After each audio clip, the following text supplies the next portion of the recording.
Much for joining us. Sam Linton-Brown, Head of Global Macro Strategy at BNP Paribas.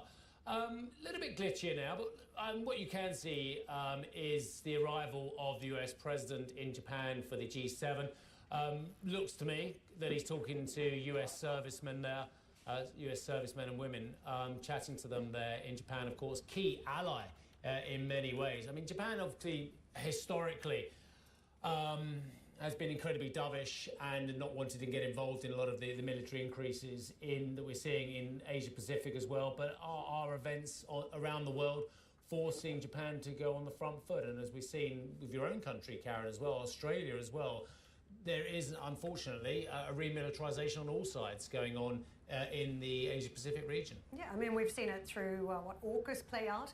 Who's with who and where we're buying weapons from and how that sets up a country for the future. That, of course, was a big story we've covered the last couple of years. I think a lot of optics around this. Every time the US president steps foot in Hiroshima, it has historical connotations. It did when Obama arrived there as well, and it will today. And you're seeing, I think, real change in narrative of reset now around relations. And Japan, along with Germany, have had to both change their tune in terms of how they respond on the back of the war in Ukraine. I think it's been a very big sea change there. And if you consider the future now around technology, around chips, around commerce, who does what business with who. It's not just geopolitics that is being framed here, it's around future commerce. And I think South Korea has had a seat on the table too recently, saying if you want us to act as an alliance partner like this and around access to chips, then this works both ways. So I think there are serious discussions taking place. The question is where it leaves other players in the region. And we had a fascinating conversation earlier in the week with ASEAN. Obviously, there have been very dominant players in the region now, from Japan to South Korea, that are talking to the United States, along with, of course, with the Australians. Where does it leave other countries, from the likes of Indonesia to Thailand to Malaysia? I think it's very interesting what we're seeing play out. There are a lot of nuances here. Yeah, just from my experience, having been to, I wouldn't say dozens, but a real large amount of G7s, G8s and G20s in my time as well, it was never about military. We never discussed before, I would say even before the Ukraine invasion, not before okay, so just for a bit of context for our viewers, it turned from G8 to G7 when the Russians went into Crimea in 2014. Up until then, actually, I was in St. Petersburg and Moscow for G meetings as well. But it was never, ever about military cooperation, about nuclear proliferation, about geopolitical strategic tensions. It was about markets. It was about the economy. It was about trade. It was a lot about trade, about global regulation, about labour. And it's amazing how all our headlines now are about nuclear proliferation, about the significance of Hiroshima. It's extraordinary how the context for what the G7 is in a post-Russia invasion of mainland Ukraine environment is as well. It's completely turned on its head. It's about geopolitical alliances and how the G7, and I've got to say it once again, is failing to bring on board the global south. But there are entwined themes here as we talk about global finances and how money has been pivoted towards energy transition.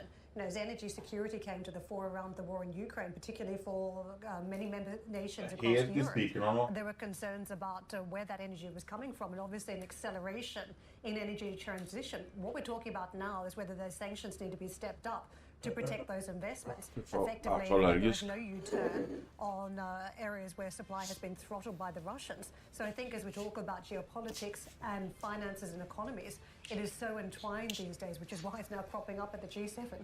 For sure. We're going to go to break. We've got about 30 odd minutes left on this show. But look, there's BT.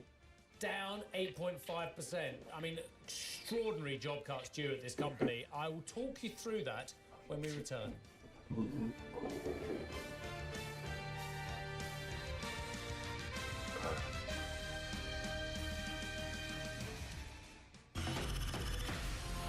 CNBC. Live ambitiously. Right now on CNBC Make It, how much money does it take to be considered middle class in 20 major U.S. cities? Find out on CNBCMakeIt.com.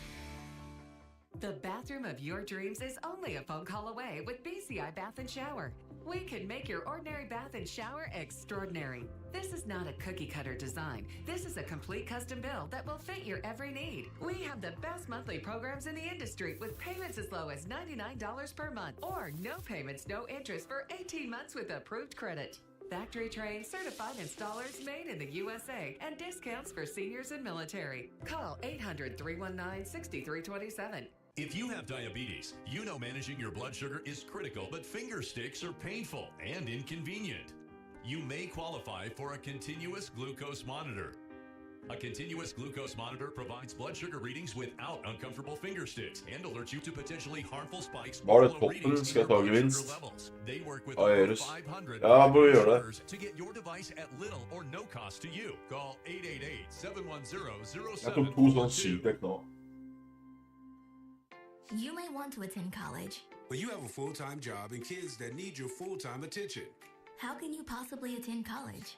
You learn online at South University. Jeg har en grei gevinst der. Jeg har bare Any day, from hatt morsomt å se om han gikk Transfer videre opp. policies also make it easier to return to college.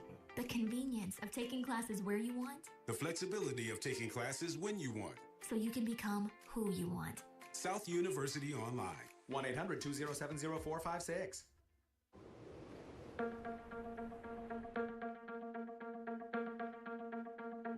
The American spirit, inherently competitive, always driven with a hunger, ambition, Faen med and litt volum der, appetite er to det succeed. fri der borte, eller?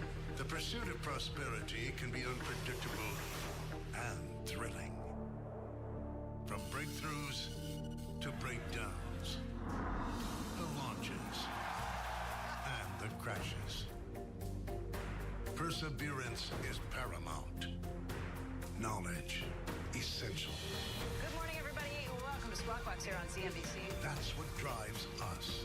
It's Right. in our DNA to provide the information you need wherever you are to propel your dreams forward.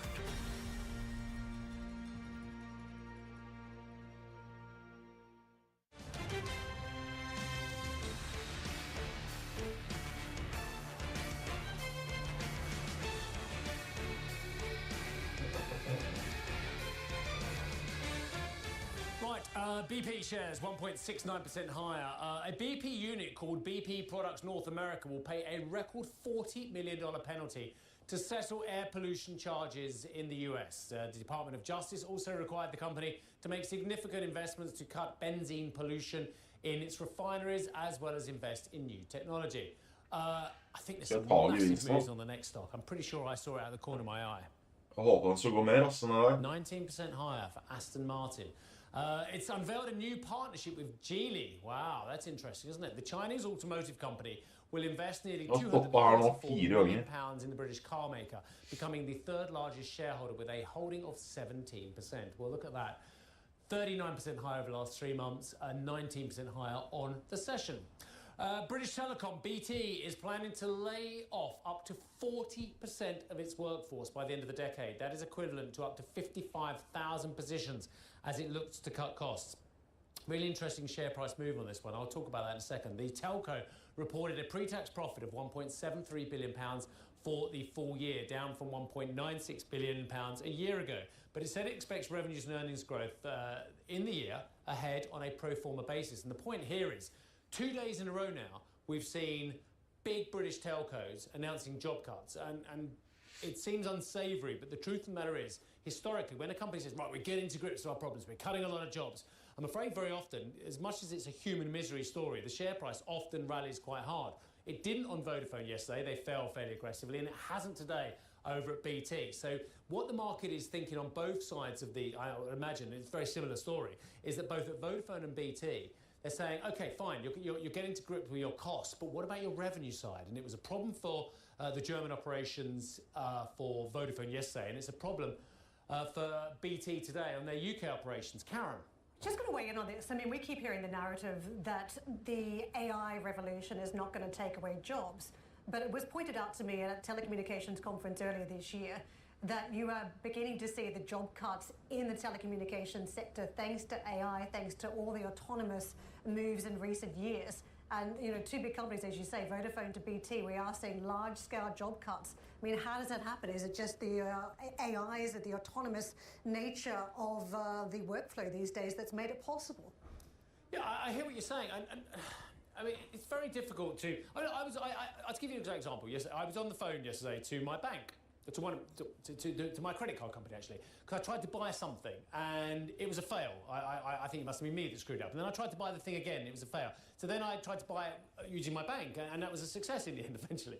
But they were on me straight away, and I was actually speaking to a person, and we were going through different things. And I know AI is amazing, and it's going to be great, and chatbots are getting better and better all the time. But I can't imagine that conversation. And I know that makes me sound like a Luddite, but I'm not. I really enjoy the adoption of these new technology. But I think there's still a place for a person speaking to them about your concerns, about your issues, rather than, dare I say it, some form of AI. That's the front customer-facing world, but what about the back office? You don't get that very often easily these days. If you think about the amount of jobs now that we're seeing stripped out of these organisations, how do you do that without reducing service levels? And I think most people would say they're not really happy with the service levels they're getting from a lot of telecommunications company. Yeah. So I'm saying this has been made possible in some areas of the business. So you've got to ask, how is that possible? The very large numbers without disrupting operations. So you've only got to imagine that this is autonomous workflow that's happened that's making it possible.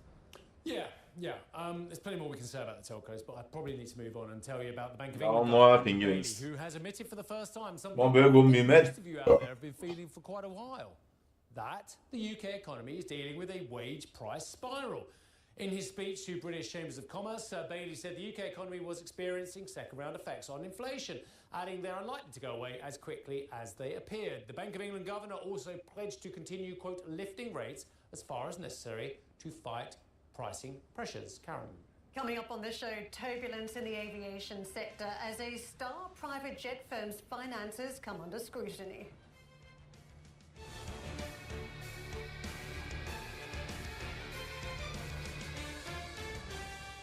Yes or no? Yes or no? I just want a yes or no. You're going to have to make a decision. You get this shot once. What would you like to do? You ready? This is their moment, their one moment on the carpet. Shark Tank, Sunday through Thursday starting 8 Eastern, CNBC. It took 30 seconds to begin to understand what this can do to the game. Oh, man. My name's Bruce Clark, and I'm a Pro Touch Sandwich club owner. I just want to let everyone know that this is a game changer. It not only gets your mind in the game, because it really has dramatically improved my short game. It's amazing. Yeah, baby, go! And it's given me bragging rights to have something that a lot of other people don't have access to right now. So it's beautiful and highly functional. It's a great innovation, and I love it. Ser jævla tungt ut nå på dagsene, altså. Get the most dynamic sand wedge and a no questions asked 30-day money-back guarantee. Call or go online and use the discount code on your screen to save $50 off your order. Then get ready to start playing the best golf of your life. We guarantee it. You may want to attend college. But you have a full-time job and kids that need your full-time attention. How can you possibly attend college? You learn online at South University. Earn your degree any hour, any day, from anywhere. And the credit transfer policies also make it easier to return to college. The convenience of taking classes where you want. The flexibility of taking classes when you want. So you can become who you want. South University Online. 1-800-207-0456. The CNBC app has new features just for you. With real-time market data, create custom watch lists, get stock quotes, and get your own personalized alerts. Keep up with top videos. Get the latest podcasts. And now, you can watch CNBC live with a daily free preview. Let's just say it's your opportunity. The CNBC app. Download it today. Get the stories behind the numbers. There's investing news that impacts your money and your portfolio. And there's business news that impacts your life. And the people behind the business. When the market's closed, we're going to dive into those important stories. From Wall Street to K Street and Main Street, the markets may close. Your money never stops. Last Call is really about spotting tomorrow's opportunities tonight. Brian Sullivan hosts Last Call, weeknights 7 Eastern, CNBC. Welcome back to the final. It would have been half an hour, but I went over too much in the last half hour, so it's actually last 20 minutes of the show. US President Joe Biden arrives in Hiroshima for the G7, where China and Russia are set to dominate talks between the world's richest countries. The debt ceiling could also overshadow events at the G7 as the US inches closer towards a deal ahead of the June 1st deadline. House Speaker Kevin McCarthy tells CNBC the debt issue can no longer be ignored. How much is too much? You're sitting almost at a $32 trillion debt. You're going to pay more in interest in the next 10 years than you paid in the last 80 years. We can no longer ignore this problem. The optimism makes its way into global equities, actually, with European stocks echoing some of the gains we saw in the United States and Asia. Elsewhere, Chinese demand spurring a rebound in Burberry revenue, with the British luxury house posting a 16% jump in same-store sales. That is well above forecasts.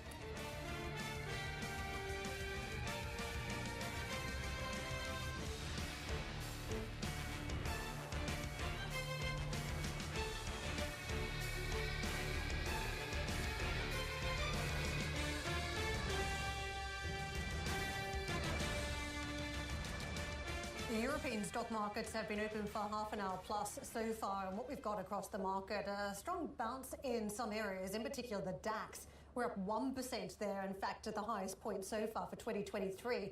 So this market had already been trading a little bit different to some of the other major markets, where it held on to a lot of the gains throughout April and into May, and now it's put a little bit more icing on the cake. So investors are seeing a level above 16,100 points today. That is exceeding what you're seeing on the benchmark here, only up 0.4%. The FTSE is in line with that level, a similar size gain, but we are outpacing on the French market. That is also very strong in the trading session today. Fy faen, nå trekk det var. Nå var det veldig lite volumer nå. But still, the direction stronger today. Let's take a look at what we're seeing under the hood of those various different sectors. The outperformers, autos up 1.3%.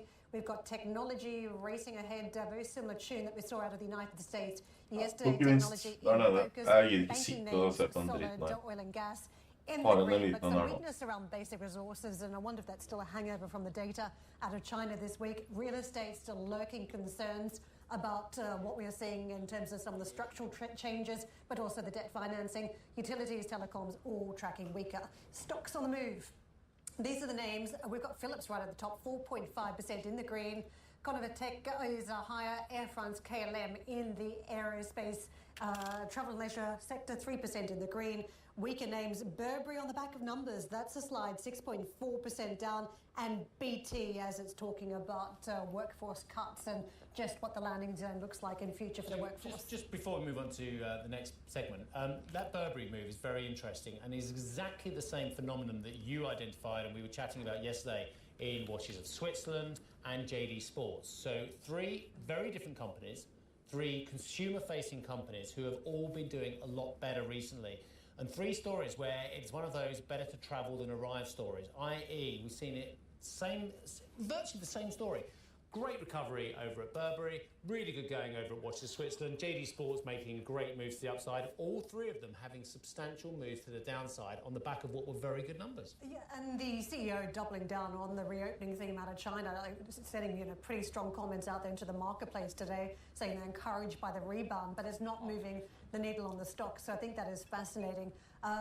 Just a line from RBC Capital saying the company's leaner cost base, FX supports offers the potential better than expected margin targets in coming years. So some of the analysts are also stronger, but I think as we're just pointing out that I think now there is a concern about what those macro effects look like for luxury, because they haven't touched the sides at all. And I think investors are now saying, could we be at the moment where it starts to catch up even with luxury at this point? That would be fascinating to see that happen. Right, let's move on. Investment group EY has warned VistaJet's net debt could hurt the company's growth prospects. Buoyed by the acquisitions of Air Hamburg and Jet Edge, its fleet increased by 50% last year, but the total debt surged to $4.4 billion. But let's move on to the broader aviation sector. Stephen Furlong is Senior Equity Analyst at Davy Capital Markets. Good morning to you, Stephen. Nice to see you, sir. Look, you're in Dublin, so why don't we just say that without doubt the Victor Ladorum goes to Mr. O'Leary once again. But but the others are catching up. And despite the fact that Ryanair have been doing pretty well for most of the last 12 months, EasyJet has finally joined the party since the start of this year as well. But what I have noticed after the really big gains from the October lows and up into the January trading update, what you can see, I don't know if you can see our screen, Stephen, but on the right-hand side of the screen, it's basically just stuck to a tightish range thereafter. So here's my question. Are all the gains, the easy gains for the carriers, have we seen them already for our viewers? Hi, Steve. Hi, Karen. No, I don't think so, actually, because I just feel that the market is still very supply constrained. Deliveries have been delayed for a number of years. You've probably heard those themes of supply issues. And the demand, as you said, is extremely strong. A lot of pent-up demand, desire for experiences. So I think we're still early into the summer, and I think the airlines are going to have great summers, basically. So we're kind of in a kind of cyclical upcycle for the airlines, and Løper antageligvis nå også. I think profits Man kan liksom gå litt med ned. 2019 levels, and the balance sheets have been repaired a lot as well. So we're in good shape, and I think there's good news to come, really. Did you not hear, Stephen, the Bank of England governor finally joining the party and knowing what you've known and I've known and Karen known for a long time, that we're in a wage price spiral? And then I look at all those wonderful oil analysts who've got it completely wrong for the last 6 months, who are telling me that oil prices are going back to somewhere region of $100 a barrel. So aviation fuel Det ikke noe volum her. Nå jeg har longa. Jeg har gått long, men jeg har lyst til å gå short nå. For sure, ex-fuel cost inflation is a big concern across all companies. Jeg gikk long, men jeg har lyst til å gå short nå. Men det jo ikke noe volum her. Den kan jo sprette av hver, og så det så bitte lite volum, så kommer jeg jo ikke ut i vind. Det veldig choppy. But again, I think what's happening is that there has been some cost restructuring and savings in other parts of the business, but as they're Hvis jeg tar feil nå, så dekker jeg meg, så gidder jeg ikke med det hjemme. Da har jeg tatt i nok vind, så det ikke noe veldig rar bevegelse. Det helligdag i Tyskland nå, i og med at det så dårlig volum? Expected capacity was supposed to be back in 2019 and what it is now with all those delays in delivery. So there's just huge pent-up demand, Steve, and you kind of I'm going to say like back in the 20s, post the Spanish flu came the roaring 20s, and I just think people want experiences. To that point, Stephen, I was looking at the EasyJet numbers today. The capacity they're adding to the Greek islands, for instance, they're bolstering capacity more than 60% and saying it won't impact margins. Just did a quick search, and we're close to about £500 for a ticket there during summer, adding all the things, even picked a middle seat just to bring the price down. That is telling you it's still expensive at this stage, but the airline can see that maybe people have been making other decisions, that ticketing has been too expensive, they've left it last minute, they've gone to other destinations, but there's still the appetite at this point. So what does that mean in terms of the airlines adding extra flights, whether they're buying aircraft for the future, whether they're redirecting aircraft? How do we think about those portfolio shifts now for the airlines? Ultimately, it comes back to the fact that we assume that capacity is about 96% of 2019 levels, and demand is well ahead of that. So that's why the airlines can afford these pricing. They either being forced to, or the management teams are being capacity disciplined, and therefore, they're able to, these prices. I mean, are for once, after kind of 40 years of price deflation, there is some price inflation in ticket pricing. Having said that, I mean, just to say, it may not last forever. You just have to look at, the longer term aircraft orders that are being made or potentially going to be made out there for the medium term. For example, like I point to, you mentioned, Steve, Ryanair did the 300 aircraft deal with Boeing last week, and I think next week there's some comment that, or at the IATA AGM in Istanbul, that Turkish are going to break the world record and announce a 600 aircraft order. So, there's definitely delays in supply, which is elongating the cycle. But at some stage, aircraft deliveries will start coming in, and there'll be quite aggressive capacity growth. But it's a while away. Stephen, let me bring up debt, because as we were talking about the Vista Jet story, this is a debt-fueled expansion in the private jet market. We've seen in recent years debt still being an issue when it comes to some of the big carriers across Europe. Debt hasn't mattered so much when we've had ultra-low interest rates, and now as interest rates have marched higher, funding has become a lot tighter out there in credit markets. Does debt matter at this point when it comes to airlines? Yeah, well, there's a thing about the airline industry, something you can get a lot of financing through it's asset-based financing. So, it is possible to,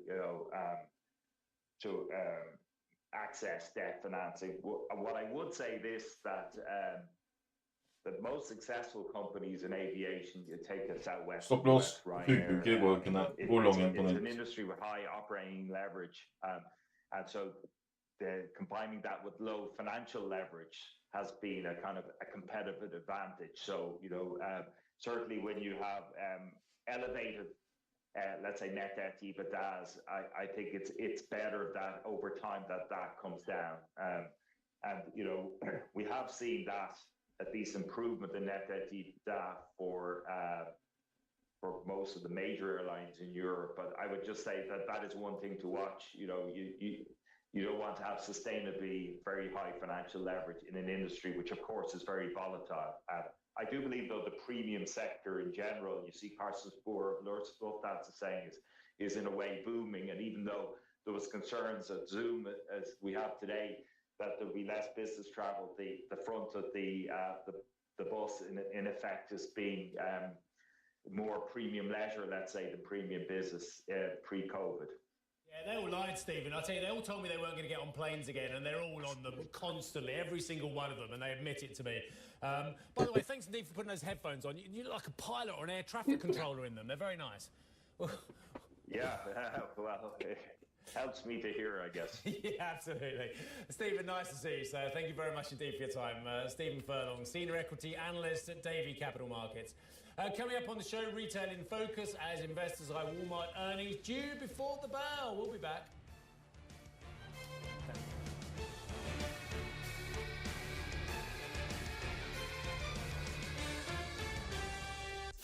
Don't miss Home Stretch, a CNBC Investing Club members-only audio cast with Jim Cramer and Jeff Marks. Clear, concise action for the final hour of the trading day.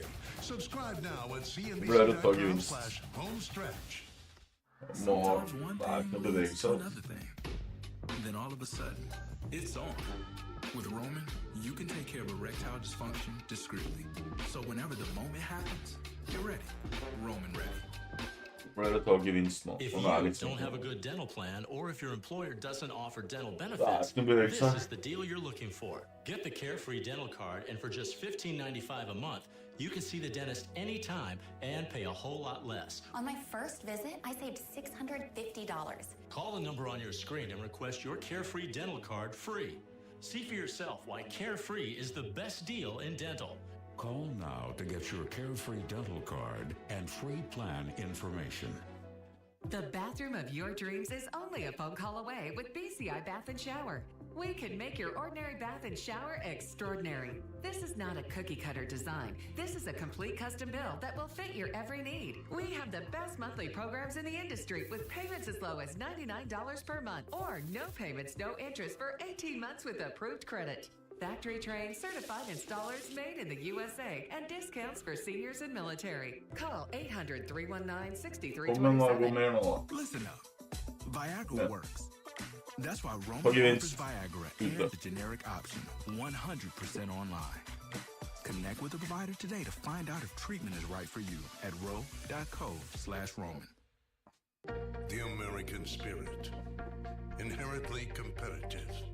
Always driven with an appetite to succeed. Perseverance is paramount. Knowledge essential. Good morning, everybody. Welcome to Squawk Box here on CNBC. That's what drives us. It's in our DNA to provide the information you need to propel your dreams forward.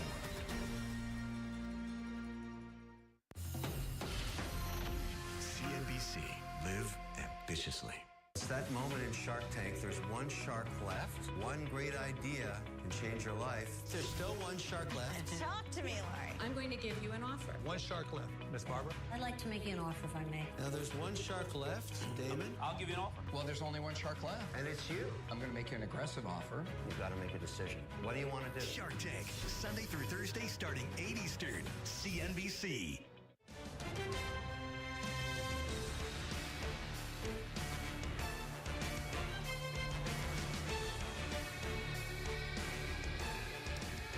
Let's take a look at Target. We heard a lot out of the company yesterday. I'm not sure it was what we expected to hear in terms of the inventory side, but let's just get into the news. The share price rose over 2% this after the US retailer beat on the top and bottom line in the first quarter and backed its full-year outlook. But the big box retailer issued a lower than expected guidance for second quarter sales, with Target executives telling reporters that inflation is weighing on the consumer.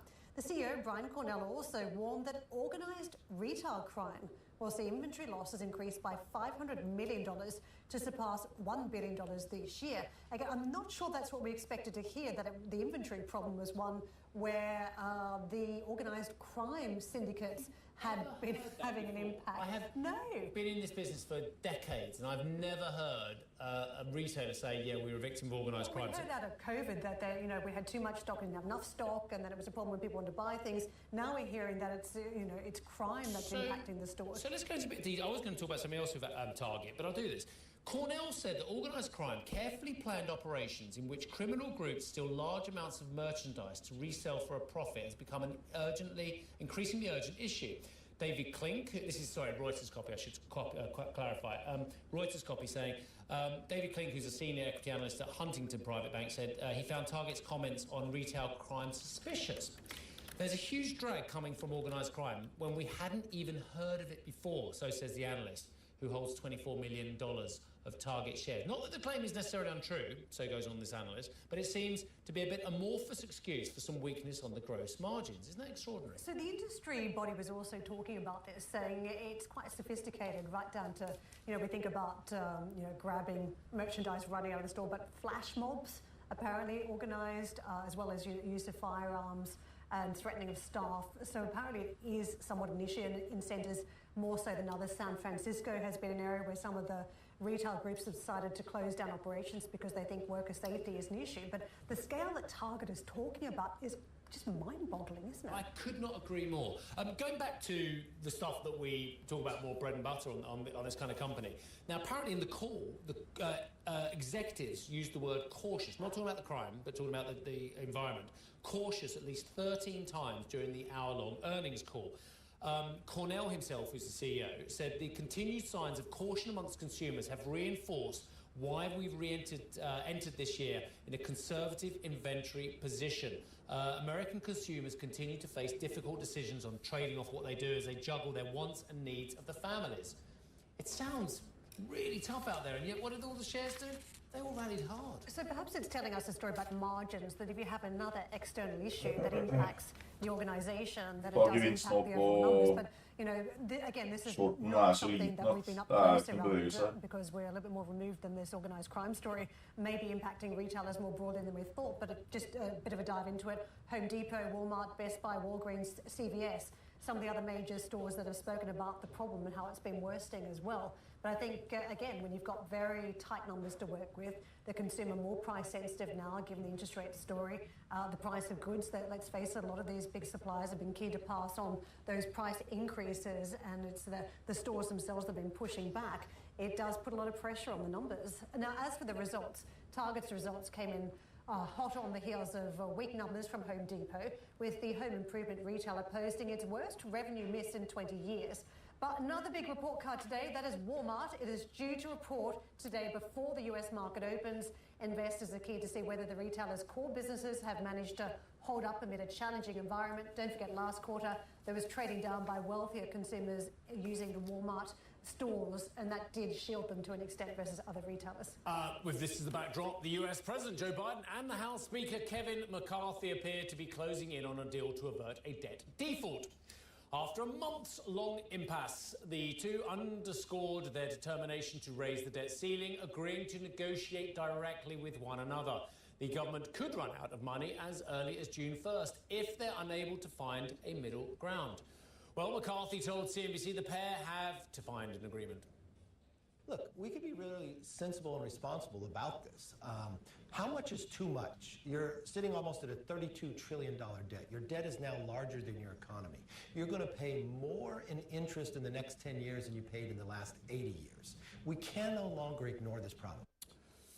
So that's the backdrop. Again, I will draw your attention, ladies and gentlemen, to the fact that you've got the market saying one thing with quite high valuations, plus expectations of solid amount of cuts. Have a look at the bell curve. Solid amount of cuts before the end of the year. And at the same time, you've got concerns about the debt ceiling. And if that is averted, then we can focus once again on the level of interest rates, level of inflation, and whether we're going to enter recession. Yeah, just a quick one around the glimmer of hope we saw yesterday that if some of the complex issues get sorted out, we risk on. And I think that tells you, that move yesterday, that if you short the market at this point, why you might be a little bit concerned, because we had a fairly decent rally, didn't we, yesterday in trade?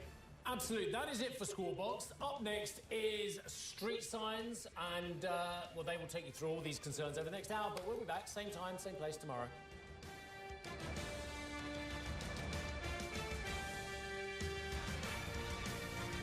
You know, for me, ambition and passion go together. One fuels the other. You love something, you want to get better at it. You want to learn more about it. And I think CNBC allows our viewers to fulfill their passions. There's no doubt that the people who watch us care. I am very much focused on trying to land interviews where there is something at stake and asking them fair but tough questions in which their answers are important. I could not imagine covering anything else. The greatest thing about Squawk Box is we get to talk to some of the brightest, some of the smartest, some of the most important people on the planet on a daily basis. It's more entertaining than any other morning show, but you actually might get some useful information. So if I had more money to invest, I would invest it. This is really cool. For me, Squawk Box. Men jeg sitter der, men jeg vet ikke om jeg gidder så mye, for det er så lite volum. Det er null volum. It's a privilege to get to talk to them every day. Squawk Box, weekday morning, 6 Eastern. Nei, men Dagsen også er jo det helt tørt. You may want to attend college. But you have a full-time Jeg job vet and det, kids det that need men your det full-time hjelper ikke. attention. Nå skal jeg drive og shorte, men det er ikke noe volum her i det hele tatt. You learn online at South University. Nå, det er ikke volum, det skjer jo ingenting. Take care of your future while you take care of your children. Earn your degree any hour, any day, from anywhere. And the credit transfer policies also make it easier to return to college. Earn your degree online from instructors who go way beyond the classroom to help their students change their lives. And help their students change the lives of their children. Learn online at South University. Call 1-800-207-0456. College is a road to your destination. And every journey begins with a starting point. Start from South University online. The convenience of taking classes where you want. The flexibility of taking classes when you want. So you can become who you want. South University online. Call 1-800-207-0456. 1-800-207-0456. If you have diabetes, you know managing your blood sugar is critical to preventing heart disease, kidney failure, and even blindness. But finger sticks are painful and inconvenient. Now you can leave them behind forever. If you administer insulin daily or use an insulin pump, you may qualify for a continuous glucose monitor, the latest in diabetes technology. A continuous glucose monitor provides blood sugar readings without uncomfortable finger sticks and alerts you in real time to potentially harmful spikes or dangerous low readings in your blood sugar levels. Join the more than 1 million Americans who have trusted U.S. Med to help manage their health. They work with over 500 private insurers and Medicare to get your device at little or no cost to you, including free priority shipping. Call 888-710-0742. That's 888-710-0742. Den kan komme opp nå, men det er så lite volum at du kan sitte ballefeil hvis du først snur ned. Jeg har gjort det ganske bra nå.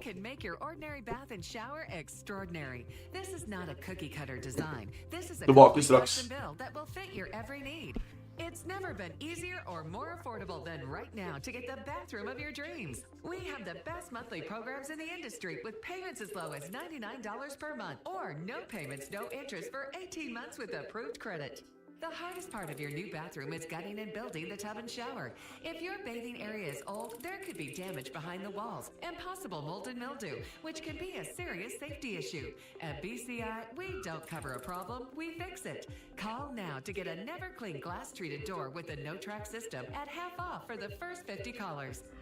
Factory trained, certified installers made in the USA, and discounts for seniors and military.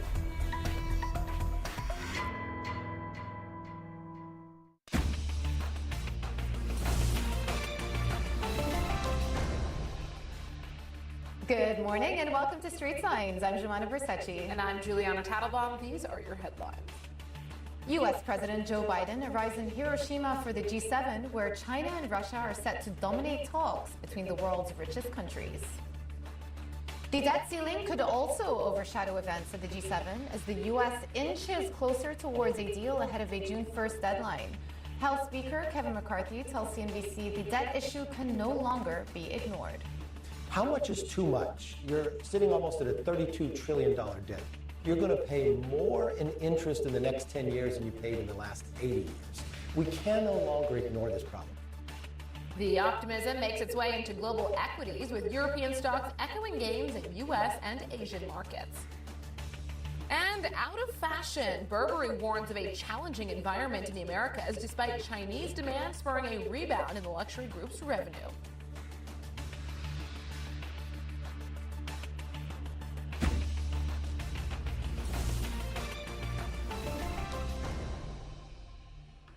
A warm welcome to Street Signs, everybody. Well, the end of this week, we are looking forward to G7 leaders meeting for a summit in Hiroshima. And this morning already, leaders have been arriving.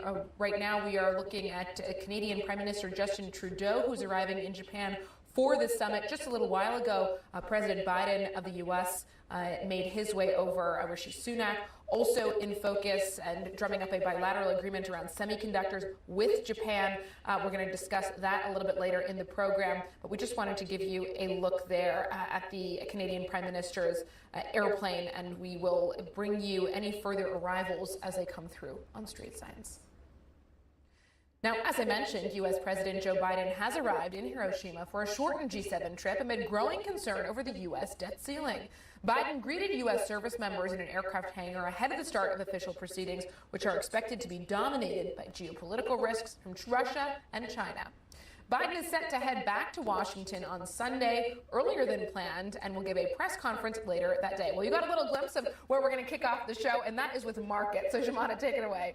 Exactly. I'm raring to go, Juliana. Let us just take you to what's been happening with markets. The Stoxx 600 is trading slightly more upbeat today, up 0.5 percentage point, a bit of a break from some of the price action that we had yesterday. As Juliana was just highlighting, a lot of focus on those debt ceiling discussions. The fact that the U.S. President Joe Biden will be heading back to Washington a little bit early is significant, but it does feel as though the daylight between the two sides is beginning to narrow. So some optimism coming through. The U.S. also very much focused yesterday on some of the results coming out in retail names. We're going to talk more about that on the show, but Target, the one in focus yesterday. And on the back of that, we did see a bit of a relief rally in some of those U.S. retail names.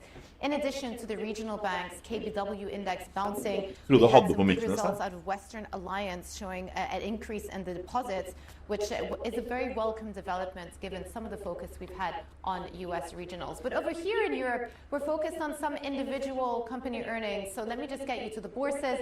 With the exception of the Swiss index, the defensive index, all of these names are trading nicely in the green. We've got Zetra DAX up 1.3 percentage points. Up there, we're seeing some of the auto names, Mercedes, Volkswagen, both of those names up more than 2 percentage points. Deutsche Bank right at the bottom. They had a settlement of $75 million on back of Jeffrey Epstein case, abusers that brought through a case that was brought through to the bank, and they finally settled that so they can put it behind them. CAC 40 up 1 percentage point, and over there as well, we're seeing the likes of Renault right at the top of the index. FTSE 100 also in focus, up about 40 points, 0.5 percentage point higher. Over there, a couple of names we're watching too. Burberry, the stock is dragging the FTSE 100 on back of disappointing sales growth in the U.S. BT, also not a good good couple of days for the telco sector. That name is down about 7 to 8 percentage points this morning. Now, in terms of sectors, this is the breakdown today. Autos, as I mentioned, up 1.6 percentage points. Tech names up 1.2. On the flip side, we've got real estate down 0.3 of a percentage point. And utilities also down about 1/4 as well. Heading into the U.S. session, we are looking like another positive session is in the cards, moderately so. S&P, Dow, NASDAQ all seen opening up in positive territory. Worth remembering it's Thursday, which means it's jobless claims day, so keep a close eye on that, as well as U.S. existing home sales data to watch out for. Global debt rose to a near record $305 trillion in the first quarter, according to the Institute of International Finance. The increase was driven mostly by non-financial corporates in the government sector.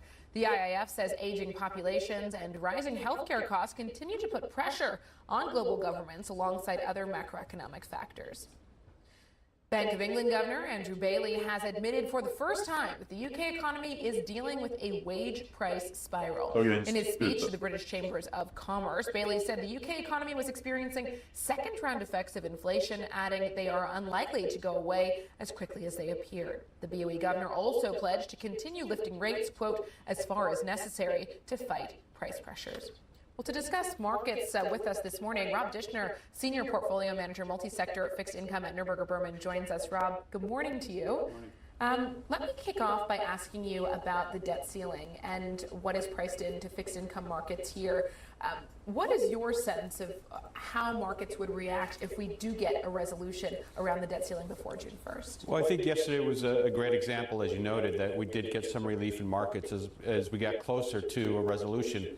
Just given that the sides are, it's frankly catastrophic if the U.S. were to default on its debt. It would have carryover impacts to Europe, right? Would Bourses take bonds as collateral if the U.S. defaulted on its debt? So, we think that, as you move from the less bad or the bad outcomes to maybe less bad outcomes, the markets would respond favorably to that. I suppose the flip side of that question, if we don't see resolution before, how much of that risk is already priced in, or are we in for a rude awakening? We're probably in for a bit of a rude awakening should the bad outcomes happen. I mean, the U.S. defaulting on its debt would be fairly substantial. Now, it won't necessarily default immediately, and what we're going to do is have steps that really will impact the economy, though, fairly hard, because if the U.S. has to stop paying interest, or keep paying interest, it's got to stop paying either Social Security or other types of checks out. So it would be a very, very decent impact to the economy. Can I just ask you beyond the debt ceiling? Juliana and I have been sort of trying to piece together all of the tea leaves that have coming out, the data, recent spat of data that are coming out of the U.S. retail sales numbers, the recent specific company earnings and what that tells you about consumer spending. And one of my takeaways is, despite a lot of the macro headwinds, consumer spending does really seem to be holding up for the time being. I just wonder where you sit on this. It's very difficult to get the U.S. consumer to stop spending. I mean, they will spend. So one of the things that we have seen, though, and Bank of America, for example, has put out some good data, how they see some of their credit card spending, which is maybe a bit less on high-end fashion goods, some of those type of things. But, we are seeing the consumer continuing to spend. And one of the reasons why is the consumer feels if they have a job, they will continue to spend. Yeah. And we really need to see that change in joblessness in order to probably get a bigger change in spending. Do you see signs that we're heading in that direction, though? We've been talking about a recession for so long, and many people are saying that there are many indicators there flashing red, and yet we're still not there. Right. So a lot of those indicators are based upon old industrial type indicators, right? Whereas the U.S. economy just really isn't that way anymore, right? If you think about it, 35% of employees were industrial in 1969. That's 15 today. So it is a little bit different in that regard. So, we do see the employment situation is declining, although still healthy.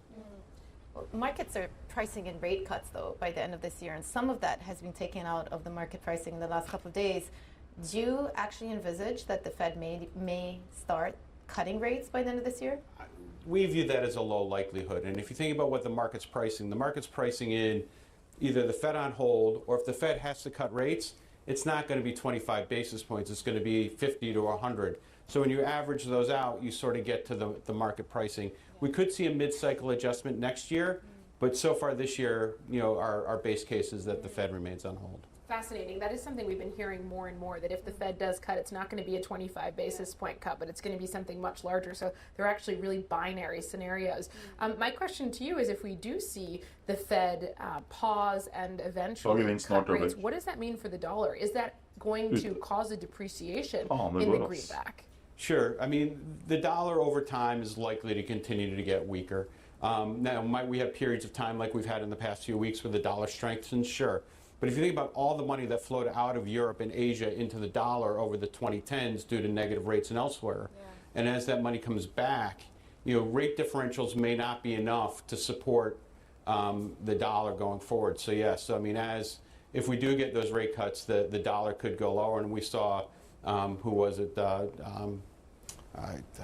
name is escaping, but he just came out with a big, Druckenmiller just came out with his big short dollar call.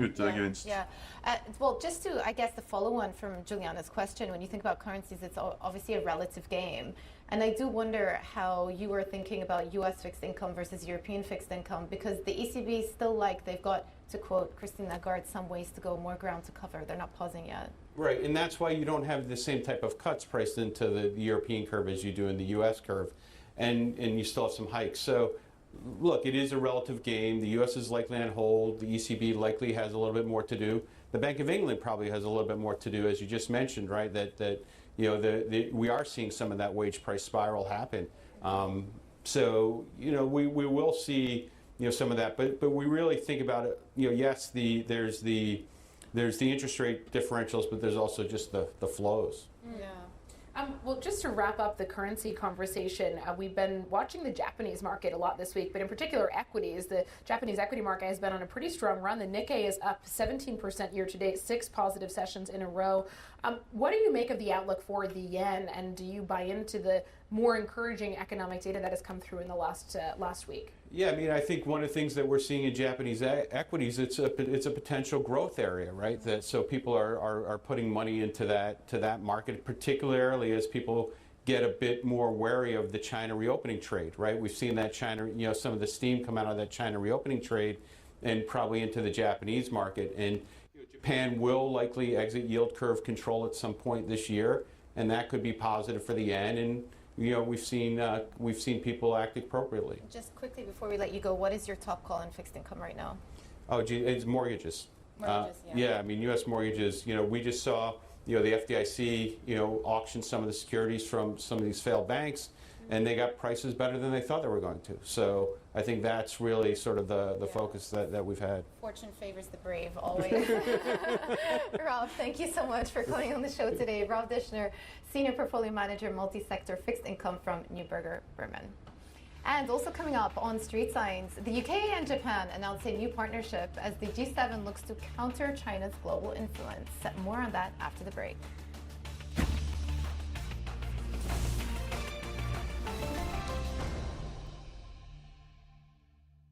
Are you ready to get started? This is the Body Block 21-Day Challenge.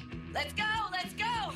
3 weeks, 5 workouts a week, followed by a week of rest, and that's a body block. You pick the block and you're gonna love the experience. One block is for beginners only. We've got the all-body block, the bike block, and if you like to lift, we got the iron block. Be committed to this process. Surprise yourself with how great you'll feel in just 3 weeks. You're not gonna quit on yourself today. There is nothing that we can't do if we work together. This mango hint water tastes just like mango. How can water taste just like fruit? How can our feet look just like our hands? How can our feet look just like our hands?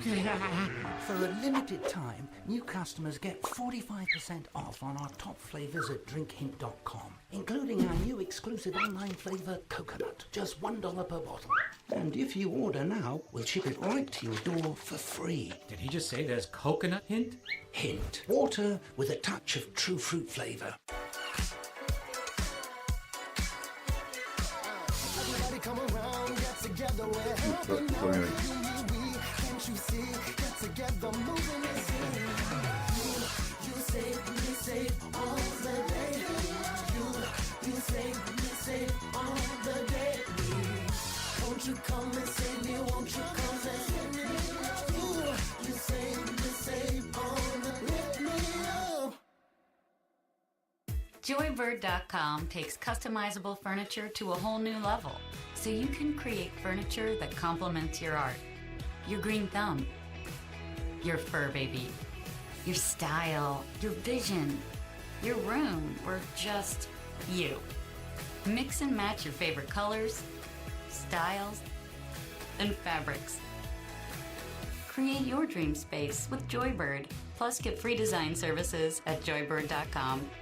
We've been spending a lot more time than ever at home these days. Maybe now you've just noticed cold air coming in from a couple windows, which means you're losing heat in the winter, losing cooling in the summer, losing money. Now is the time for new windows and patio doors from Renewal by Andersen. And right now, when you buy one window or door and get one at 40% off, plus there's no money down, no payments for 12 months, and no interest for 12 months. 1-800-203-7162. CNBC. Live ambitiously. When the closing bell rings, we're just getting started. Market analysis, insightful interviews. Closing Bell Overtime, weekdays 4 Eastern, CNBC. Welcome back to the show. Well, we're going to take you back to some live pictures from Hiroshima. And we, just in the last few minutes, we saw Justin Trudeau, his plane landing. And before that, we saw the U.S. President Joe Biden also touch ground in Hiroshima. And as you can see, that is definitely a flag of Germany. So we expect that the Chancellor Olaf Scholz is actually on that airplane and should be stepping off as well. As a reminder, all of these leaders are landing in Japan for the G7 summit that is set to take place at the end of the week. A lot of issues to be discussed there, but namely, you would expect the Russia-Ukraine war to be right up on their agenda, in addition to China and the growing tension between some of these very large economies and China right now. It's really an incredible spot for this summit, given at Hiroshima. I was there in January, and it's an incredible site, all about what the damage looks like from nuclear weapons. And given the Russia-Ukraine war and the threat of nuclear war once again on the forefront of people's minds, it's really quite an apropos meeting spot. Very big moment for Japan as well. So we'll keep an eye out for any other leaders who may be touching ground as well. But as we said, the Chancellor Olaf Scholz is set to be arriving right now as well to Japan. Now, Ukraine's Black Sea grain deal has been extended by 2 months. The deal, which allows grain exports from Ukrainian ports, was due to expire today. Ukraine and Russia agreed on the latest extension to the plan, which is originally signed last year after talks brokered by the UN and Turkey. Turkey here being the operative word, Juliana. It was President Erdogan who brought this deal together. Remember, he's in a bit of a runoff situation right now. We've got round 2 of the elections coming up in a couple of weeks' time, and you've got to think some of this may be him playing the geopolitical game, and also a reminder to the rest of the world that Turkey do play a very, very pivotal role in connecting the West, NATO allies, with Russia, with China at this point in time. And so I think this is a reminder to some of his key allies out there, the significance that Turkey can play in future years when it comes to things like this. Yeah. He's certainly trying to give that message. I mean, coming out in a televised speech yesterday saying, I want to give good news, and he wants to certainly be the one taking credit for this good news. Just one last thing I would say. I had a quick look at where wheat prices are trading, and we're actually sitting at a 2-year low right now, $6.2 per bushel. And remember, I know that you've also covered this in the past, that post the Ukraine war, the Russia invasion of Ukraine, we did see a massive spike in wheat prices. It has come down a lot. But again, if you take it in the context of macro, food prices and persistently high food prices continue to be a sticking point for Western countries. So deals like this are important. Absolutely. And the reason they've come down is precisely because of this corridor. Now, G7 leaders are meeting in Hiroshima in Japan, as we noted. Key issues on the agenda include a joint response to challenges posed by China and Russia. Ahead of the meeting, Japanese Prime Minister Fumio Kishida also called for greater efforts to stabilize supply chains, in particular when it comes to semiconductor chips. Ahead of the summit, our sister channel Sky News spoke to the UK Prime Minister Rishi Sunak, who highlighted the importance of the Indo-Pacific region to the country. This region is going to be increasingly important to our economic prospects at home. If you look at where global growth is going to come from over the coming decades, the Indo-Pacific region is going to be increasingly important. That's why I was pleased that the UK has now joined the CPTPP trade partnership. That's a landmark agreement. We're the first non-Pacific nation to join that trade agreement. It's going to mean more jobs for people at home, and we're also strengthening our security and our alliances in the region, particularly with Japan. The UK and Japan will launch a partnership on defense chip supplies today as Prime Minister Rishi Sunak looks to diversify his country's semiconductor supplies. Sky News' Beth Rigby filed this report.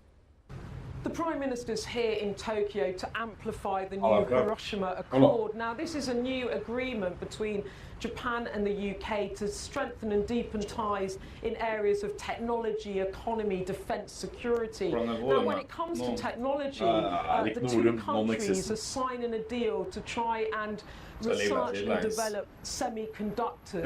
Now, this is all about trying to reduce reliance on a handful of countries for this crucial. Setter igjen posisjonen nå da. Ja, nå er jeg short fra toppen her, så jeg er gevinst. Jeg har tjent penger, men det er liksom så jævla sånne små choppy sessions. Det er liksom par tikk her, par tikk der. Det er ikke noe ordentlig drag. Hvis du ser på chartet, se på dagsen. Ja, skal se. Det er det merkeligste bevegelsen av mitt liv. Fy faen, for en push har skjedd I går da. Ja, men jeg tror folk er livredde. Jeg tror folk har tatt så sjukt med penger på dagsen hvis alle ligger I short-dagsen hele uka. Så du har noe... Da har du vært oppe og testet all-time high nesten. Of China, can Western allies come up with language that they can all agree on when it comes to their approach to China, Ukraine, economy, also big issues on the agenda here. Men du ser det ikke noe, det skjer ikke noe, de bare stanger. Så hvis du har long, så kanskje er heldig, er det short, kanskje er det heldig. Det er litt sånn, det er så choppy sessions, du får liksom ikke noe flyt. Jeg har kjøpt og kjøpt det hele dagen, men jeg har bare gått ut I den hele tiden, for det er litt sånn, det går så sent. Ja. Han var faen med 100 poeng under ATH. Ja, det her shorter altså for å komme seg ut. Ja, jeg kan ikke skjønne noe, det er liksom ikke noen grunn, liksom. Ja, men nå var det jo åpnet en short da. Ja, jeg er short da. Jeg er short her åpnet fra nå. Men jeg skjønner ikke... It won't really matter because other moves by countries including Japan, the US... Det blir som noen åpner en short, du avhengig av folk selv for at det skal gå nedover. Når shortere kommer seg ut, så går det bare opp. Move away from reliance on Taiwan. The problem with this ja, det er nok en shortskis det du så på morgenen I dag. Is it doesn't seem like it's very well funded. So compared to these other initiatives going on, it's really not going Jeg var fornøyd med at alt endte grønt I går. Let's talk about that. The numbers that are being floated around is 1 billion pounds of government spending over the medium term in the UK. Har vi fått der kontoen forresten? Nope, ikke ennå. Bare pengene har kommet. Pengene har mottatt. Jeg vet om 1,11%. Det er sjukt. Right. I mean, and that's to be clear, the UK's own Chip Act. Hei faen for et push nå på morgenen. Altså, det noen news, eller det bare folk som dekker seg? Det Biden I gjeldstaket. Ja, har det kommet bullnews der? Hæ? Har han blitt enig? Nei, han har bare sagt at det skal heve gjeldstaket. Det skal ikke gå default. Men det har jo, altså, det jo bare katastrofe for økonomien. De som skjønner litt, skjønner at det krise, liksom. Ikke at han hever gjeldstaket enda mer, ja? Ja. Han hadde en veldig fin fundamental analyse av det der på...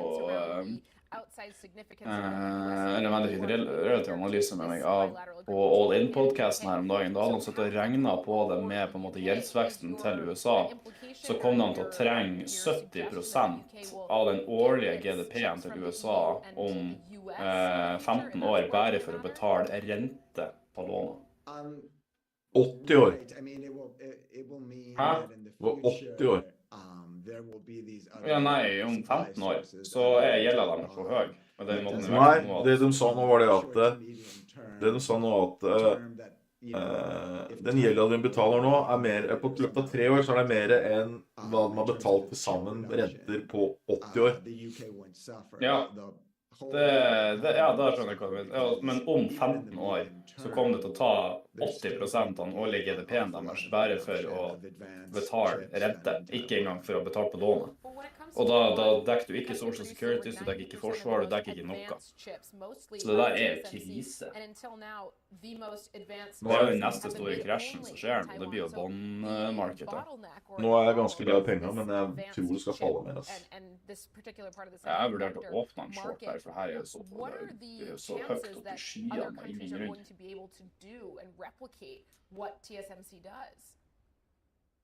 Tja. Ta en short av kursen her oppe, kanskje. Det en short, ja, nå. Den skummel. Short. Jeg ser ingenting her som sier at jeg skal fortsette på en bane det gjør nå. Teknisk også, så den oppe i himmelen, så du får liksom, det ikke noe støtte her, det jo ingenting her. Nei, neste støtte alt det også. Eller neste motstand jo at han har en sånn støtte, men det som først begynner å dette ned, så har han ikke noen støtte på lenge. Har du fått tak i det greiene til morgenveien, egentlig, så du selv og andre kan lese den? Nei, jeg skal få det i morgen. Jeg har en liten krig om det. Du har en liten krig om det, ja. Jeg skjønner hva du mener. Får du det tilbake, tror du? Ja, jeg gjør det. Jeg tar det tilbake. Kan de si hva faen de vil?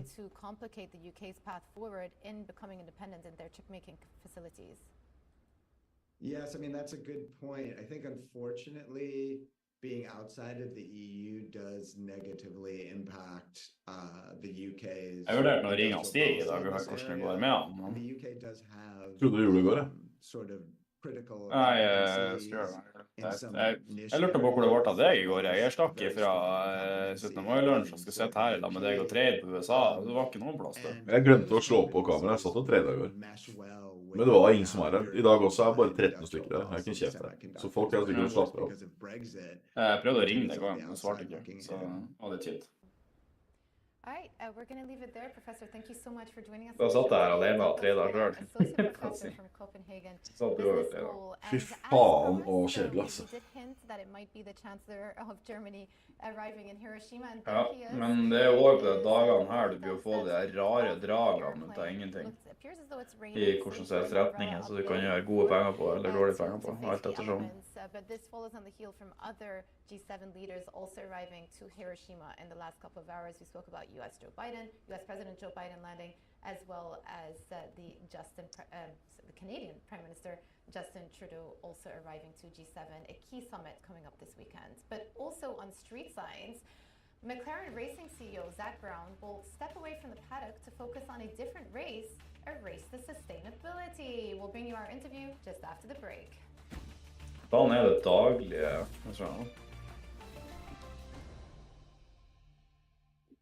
The Sonic Scrubber by Black Wolf. 6,000 RPMs of charcoal-infused silicone cleaning power when you shower. It feels like a massage. The silicone bristles are gentle Se, on the face. det liksom en stre. I can reach my back, my legs. I can even use it on my toes. It's got a 3-hour USB charge. Det går ikke an å trade på det. There are 4 different vibration modes. Ja, det blir jo rent teknisk.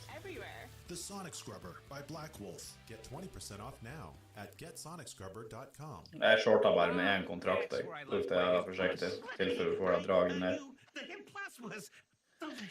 For som Biden sa I går at de skal heve gjeldstaket, men de har jo ikke fått noe fra McCarthy. For som McCarthy da sier I dag, fuck off, dere må innfri kravene våre, så blir det jo stup igjen på det. That's 36 bottles of immunity-boosting Hint Plus for just $36. Only $1 per bottle. Hint Plus, true fruit flavor plus a booster. Vet du hvor mye olje verden får bruke på en dag? Nei. Nesten 102 millioner fat olje. Literally fill out each person's name Det ganske sjukt mye. Det helt vilt. For når jeg sitter og leser oljenyheter, så det sånn her 2,7 millioner fat om dagen I Alberta under flammetrusler, så det sånn, ja, det utgjør jo da litt over 1% av det daglige forbruket I verden. Hard to hear? Maybe it's time you clean out your ear. But don't push. Get Whoosh, the gentle triple spray that flushes earwax away. This feels awesome. Like a massage in my ear. Teknisk nå så spør jeg ned. Just push the wax in. But Whoosh's triple spray of water gently removes wax buildup and flushes it out. Whoosh has Ja, 3 water jeg penger nå. settings to Jeg går. customize your cleaning. Men ser du? Whoosh generates a Det for litt volum, du får ikke noe flow her, vet du. Det chopping. Du må bare ligge der litt. Ja. Da blir det sånn breakout trading nå da, frem til USA åpen da. Don't push. Get Whoosh, the safe and effective way to clean your ears. My ear feels so clean. Log on at getwhoosh.com to get 15% Fy faen, det klatra bra I går da. 1,2 på S&P, 1,2 på Dow Jones, 1,3 på Nasdaq. Ja, det bare irriterer meg at jeg ikke fikk med meg hele draget, for jeg visste at man kom til å si det han kom til å si, for jeg lå litt I korta. Men jeg trodde ikke USA skulle reagere så jævlig bra på det. Med en gang Biden sier noe annet enn så må jo USA reagere bra på det.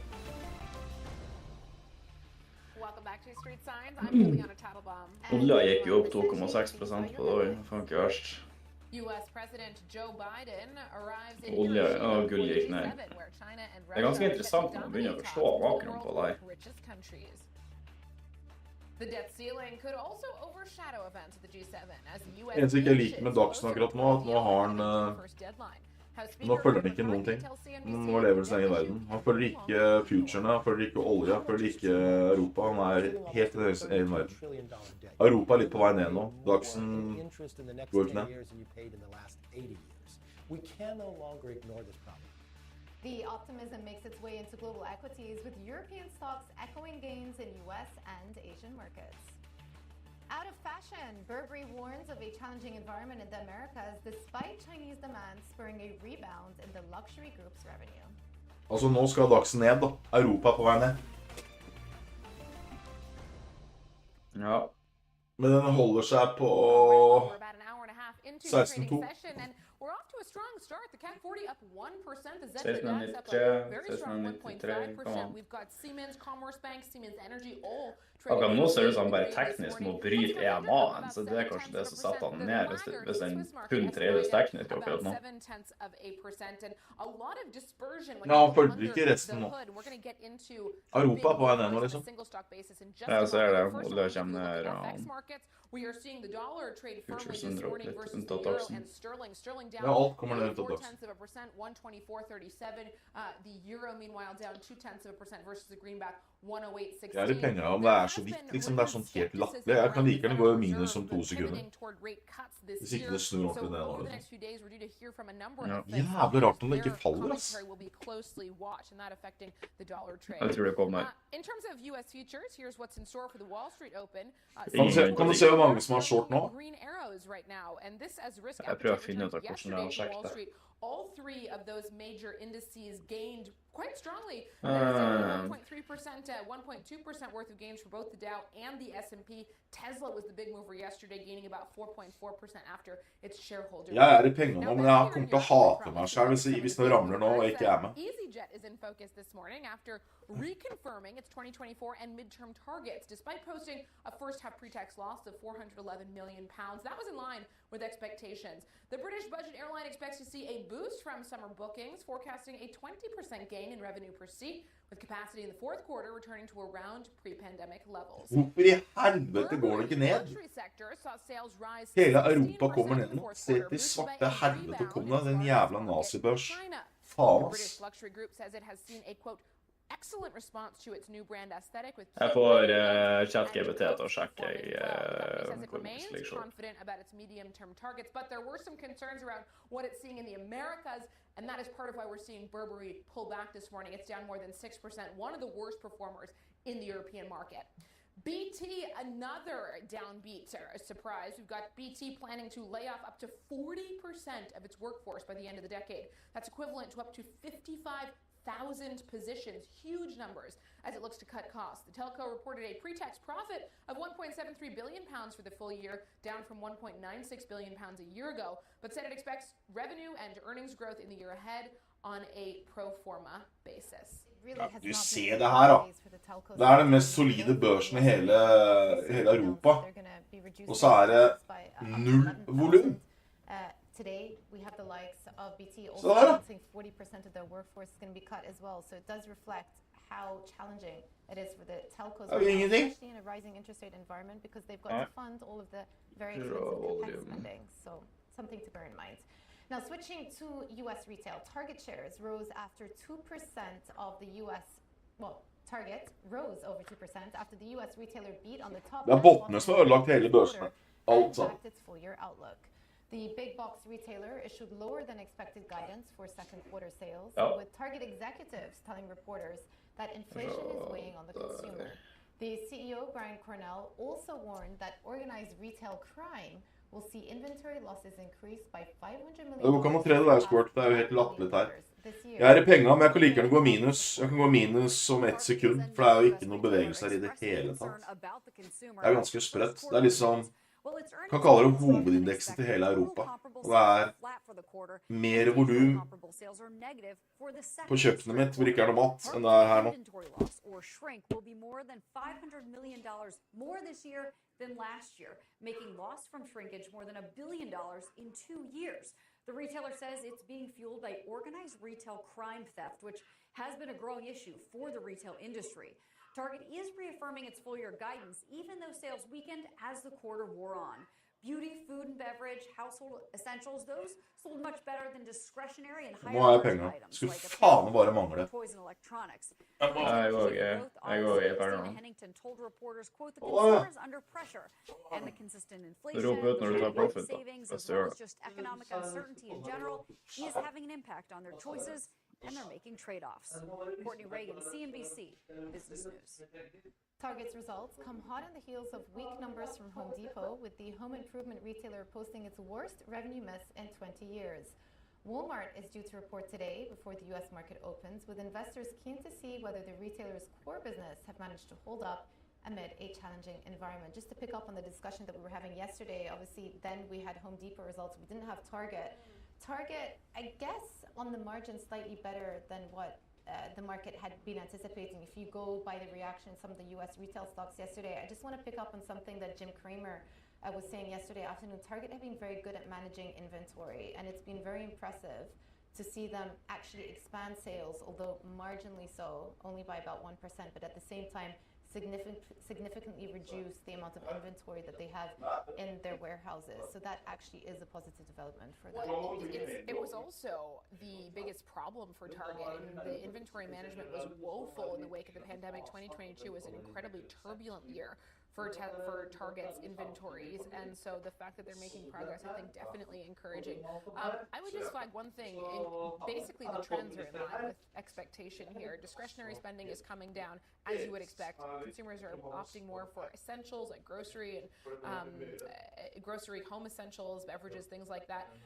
But Target is more vulnerable than other big box retailers when it comes to an economic downturn, because it doesn't have as big of a grocery business as some of the others, like Walmart, and its stock underperformed Costco, Walmart, and TJX, which is the what would you call it, a discount retailer, I suppose, in the 2007 to 2009 period. So if that's where we're headed, Target looks vulnerable. I guess the question is just, is that already baked into the price? Yeah, I do think the reaction yesterday was pretty telling, because it is reflective of investor sentiment towards many of these stocks. I think the expectations were so low, so actually it was kind of a low bar for us to see a positive surprise yesterday. And then it wraps into what we were saying about the macro, that despite the obvious headwinds, rising interest rates, cost of living, higher food prices, etc., consumer spending on some parts of the retail sector still is pretty resilient, and that's impressive. Yeah, absolutely. Well, as our first guest said, it takes a lot to get Americans to stop spending, and it seems like that's proving ever true. All right, let's look at Tencent, which posted its fastest jump in quarterly revenue in more than a year as China reopened. Revenues at the Chinese tech giant jumped 11% in the first quarter amid a rebound in payment volumes, ad sales, and gaming. The results mark a strong bounce back to growth after a succession of negative and flat quarters. Alibaba is expected to post a year-on-year jump in earnings per share when it reports Q4 numbers before the bell. The Chinese e-commerce giant is expected to benefit further from the country's Ja, hvis jeg er i pengene som spruter ettersom jeg er nå, så er i hvert fall du det. Emily Tan filed this report. Men jeg er jo bare short med én kontrakt, da, så det blir jo spotterier uansett. Men får vi ned hele det draget her, så gjør vi 5-0 liksom. Draget av den. Så jeg vet ikke hvor mange kontrakter du er short med. Alibaba's core Chinese e-commerce business will be in focus as the largest contributor to the top line, but also as a reflection of the strength of the consumer, as recent retail sales in China showing a weaker than expected domestic picture. The market is also waiting on more details about Alibaba's planned six-way split, paving the way for separate businesses to go public. And as it moves from conglomerate to a holding company, market chatter has Cainiao Network Technology, the logistics arm, said to be the most mature of the units to get spun off first. And of course, any word about Ant Group and whether it could revive its listing plans after it got pulled in 2020 at the last minute. We'll get numbers due out before the U.S. market open. I'm Emily Tan in Hong Kong. Back to you. Cisco shares are lower. Og bruk til hva, tenkte du på, Miss Rocks? Reported a huge backlog of products in the third quarter. The tech giant posted a 23% decline in orders and said demand has been hit by supply chain challenges. Cisco beat expectations for its third quarter earnings, posting over $14.5 billion in revenue. And McLaren Racing is calling for greater collaboration in the motorsport industry to support sustainability efforts. The Formula One team says there should be more investment in sustainability projects, as well as the adoption of set ESG criteria in the paddocks and motorhomes. Arabile, who is also our local motor correspondent, motor racing correspondent. Arabile, it's great to have you with us. Yeah, I know you would. It's great to have you with us on the show. Look, this obviously is a huge discussion and debate that's happening in all industries, very particular to Formula One as well, and on the heels of, as we know, the Emilia-Romagna Formula One Grand Prix being called off due to excessive flooding. So it all ties in. That conversation kind of happened actually while we're having a chat with Zach Brown, the CEO of McLaren Racing, just yesterday. So that conversation was pretty interesting to kind of get a clear sense of and what he thought was happening and why it happened the way it did. And of course, everyone agreeing that that is really the right way to have gone. So clear intentions there. McLaren releasing the sustainability report as well is quite significant because they were the first F1 racing team to actually release a sustainability report last year. So this is the second iteration, and they've really marked down 4 areas in which they've really felt matches up to the UN sustainability goals, that being net zero, circular economy, diversity, equity and Problemet med å ha en chat-GBT-bot er misrøkse for det første kapasiteten det tar, og så blir 90% av spørsmålene om PGS, og så vet jeg ikke hvordan du skal få opp et premiumabonnement på det, sånn som jeg har nå, for chat-GBT 3,5 er jo greit for sånn helt enkle spørsmål, men du bør jo ha 4 for at man skal få en mer stol på dataen. Men det å ha 100 svar fra chat-GBT på hva som skjer med PGS i chatten her, det tror jeg ingen av oss er gira på. And sustainability as being 2 parts of this entire conversation, right? And the difficulty in investing in your business and making sure you become profitable in a good racing team, but also being sustainable as well. While profitability and sustainability are 2 difficult things, Zach Brown, however, believes that they do have the ability. In fact, this is what he had to say. It is a challenge, of course, but you know, you can clearly accomplish 2 because our sustainability agenda, we're pushing forward fast, and we're turning a profit and a lot of doing good. You know, our Formula One team and our racing teams, We're here to treffer som faen her da. but we're also here to take our technology and our know-how and how to make the Jeg har jo bare, hvis jeg er i pengene nå, så tør jeg ikke tenke på hvor mye du er i pengene nå. Men jeg er jo bare short en kontrakt da. Hvor mye kontrakter har du? 3. Ja, så da har du tredoblet så mye som jeg i pengene. Ja, men... Oljefondet har passert 15 000 milliarder kroner. Og enda har vi ikke råd til å ansette meg fulltid i politiet. Nei, da må vi sende folk som har kreft til et annet land, for det koster for mye penger her, så de må få tak i det selv av egne penger. Du kan jo faen meg lure på hva som skjer med det jævla landet.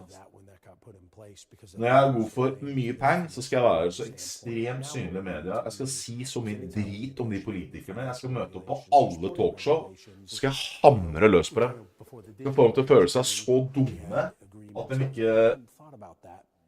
Skal vi bredde da, hæ? Ja, du skal bare møte opp i debatten, du. Jeg kommer til å snakke uten sensur. Jeg kommer til å gi fullstendig hva. Jeg bryr meg null om hva folk mener om meg.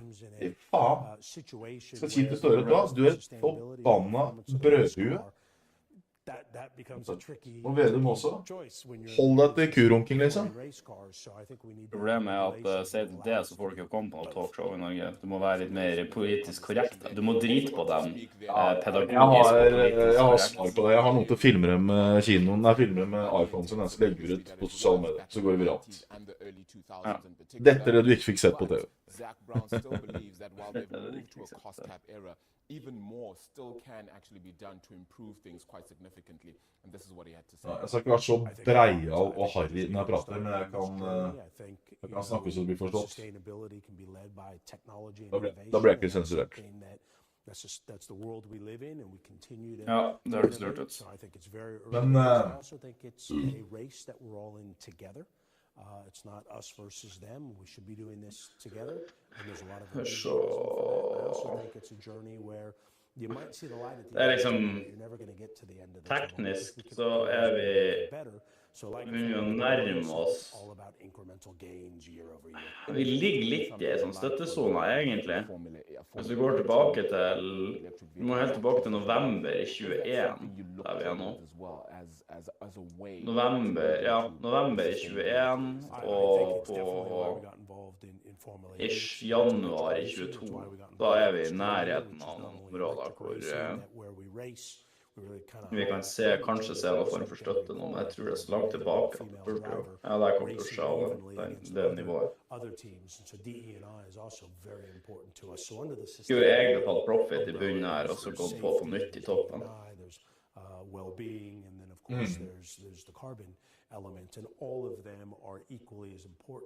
Men så er problemet når det er så choppy, så er det sånn, når det først detter, så detter. Ja, det er det som er problemet. Du får ikke trade. Du må sikte med posisjonen, så må du bare håpe at den går litt. Du får ikke skalpa det helt opp her. Nei, det er breakout trading egentlig. Så da får vi heller skalp når USA åpen. Men det er jo i dag, du strekte ut fra det andre, sant? Du setter når ingen andre har lyst til å trade, og så gjør du noen små prosenter, og det er da du får de fordelene.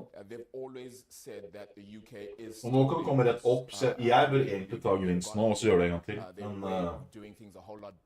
And they believe that they'll be able to still maintain things in the UK doing very well. They want a circuit in China to come back, of course, after COVID regulations have eased, and hopefully even a race in Africa, specifically South Africa. Jeg skjønner ikke noe av den bevegelsen. World Championship without going to Africa now, right? And I can go over there and cover Exactly. Sounds like a plan, if you ask me. Look forward to the tips you give us. Airbulay, thank you. Fascinating piece. And those cars look so sporty in the background. All right, we have to move on. We've got some fresh news around Credit Suisse. AT1 bondholders will not receive an insurance payout. Tror du vi har jævlig mye market makers nå også, når det er så lite volum? Det er da de gir penger. Det er da de gir penger. Derivatives Determination Committee ruled that the takeover was De gir penger nå på at det er lite volum, at folk sitter feil. De vet jo hvor folk sitter hen. Ja, for nå sitter de og følger med i ordreboka hvor folk sitter. Bought swaps in the bank subordinated bonds in the hope the panel would rule the other way. As you and I were discussing last week, there was a bit of movement in the CDS spreads last week in anticipation of potentially some hedge funds. 86% av kundekontoer på IG er short. 86%? Ja. Det er faen meg helt sjukt. Det er 14% som er long i den driten her. Det er ikke rart det ikke kommer ned da. Kødder du, eller? Well, it is that time again. They're talking the talk, but will they walk the walk? We'll have the latest on the US bid to avoid potential. Nei, kan jeg sende en screenshot av det? 86% av hele verden på IG er short aksen nå. Ja. This mango hint water If, tastes just like mango. Skulle vært lov. Tastes just like fruit. How can our feet look just like our hands? How can our feet look just like our hands? For a limited time, new customers get 45% off on our top flavors at drinkhint.com, including Bare så hva jeg linker i pitchaten. Det er det eneste ikke jeg liker med sånne CFD-er, for det der hadde aldri gått på aksjer. Nei, men majoriteten av private handler jo i dag med CFD. Jo, men det er kun derfor det går. Ja. Tenk det at du har en hel fuckings indeks i det største markedet i Europa blir kunstig holdt oppe av CFD. For alle brokerne er motsatt vei. Det blir litt sånn som motsatt, du vet, jævla GameStop-greien. Det blir nesten motsatt av det. Her sitter alle i short, men da er brokerne long, sier det CFD. Og da er det brokeren som nesten holder oss hostage her.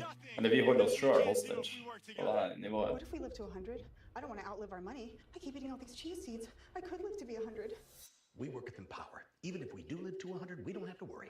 86% er short. To empower what's next. Create social media ads with Fiverr. You'll need your brand manager, copywriter, and Zena, a Fiverr freelance video editor that works with Fortune 500 companies who will join your team from home.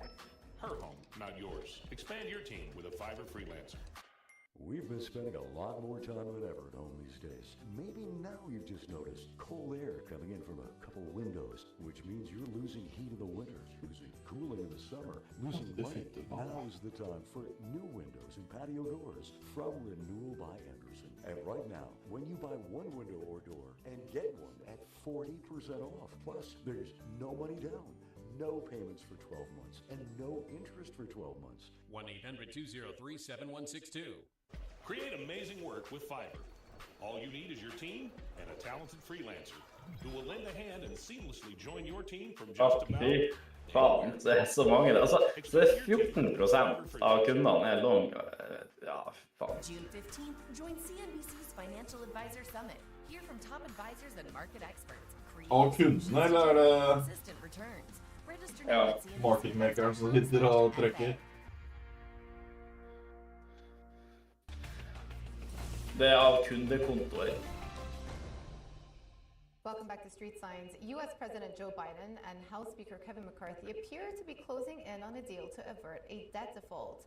After a months-long impasse, the two underscored their determination to raise the debt ceiling, agreeing to negotiate directly with one another. So that is good news. NBC's Bree Jackson joins us from Washington. Bree, do we have any more detail on what concessions we could be seeing if the two sides eventually come to an agreement?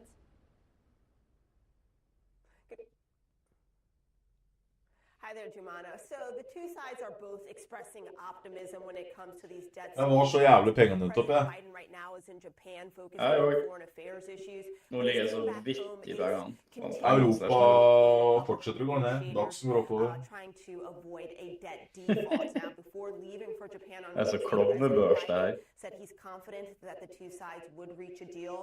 That there is the one major sticking point that continues in the negotiations, and that's the talk over some of the Republican demands to have work requirements when it comes to receiving government programs or receiving aid from the federal government. Ja, euroen detter jo også, Do så appear frustrated with helvete. negotiations overall and wrote a letter to President Biden urging him Men to nå vote candlesen jo litt større her nå, så det noe mer volum som skjer her nå. Godt hende de har tatt ut mange av de som ligger short, og så får de bevegelsen som vi venter på. Det bare tull at den kan være oppe, sånn som den er nå. Så jeg vil nok komme ned nå. Du må følge resten av markedet. Du har futurene på vei ned nå, du har Europa på vei ned nå, du har euroen på vei ned nå. Og da skal faen ikke DAXen gå oppover. Da må noen begynne, da må noen varsellamper begynne å blinke. Ja.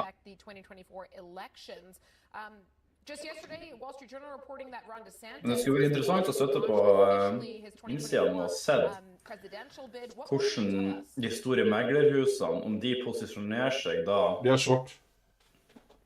Ja, men hvis meglerhusene er short... Nei, jeg mener hedgefond og alt sånt nå, de er short nå. Alt av hedgefond og alt er short. Ja, så det er liksom sånn her, klarer CFD-brokerne alene å holde det her oppe, fordi at kundene nærmer seg short. Du tenker litt sånn, dere må tenke da, du vet hva en market maker er for noe, ikke sant? Å helvete, her kommer dragen ned da. Du vet hva en market maker er for noe, ikke sant? En market maker trenger ikke holde posisjonene, han skal bare kjøpe og selge, han smått. Så for deg så blir det tap, for han så bare kjøper han og selger, han bare holder kursen opp og ned han. Så han går ut og inn på millisekunder. Han trenger ikke posisjonere seg i det hele tatt. Han trenger bare også vippe av pinnen han. Ut inn, ut inn, ut inn, ut inn, ut inn. Mens du når du kjøper, så kjøper du, så blir du sittende. Market maker sitter på både kjøp og salg. But DeSantis has stood firm on that. So all of these signs that he is expected. Godt poeng med han Prosecco sier også. Du skal regne med at alle får se om det kommer på markedet. Nei, men jeg tenker sånn broker som IG burde jo kanskje komme ut i markedet. Så de store, litt mer etablerte brokerne burde jo. Nå får jeg med de pengene, så det holder her i hvert fall. Ja, jeg vurderer å ta profitt, men liksom, ikke det største summene på en kontrakt, men ja. Nå er $16 i plutselig. Gjør det 10 ganger, så blir penger ut av det. Og det man skal ta den her, om vi skal vente på draget hele veien der. Trist å ta den her da. Ja, ikke noen av dem poppet opp igjen. For det her han snuddes da. Ja. Så det noe form for støtte der. Men det jo en ganske stor orderblokk som ligger her, så det sikkert det. And of course, they will be discussing China and growing belligerence between some nations of the G7. Det kommer litt an på perspektivet ditt. Så hvor lang tidsperspektivet det jeg tror at DAXen skal til helvete ned i hvert fall forbi 14.000 eller 13.500 poeng. Før han stabiliserer seg.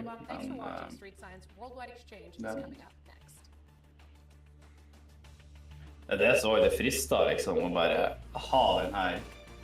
Det er synd vi ikke har fått der kontoen på Jones, for da hadde vi satt 3 kontrakter short på toppen her. Da ikke vi kommer til å røre dem før ut i september, når DAXen har trynet. Da har vi sikkert kommet til å gjøre mellom 10 til 20 000 per av de kontraktene. The Sonic Scrubber by Black Wolf. Charcoal-infused silicone. Det jo egentlig en unik mulighet for de som short og litt makerinteressert nå, og går short på toppen her. Hvis du har litt marginer, så kan du jo nesten ikke gå feil. Jeg vet ikke om du enig, men...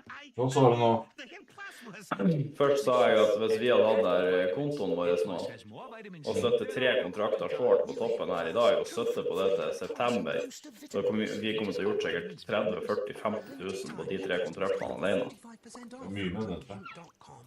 Ja, så hvem som helst som har litt marginer nå, burde jo egentlig sette en short her oppe, en liten, veldig liten short-posisjon, så de kan sette på lenge. Så blir de å gjøre penger på det. Derfor vurderer jeg å bare holde den som jeg har nå, for det her nivået er jo så nært all-time high at det er jo helt...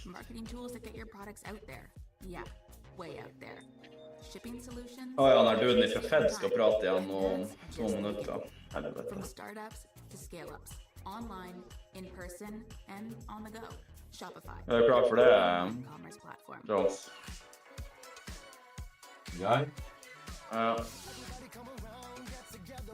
Det blir prating.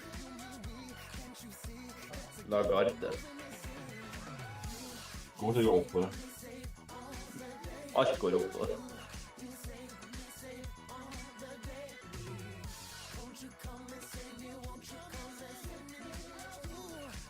Men han jo ikke... Han ligger ikke I min sånn her kalender. Jeg har Philip Jefferson som prater I ettermiddag, og Michael Barr skal prate. Og Michael Barr jo litt viktig da. Klokka 12:30. Han prater om Market Open. Og så Existing Home Sales kommer jo I dag også. Det jo også litt viktig. Regular felt easily falls off, but Ruby sliders feature a nano-weave material attached with an industrial strength adhesive to the cover, so they're built to last. Order now and get an 8-piece. Kanskje også ta litt gevinst nå og vente, men jeg jo shorta fra day high på måneden nå, på et halvt år, så litt frister litt å bare holde short nå da. Ja, jeg vurderer bare å holde den shorten her. Jeg har marginene til det, så heller finne andre innganger og trade med og bare holde på den shorten. Men det litt verre vurdering så eksponert med 3 kontrakter da. So call 1-800-722-5613 now. Da vet jeg ikke hvor mye marginer du har til å trade videre. Men det ikke mye. Nei, nettopp.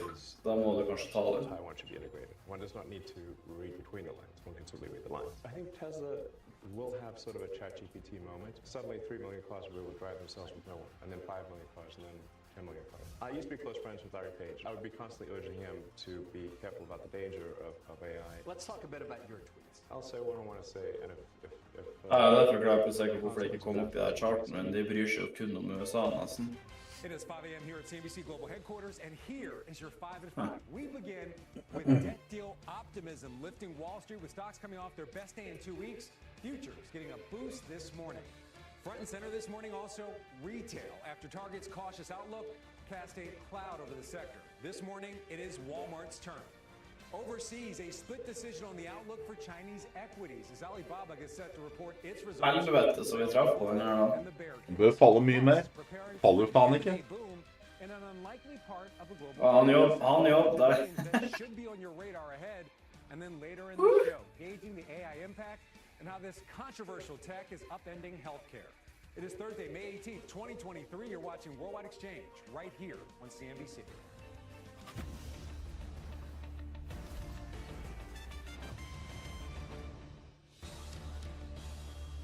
Good morning. Welcome to Worldwide Exchange. I'm Frank Holland. Thanks for starting your day with us. Let's kick off the hour with a check on U.S. stock futures. This morning, as we mentioned, they are moving higher, fractionally higher right now. Lurer meg ta gevinst, ass. Ja, hva det gjør. Og så går vi på klokka når USA åpner. Det så choppy nå at det jo helt latterlig. Ja, men hvorfor ikke bare ta gevinst? Og så når han kommer på en liten push opp her, så åpner du en ny short på 1 kontrakt bare, eller en halv kontrakt.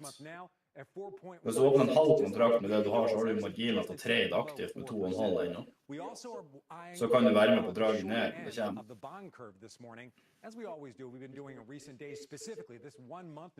Looking at this right now at 5.703. Jeg skal holde min, tror jeg. Det så høyt nivå det her at... About 1.25% when it comes to yield from the very beginning of the month. The 2-month, the 3-month also up 5%. Tatt gevinst på ute. Nice. Se om du får en ny inngang på push up her da, på en halv kontrakt, og så holder du det. Så har du 2,5 kontrakt med å trade med I USA. Det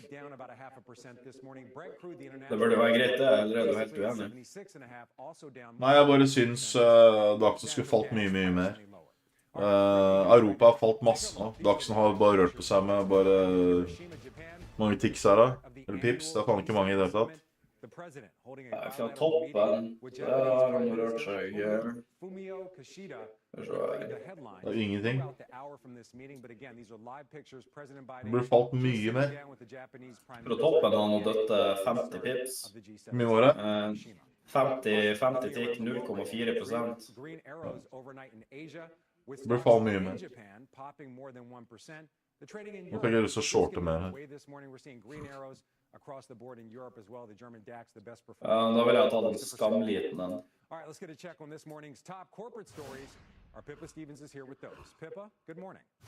Bare fordi at du ikke får vært like raskt ut. Oslo åpen I morgen, Marius. Det helligdag I dag. Speaking during a virtual upfront presentation, Netflix co-CEO Greg Peters says the tier's member base has more than doubled since Så du kanskje får deg en ny inngang snart. is now the first U.S. state banning TikTok within its borders. In a new law signed by Governor Greg Gianforte yesterday, starting January 1st next year, it will be illegal for Apple and Google's App Store to offer TikTok as a digital download. Det jeg skal gjøre nå, It does not penalize anyone for nå skal jeg ta og sette en short på Nasdaq før åpning. Ja, da tror jeg på det. Ja, jeg tror jeg kommer til å åpne rett ned. En liten short. Jeg er med. Fordi den dagsen her kommer ikke til å røre på seg før det først dropper. Ja, da går jeg over med en skam. Jeg vil ikke shorte av dagsen. Se så sterk den er. Hvis det ligger 89% av alle short dagsen, så det veldig lite som skal til før han går rett opp, altså. Pippa Stevens, thank you very much. We're going to see you much more later on the show. All right, now turning back to Wall Street. Tech continued to outperform. Så nå henter han seg inn igjen. With the XLK Tech Spider ETF hitting a new 52-week high for the third straight day, its highest level since April of 2022. Skal vi shorte dagsen, eller? Nei, Nasdaq med det. Jeg har shortet han alt kontrollert. Bare sånn kjempeliten føler. Ja, bra Prosecco. The moves come as growth stocks rebound, the interest around AI and expectations of a potential pause in the Fed's rate hiking campaign driving that trade higher. Joining me now to discuss. Jeg shorter en på Germany, short. Der nå, og så shorter jeg en på Nasdaq. Thank you. So I think the question here is, Gina, is the growth trade back? Well, you know, it depends on how you think that this is going to play out. We're headed into a slowdown, that is unquestionable. But some of what has been pushing this tech story has been looking past this recession into the long-term trends, you know, these trends like cloud, trends like, you know, OpenAI and what that means for productivity. And so we have continued to see demand in that space and quite. For det vi egentlig bare må vente på, det de som setter short, men de vet ikke hvorfor de setter short. If you look at how the stock market is acting, we've actually been trading the really defensive sectors like healthcare and utilities. They're really expensive right now. And so we've actually been sort of rotating out of that. En kontrakt ut I markedet, en annen kontrakt ut I markedet, short på begge. Så da får vi se om. Vi treffer. Det eneste det der unemployment-tallene. Når kommer det da? En time før åpning I USA. Men jeg skal få sjekke hva konsensus der. Jobless claims, ja. Does it change your view on any particular sectors? Look, no, I think that the debt limit talks represent short-term volatility at the best and a real dislocation to the market at the worst. So it doesn't necessarily change kind of where we think we're going on average. We think that we're headed into a slowdown, and assuming that we don't hit a real dislocation with the debt ceiling talks, then we should actually head into that and head into either a mild recession or a growth recession. And the story on that is still the same, which is that you have to figure out how to participate in the segments of the market that are still reasonably priced and can defend and participate on the other side of this recession. Okay, what about portfolio protection? The debt limit negotiation, that's not the only risk to the market right now. We continue to have inflation, historically high rates. What are you advising your clients to do right now to protect their portfolios? Look, right now it's a really tough time. Hva faen Philly Fed Manufacturing igjen? Det bare industrien I Philadelphia? Selvfølgelig ikke det så viktig, men... Which is what we've been recommending to a lot of our clients is to think about collaring their portfolio. because there is enough optimism in the market that you can still get a bid and get some protection to the downside if you give up a little bit of your upside. So that's one way to do it. The problem that we have with most sort of portfolio strategies is, like I said, the really defensive sectors are very highly priced at this point. And so it's very hard to justify buying healthcare and utilities and discretionary where they are right now. In fact, the best earnings that we're seeing are coming out of places like consumer discretionary, things that would normally get hit. But with all the waves... Det sånn, hvis Daxenberg gir tilbake det der sjuke pushet fra I går, så gjør de jo 170 tikk til. Thank you very much. Appreciate you being here. Also, don't miss your chance to join Gina and other top advisors, investors, market experts, technologists, and economists. Ja, det er jo en indikator på hvor man erfaringsmessig, ja, med mindre det har vært veldig mye spekk I markedet allerede, så synes jeg ikke den har flyttet så veldig mye. Men det er jo en til ting til å bidra og flytte synet på markedet da. Europa faller videre, Daxen faller ikke. Da får du sikkert en liten dropp her nå snart.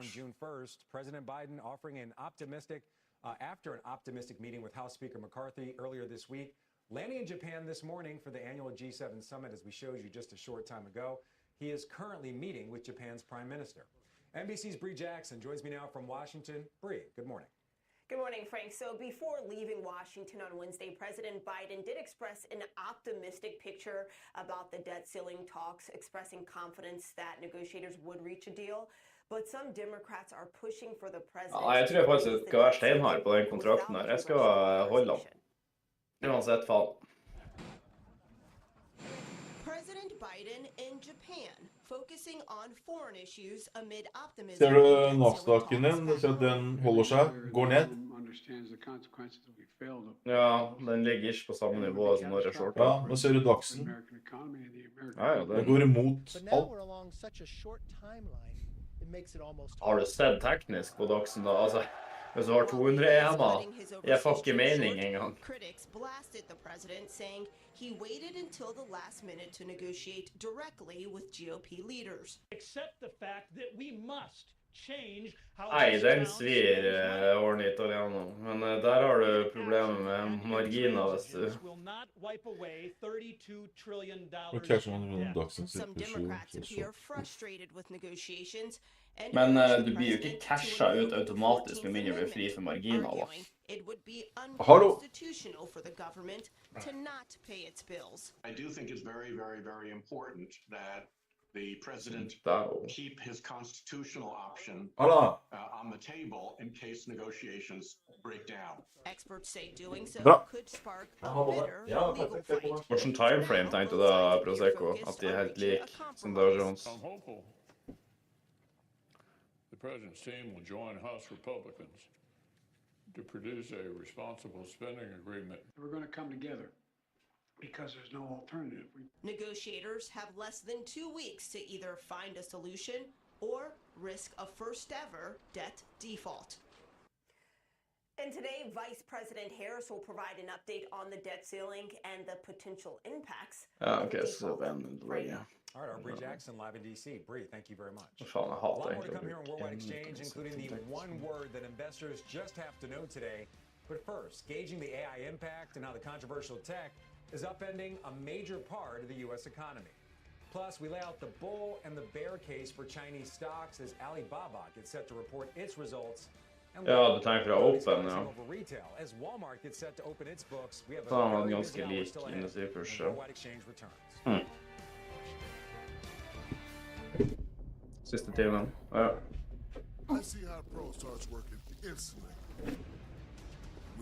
Shorten med Dax her, jeg ser ikke noen grunn til at den skal gå videre opp.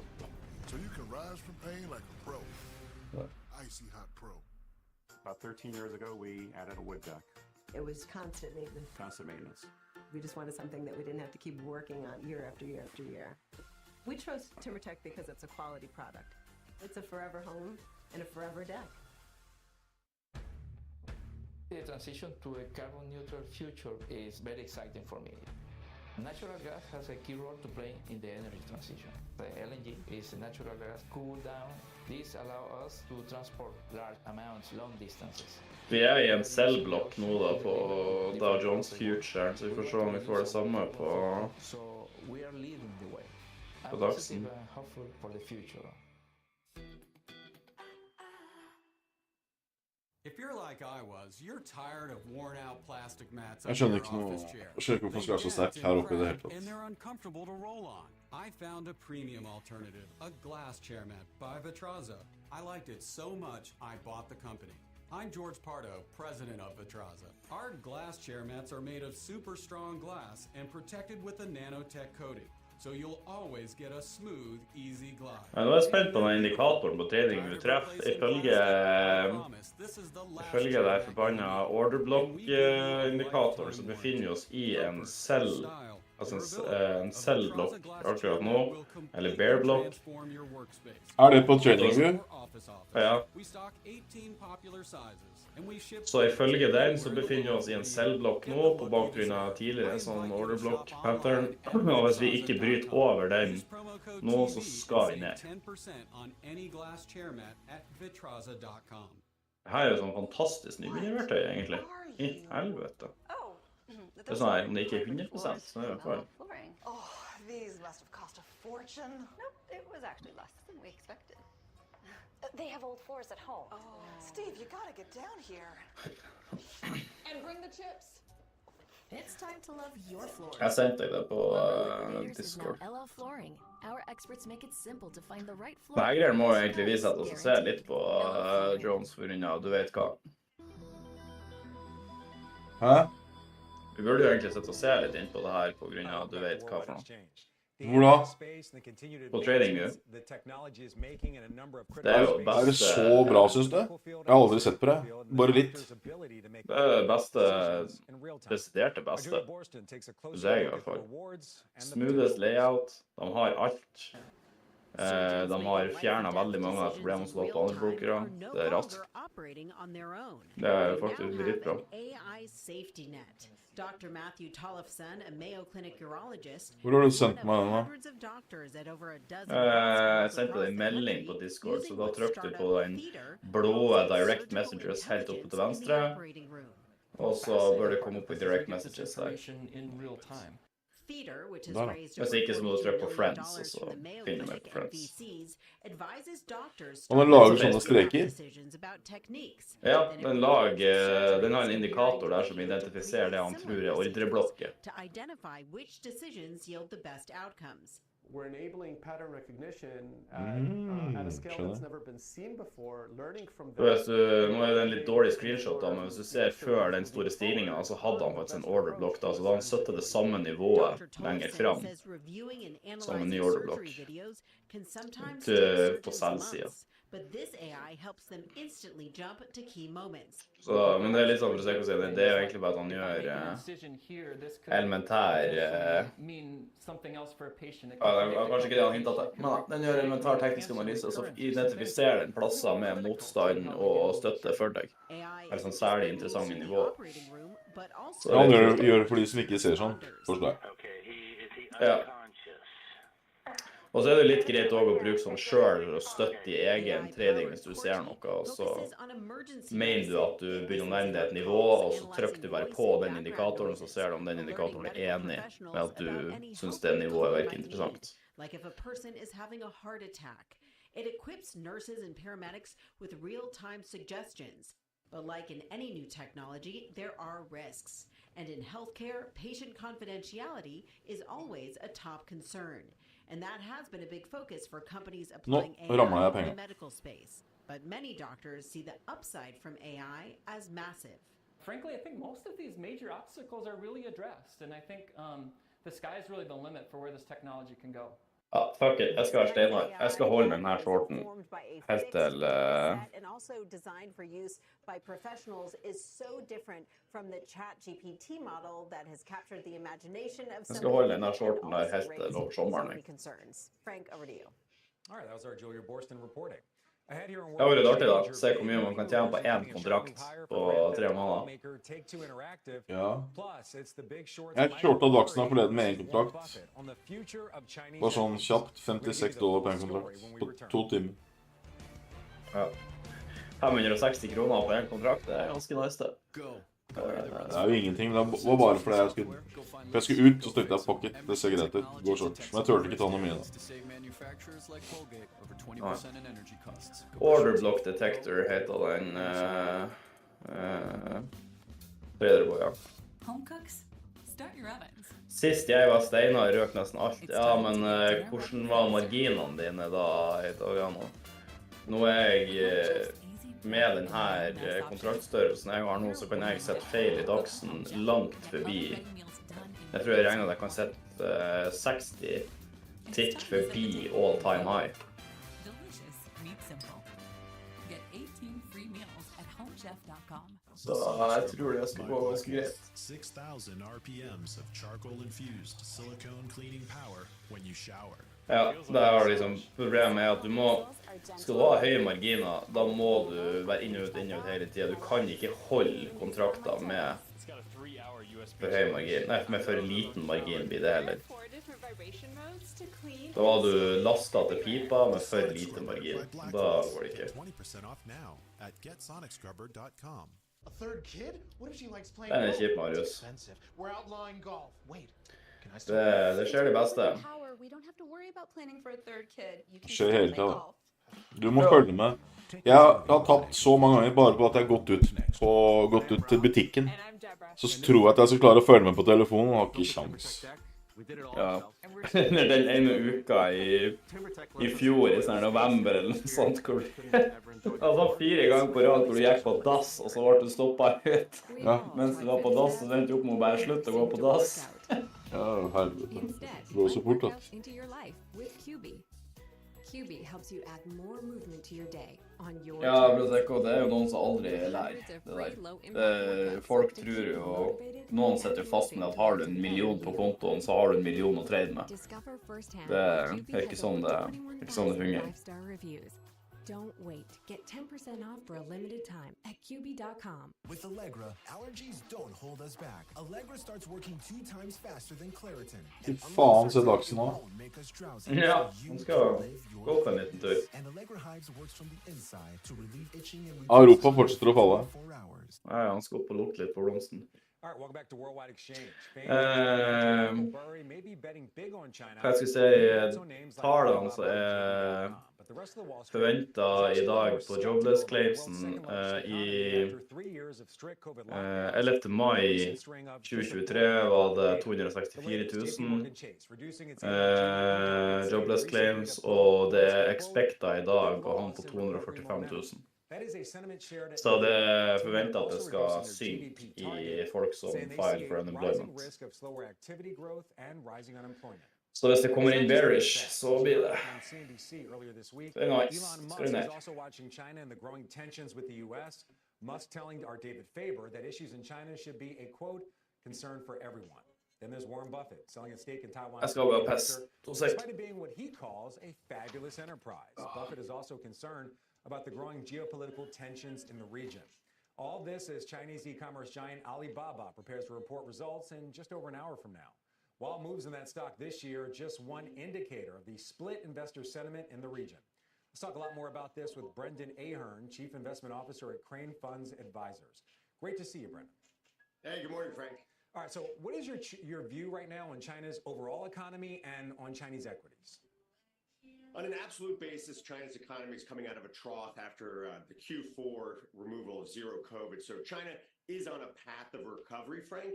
It's going to be an incremental recovery, really driven by domestic consumption, very different from past rebounds in China, which have Fredrik som er FX nå sitter og treder indekser. Manufacturing, which is slowing as the global economy slows, as well as it's going to be less infrastructure intensive, less building intensive. So a little bit of a different type of recovery, which is why we think it'll be an incremental recovery over the course of 2023. So you're mentioning export-focused manufacturing. How does the nearshoring efforts, not only here in the U.S., but in Europe, how does that impact the Chinese economy? Well, I think the big headwind for Chinese manufacturing is less nearshoring. De robber oss hver dag. Lessening demand. You know, you've got a 60% chance of a recession in both the United States and Europe. And that means people are going to be very likely spending less. So it's more of that effect. Så nå må vi finne ut hvordan de tenker. It rolls off the lips, but it's very difficult to do. As well as there's really an environmental consequence to a lot of the manufacturing that China does. I just think there's no appetite for someone to have a rare earth processor in their town. I mean, raise your hand if you'd like to see that. I doubt it. Yeah, I think a lot of towns would decline that option, very much so. We often talk about I can't get the words out today, Brendan. Bellwether stocks here on Worldwide Exchange. I think Alibaba counts as one for China. Reports in just about an hour from now. What's that report going to tell us about China overall, and what do you expect the company to say about its spin-off plans? Yeah, 100%. I mean, Alibaba's an important company because it is so geared to that domestic consumption story. We've seen from JD.com that they mentioned that their Q2 merchandise sales is actually faster than Q1. So JD, a competitor, looking pretty good there. Baidu on Tuesday talked about advertising revenue picking up. Yesterday, we had Tencent talk about a domestic consumption recovery. So I think that bar is increasing for Alibaba in terms of it's so geared to this domestic consumption. Nei, jeg har ikke gjort noe ennå. We're looking at revenue of almost 209 billion RMB, which is about just doing the math here, about just about 22 billion US. So you're doing a lot of math. It's early. One last quick question. I appreciate it. I want to come full circle. We talked about Warren Buffett pivoting away from China. We talked about Michael Burry, according to 13Fs, kind of doubling down. Should the average investor pay attention to these moves by these big-time investors? Is there something we can learn very quickly from either one of them? Well, I mean, Berkshire Hathaway is still a big stakeholder in the Chinese electric vehicle maker BYD. So very, very successful position for them. So they're still heavily involved in China, as well as Berkshire Hathaway heavily geared to U.S. multinationals such as Apple, which derive more than 20% of their revenue. So it just shows diplomats from both the U.S. as well as from the China side need to get on an airplane, start talking to one another, because we have so much as investors globally to lose if this relationship continues to fray. All right, Brendan Ahern, great to see you. Thank you very much. Thank you, Frank. All right, time now for checking this morning's other headlines. NBC's Francis Rivera is in New York with the very latest. Francis, good morning. Hi, Frank. Good morning to you. We start with Florida Governor Ron DeSantis, who could become a presidential candidate as soon as next week. As NBC News first reported, DeSantis is running against the clock. He must announce his 2024 plans within 2 weeks due to disclosure. Sorry, det er ikke noe dårlig stemning. Det er sånn det er. Det er sånn marketmaker fungerer. Trails former President Trump in a Republican primary. He is widely seen as Mr. Trump's strongest rival. Meanwhile, on Capitol Hill, George Santos' future in politics is in the hands of the House Ethics Committee. The House voted on a referral, which allows Republicans to avoid a vote on the resolution itself. Last week, Santos pleaded not guilty to federal charges, including wire fraud, money laundering, and Svarte han Kasper på det å utvide til flere valutaer? Hæ? Svarte han Kasper på det å utvide til flere valutapar? Skal det, men akkurat nå så må jeg bare bygge opp porteføljen. The couple, along with Meghan's mother, were followed by photographers after they left a charity event in Midtown. Police call the scene chaotic, but deny any near collisions. So you've got the versions being near, what did they say? They said it was a near catastrophic chase, and then you say the police calling it chaos. So somewhere in there is the real deal, Frank. Yeah, I mean, I think a lot of people are kind of pointing to what happened to Princess Diana and somewhat reminiscent of that. Obviously, a much better outcome. They both got where they were trying to go see. Francis, great to see you. Thank you very much. Sure thing. All right, as we head to break, check out shares of PacWest Bancorp building on yesterday's sizable gains. After it, another regional bank saw their best day of gains since January of 2021. Looking at shares right now, up over 5.5%, and much more Worldwide Exchange coming up after this break. Stay with us.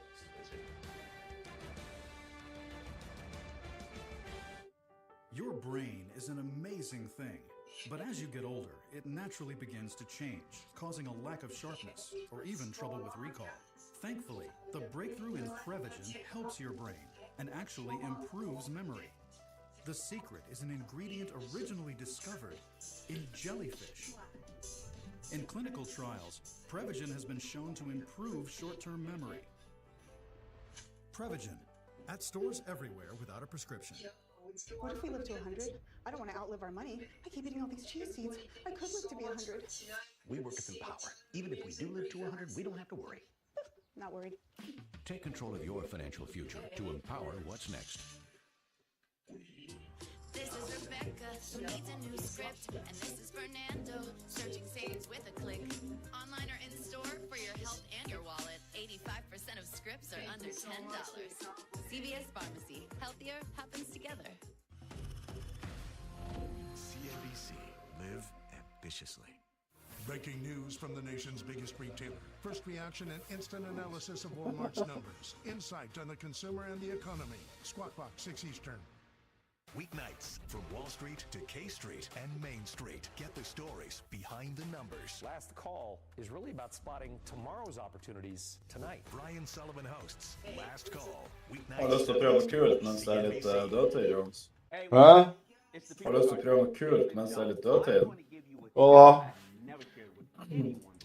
Send meg en link nå, så skal du prøve å leke litt med det der greiene. Det tror jeg noen sånn kreativ som selv, så det kunne gjort mye sjukt med. Sendt meg? Ja, jeg sendte det på Discord på samme meningsplass. Jeg sendte en screenshot i stad.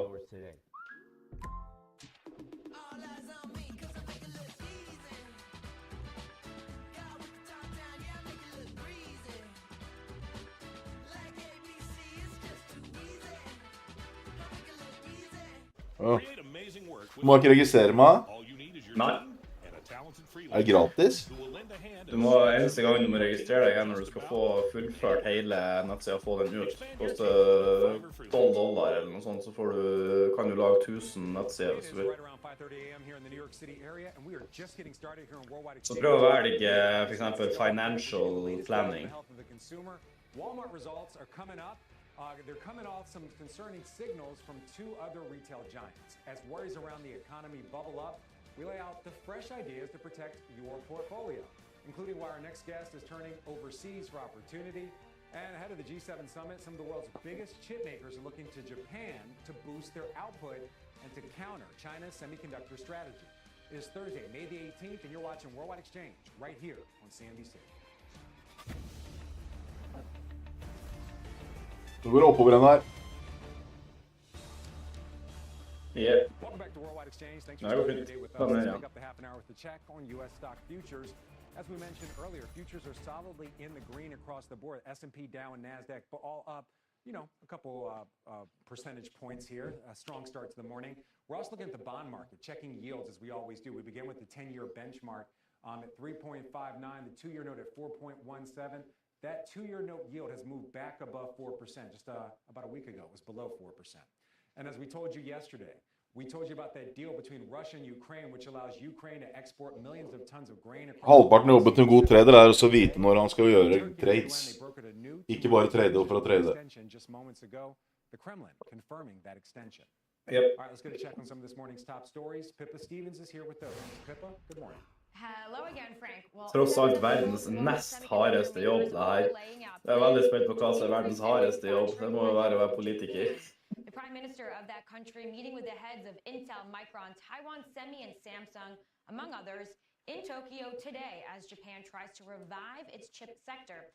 That meeting coming ahead of the G7 summit with China set to be a main focus and President Biden expected to push allies to counter Beijing's own semi-strategy. Nå det jævlig mange som kommer til å miste jobben sin med den der chat-greiene. Det kan sitte der med Prøvde å lage noe med den her. Ja, du, var det så mange som kommer til å miste jobbene sine? Fytti faen. Det var liksom location, det var alt hvis du valgte financial planning, og så kalte la oss si SMS News da. Så la jeg nettsida til deg sånn. Men du har ikke spist noe nesten det. Kan ikke jeg stikke opp med meg noe mat, og så er du på liven og prater? Jo da, null problem, så du blir jo sittende i alle posisjoner. Ja, jeg sitter short, jeg. Ja, nei, men goodies. All right, Pippa Stevens, we'll see you in just a bit. All right, now turning back to the consumer, Walmart preparing to report fiscal Q1 earnings in just over an hour. After Home Depot and Target said shoppers pulled back on big-ticket items. Ja, så du gikk 100 K på noen dager. Du ikke helt på Phantom of Youth-nivå, Guffe, men du ikke langt unna. Altså, ja, det jo helt vilt. Walmart did, however, give a weaker than expected full-year For outlook back in February. du må alltid tenke, ikke hvor stor kontoen din er, men du må tenke hvor mye du eksponerer deg i markedet ditt relativt til kontostørrelsen din. Altså 100K er mye å trade med hvis du trade med 1 og 2 og kanskje opp mot 5 kontrakter. Men 100K, hvis du handler med 100 kontrakter, så er du eksponert for 100 kontrakter, så du får med eksponert for 10,2 mil i markedet, liksom. Da er 100 000 ingenting i forhold til marginer hvis du eksponerer deg der. About 60% at Walmart's a strong positive in terms of stability, and that's a section of the business that's working. The other positive for Walmart is Walmart really stands for value and everyday low prices. Of course, a pressured, considered, choiceful consumer is looking for more value.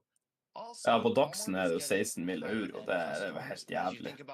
Men da forsvinner 100K fort. They're also getting a wealthier customer that doesn't even have to enter the store in many respects, given this omni-revolution we're having in retail. Ja, skal vi se sånn, vi har ikke hørt, veldig enig med Prosecco, vi har ikke hørt noe fra Phantom på en liten stund, og forrige gang vi hørte noe fra han, så hadde han tapt 7-8-9 millioner eller noe sånt på et par dager, så det er vel... Yeah, you're bringing up a great point, Frank, in terms of what's happening with the future of retail. Dagsen er jo da kroneksempler på hva du ikke må gjøre akkurat det som du har gjort på, som vi har pratet om så lenge. Den er jo manipulert til det. Men hedgene, problemet var at han endte opp med en for stor position size, så han ble stoppet ut på hedgen sin, altså på posisjonen sin, før hedgen fikk tjent han noe penger. Through Walmart Plus, the loyalty program, and through the frequency of grocery shopping.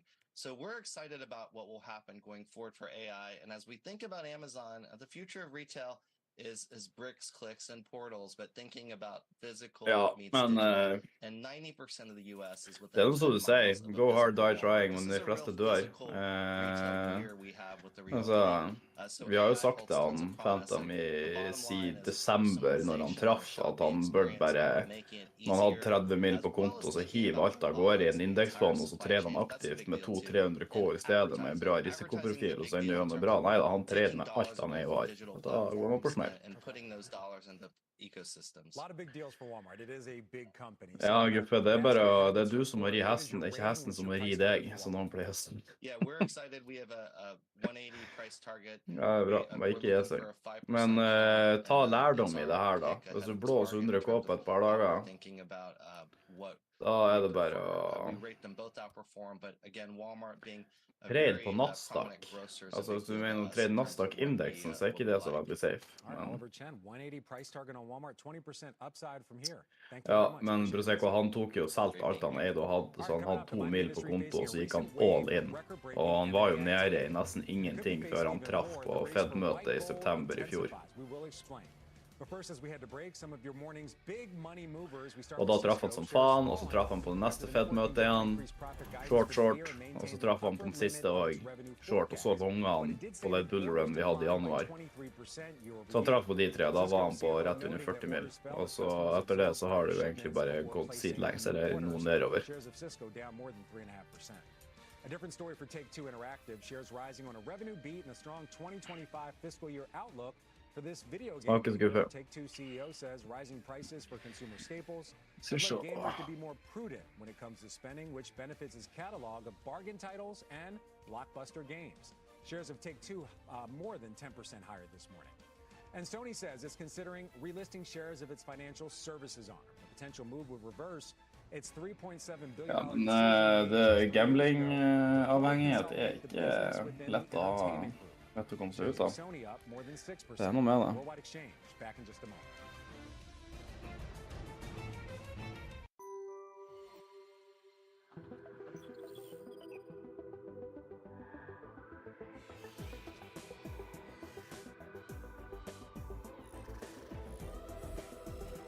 Det er akkurat det tredje går, ja. Det er derfor hvis han har den der all-in-mentaliteten, når du har en portefølje på 40 mil, så vil jeg påstå at å treffe 100% eller tape, det ikke verdt det risiko uansett. Da vil jeg bare ha gjort sånn, ta ut en konto på 100K, og så kan du heller YOLO med de 100K-ene, for da kan du i det minste tape ganske et par ganger uten at det ender på fint. I'm a CFP professional.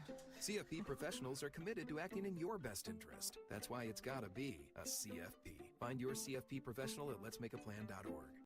Do you ever worry we'll live forever? Startet du med en konto på 20 euro for å se hvor mange kontrakter fikk du til? Da måtte du jo treffe på tikket med, i forhold til giring på 200-giringen bare for å få handlet en halv kontrakt.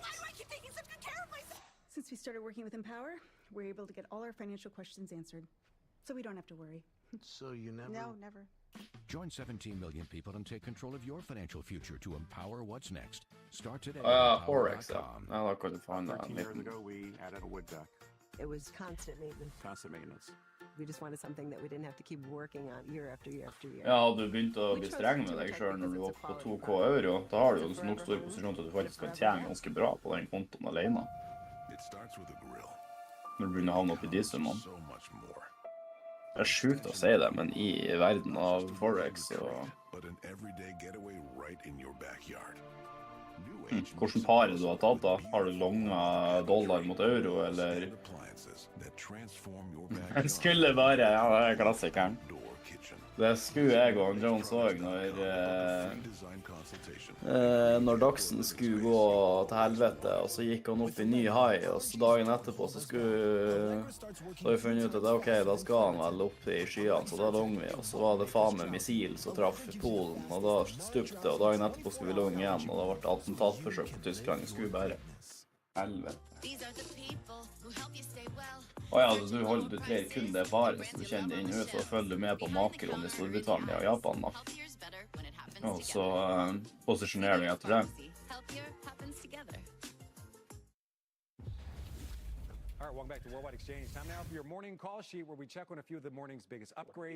Japan er jo et ganske interessant case nå med han der nye...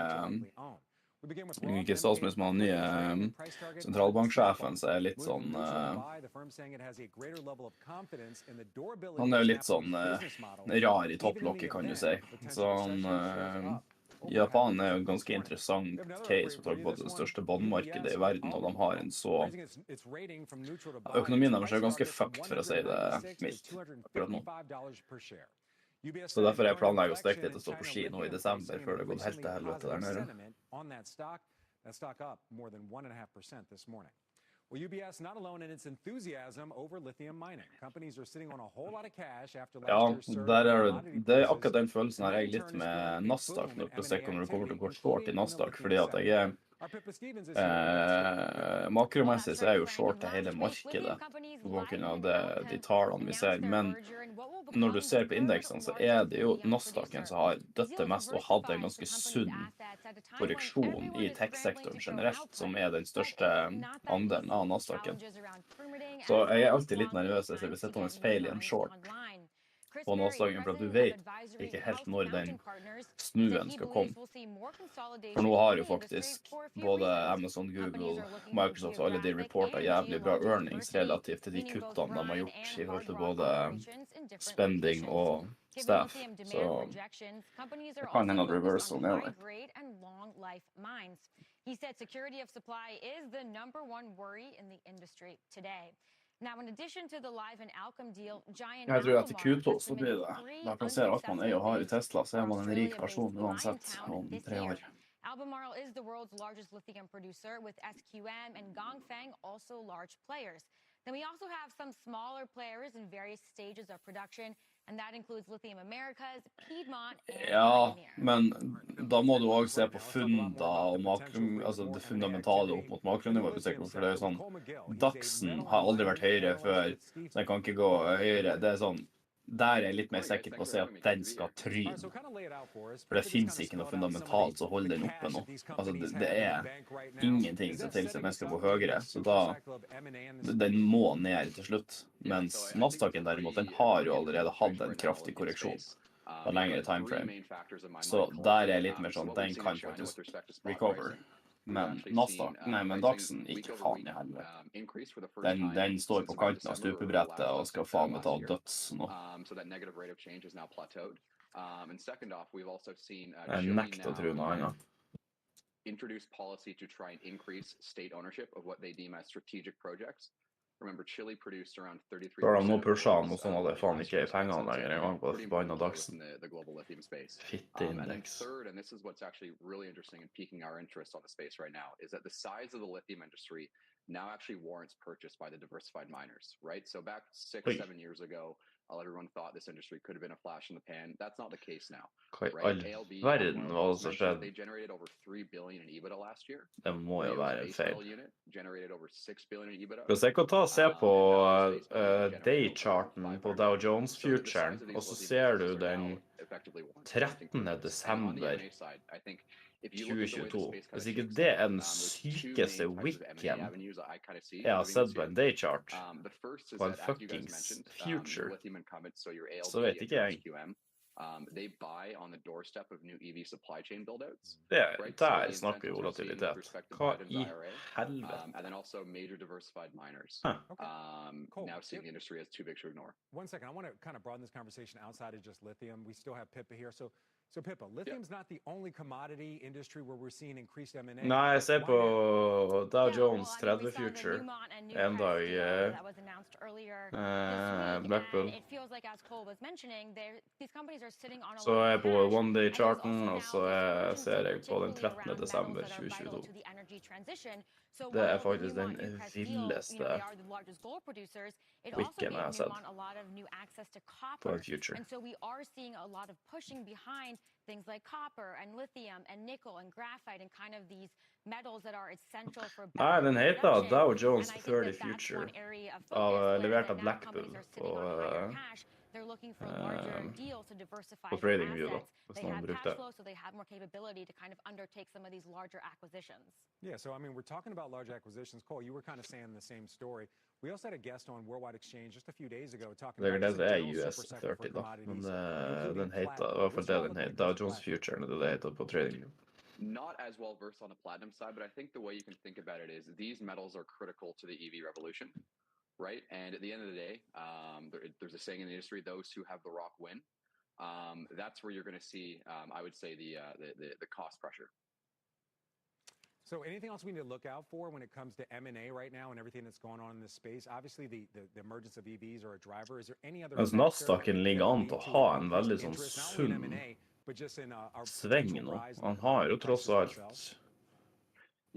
Mot til Dachsen så 1% under all-time high, så vi nesten 20% under all-time high på Nasdaqen. Så den har jo allerede vært nede I helt nede. Den har jo døtt 36% fra high til low. Og det jo en ganske sunn korreksjon egentlig, og så har den startet med en sånn såkalt Nike swoosh recovery. Så jeg faktisk ikke så sikker på at den kommer til å ha de største korreksjonene, men nå beveger han seg inn I zone, jeg tegner ut for ganske lengst, så interessant. Du går bare oppover dette her. Ja, jeg ikke pengene lenger en gang på dagen. Nei, hadde jeg visst det her, så hadde jeg tatt stoppen I sted. Det bare tull, der kan du gå videre oppover. Ja, det vanskelig å tro det, ja. Jeg kan aldri gjøre noen ting, jeg. Jeg må sitte her og følge med hele tiden. Ja, men det her, så lenge du ikke har tatt sånne kontrakter, så det null stress. Det skal ned. Det ikke noe stress, men jeg ikke sitte feil vei, så jeg kan være med opp. Futtene rører seg, S&P går oppover, Nasdaq har gått oppover. You've obviously probably heard of ligger på støtte der nå på Dachsen. Kunne shorta mer her nå. That was a rumor that came out around 2 months ago. Tesla also just announced the groundbreaking of a lithium refinery down in Texas. So, you know, they need spodumene feed to go into that hydroxide refinery. Så lite Ja, jeg gikk short nå på Dachsen. Jeg synes du gjør det, men jeg kan ikke være så mye short, for da går jeg stopp. Men nei, jeg kan ikke være med på sånn 80, ass. Helvete. Skulle shorta her nå. Ligger rett på støtta her nå. Det var der han kom ned fra stad. Du mener rett på motstand? Ja, nå kan jeg shorta. Jeg short. Jeg kan ikke gå med short. Nei. Skal vi prate nå klokka 12? Nei, han sentraldøden har vi allerede pratet.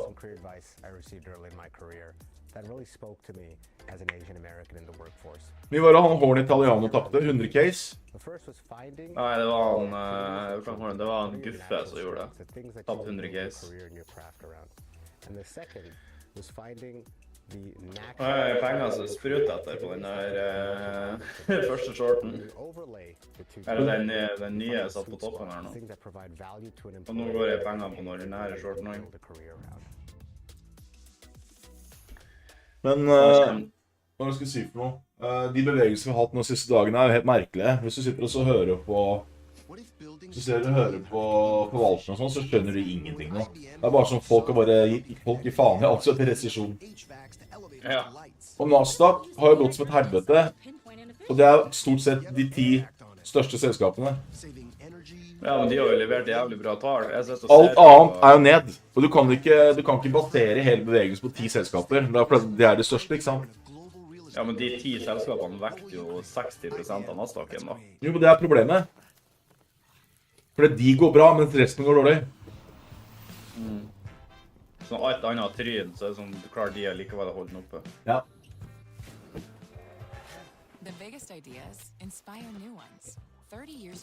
Hva faen er det heter igjen? Er det ikke et kors det vi nettopp fikk på dagsen nå? Hva er det tekniske begrepet for det forbannet når du har en wick som end flatt, men den gikk til nedsida? Hvis du zoom inn på 1-minutterscharten din. Ja, men det faen det der heter igjen. Det er ikke en shooting star, men det der er sånn cross, nei. Det er ikke kors. Jeg kommer jeg må steke pannekaker.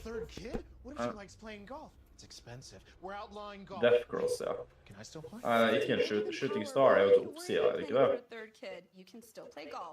Shooting star er når du har en bull whip med flat.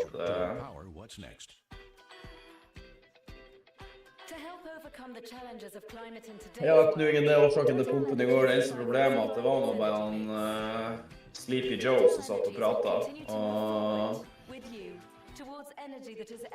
det betyr jo ikke noe mer mot han Paul McCartney. Han har jo holdt på samme posisjon sin hele tiden, om at de skal få innfridd kravene sine for å redusere balance sheeten til USA, hvis ikke så nekter de. Å, fy faen, nå er det lite volum her. Hva i helvete? Amazon's cloud computing unit will invest $13 billion in India by the end of the decade. That boosts its total investment in the country to more than $16 billion and will support over 100,000 a year. Det kommer litt an på, altså, jeg synes jo å bruke 20 og 200 EMA-en på 1-minutterscharten når du ser den opp mot nivåer på større timeframes fungerer kjempebra. For da det er en måte at du kan forsterke konsensusen din om et nivå har noe reell støtte eller ikke. Så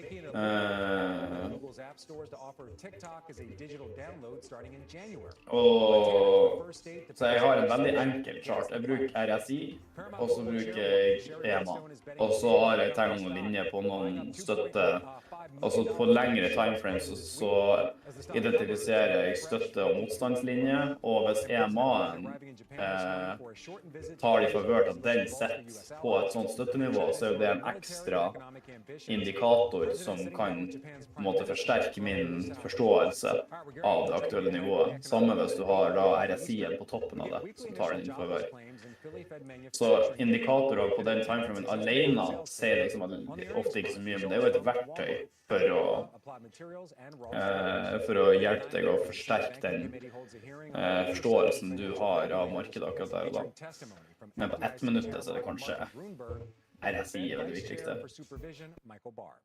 And speaking of the Fed, we hear from Fed Governor Philip Jefferson and Dallas Bank President Lori Logan this morning. Så for eksempel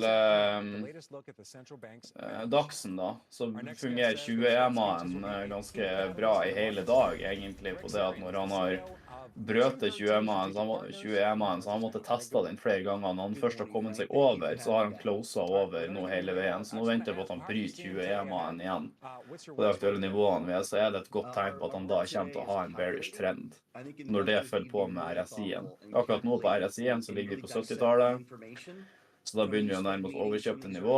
Samtidig ligger han tett på EMA-en, så hvis han nå bryter under med en RSI på 70-75, og han bryter under EMA-en, så det er en veldig god tegn på at du skal ha en bearish trend da.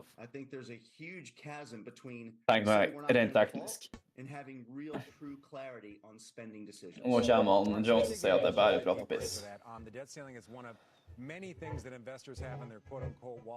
Her nå så er det bare bedt. Får ikke trade opp det volumet der.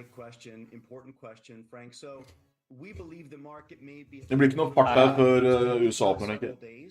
Jeg har de to short-posisjonene mine. Du kan posisjonere, du får ikke trade på den der. Har ikke sjans. Jeg har en kontrakt short på 16,193, og så har jeg en halv kontrakt short på 16,195. Den på 16,195 blir jeg å trade med, så når den kommer ned igjen her på et nivå, så blir jeg å ta den og liksom vedlikeholde marginene, og så resten blir jeg å sette med. That being said, what those decisions look like and their ultimate ripple effects, we're far from having clarity, and I think the markets may have over-anticipated clear decisions at this point. All right, I want to go back to your portfolio protection ideas. One of the things you hit on was... De bevegelsene her som mongo. Give our audience a sense of how you can invest in private credit and why it's important right now. I would assume a lot of it has to do with some of the disruption in the banking sector. That's exactly right, Frank. So everyone's aware of the challenges these regional banks have faced and frankly will continue to face. We are in a tighter... Så det bildet jeg sendte på Discord, Jones, det er Nasdaqen på one-day-charten. Den kanalen jeg har tegnet ut her nå. Bryter den til oppsiden, så tror jeg vi skal ganske godt opp hvis de får ordnet det her med gjeldstaket. Hvis den ikke klarer å bryte den her til oppsiden, og vi begynner å jobbe oss nedover, så tror jeg vi skal ha en god runde ned på Nasdaqen. Rent teknisk da, så er det jo makro man må også se litt på etter hvert.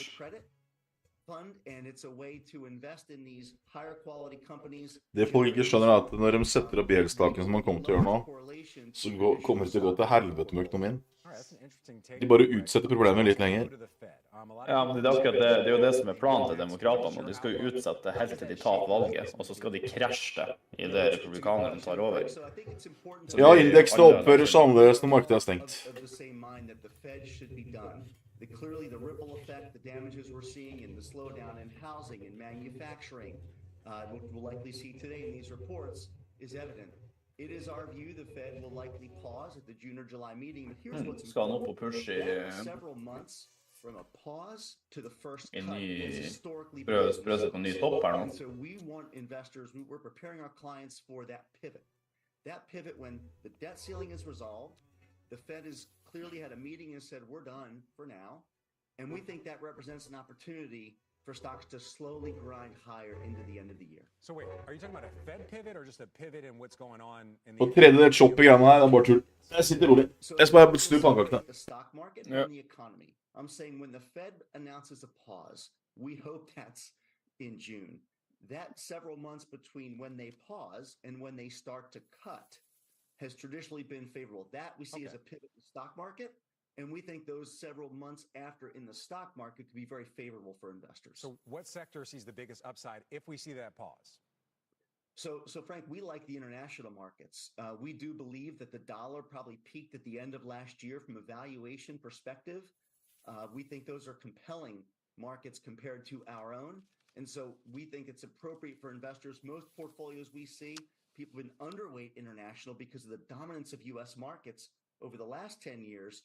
And we think the next 3 to 5 years could look very different than the last 10 and more upside in international developed markets. All right, Greg Sarin, we got to leave the conversation there. Thank you very much.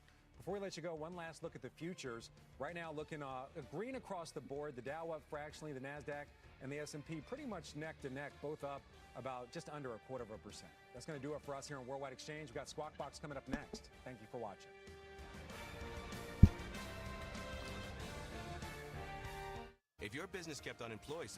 Og treden og markedet er stengt, det er veldig risky, ja, for da kan du få helt sånn abnormale bevegelser på sånn enorme push hit og dit, så kommer ut av ingenting.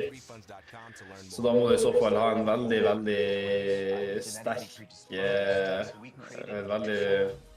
veldig god grunn til å sette posisjonert sånn som du gjør, og så må du da ha en position size som gjør at du tør svingninger. If you're like I was, you're tired of worn-out plastic mats under your office chair. They dent and crack, and they're uncomfortable to roll on. I found a premium alternative, a glass chair mat by Vitraza. I liked it so much, I bought the company.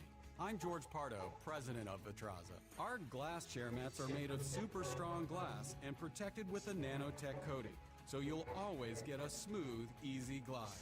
And they're beautiful. Tired of replacing plastic? I promise this is the last chair mat you'll need. And we give you a lifetime warranty. Comfort, style, durability.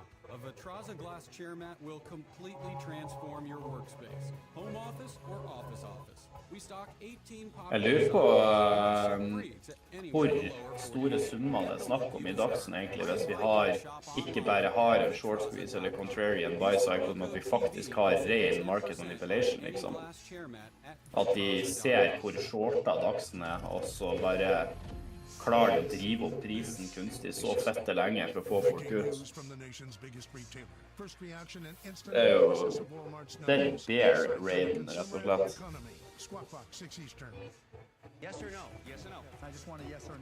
Ganske voldsom bevegelse der, altså. Ja, den der heftig.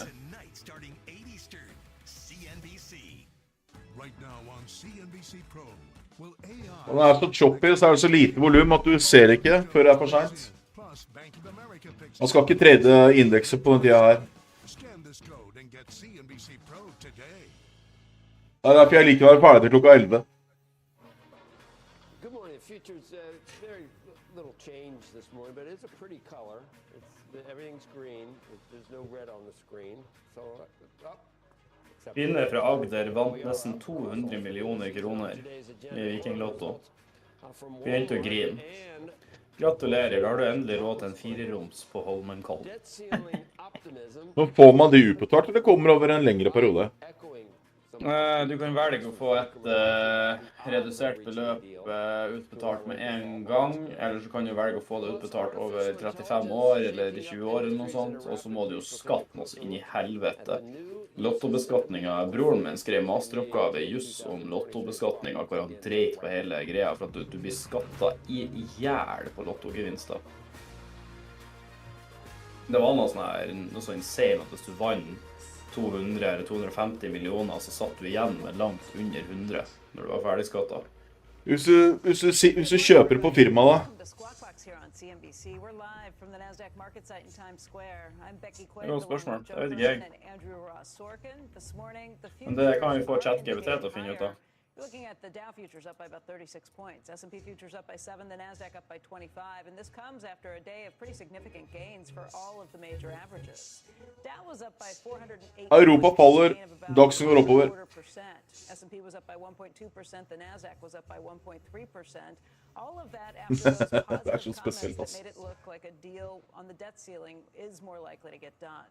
If you're checking out what's been happening in the Treasury market, Treasury yields were a little higher yesterday, too. The 10-year right now is at 3.587%. The 2 years at 4.163%. So we are looking at significantly higher levels than we've seen over the last. Skulle du bare titte I shorten, eller? In terms of shorter-term securities, has played out with concerns about what would happen if they didn't get a deal done.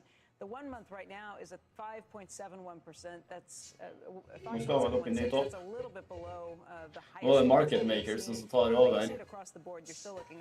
Man skal ha alle sammen ut. Jeg skal få det her stemmer ikke overens med noe annet.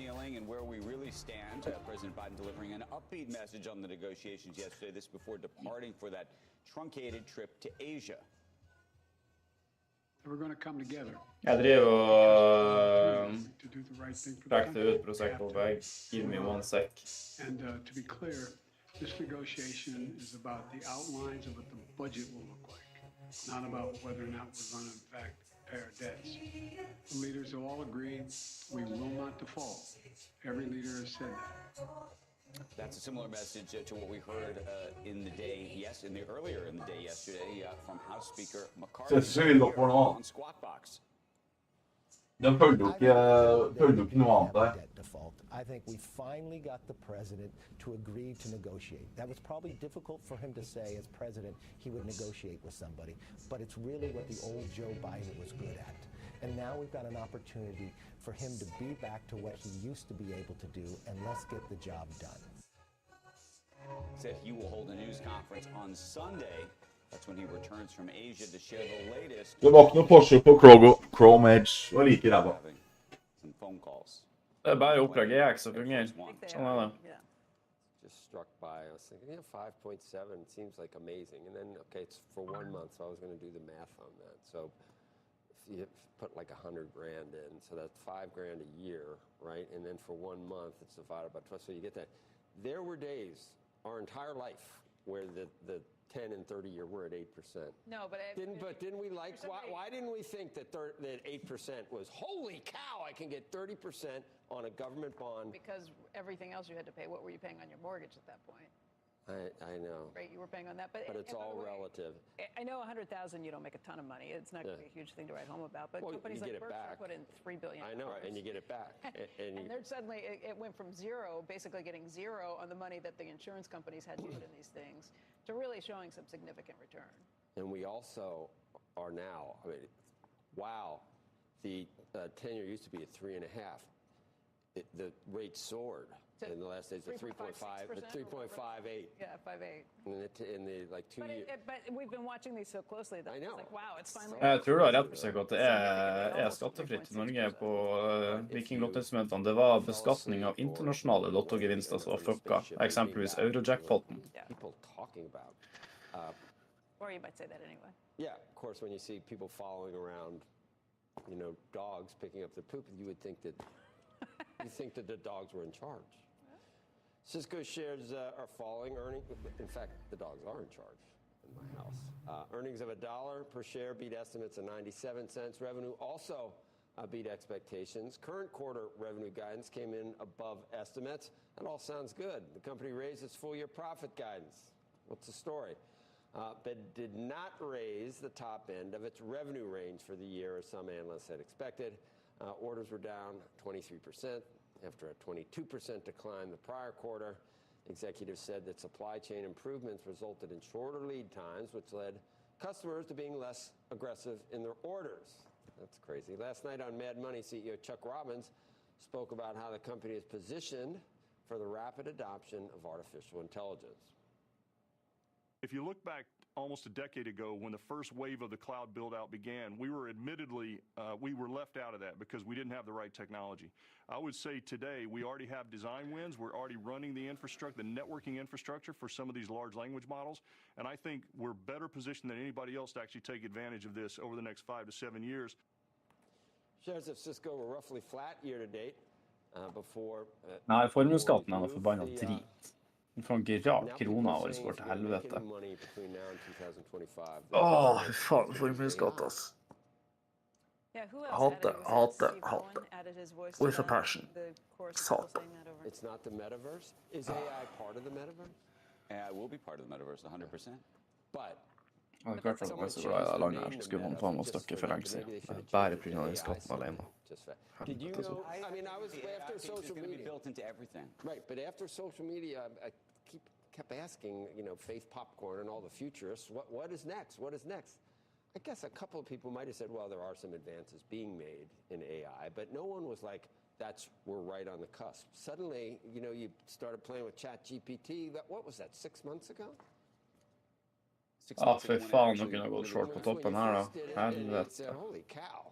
look at this. But I think everyone's going to have it. That's the one difference. Well, I know, but it came out of nowhere. No, but my gradually point is and then not, all at once. But my point is, it's not going to. I don't know when you talk about the winners and losers. It's not clear how that's going to play, and it's also not clear. Every company, if a company is adopting it. Exactly. That's why when Kramer has said he likes NVIDIA as a play for the metaverse because it's basically powering everything. Right. So what's the AI pipes, play? The nuts and bolts of how you do it. I mean, the play. ChatGPT or No. The play is NVIDIA. It's still NVIDIA because the truth is, you need the. It's all about the chips. The reason why we're even talking about this today is about the chips because it's the chip speed that allowed this to happen. That's been and by the way, ChatGPT right now is not doing this live on the internet. There's a delay.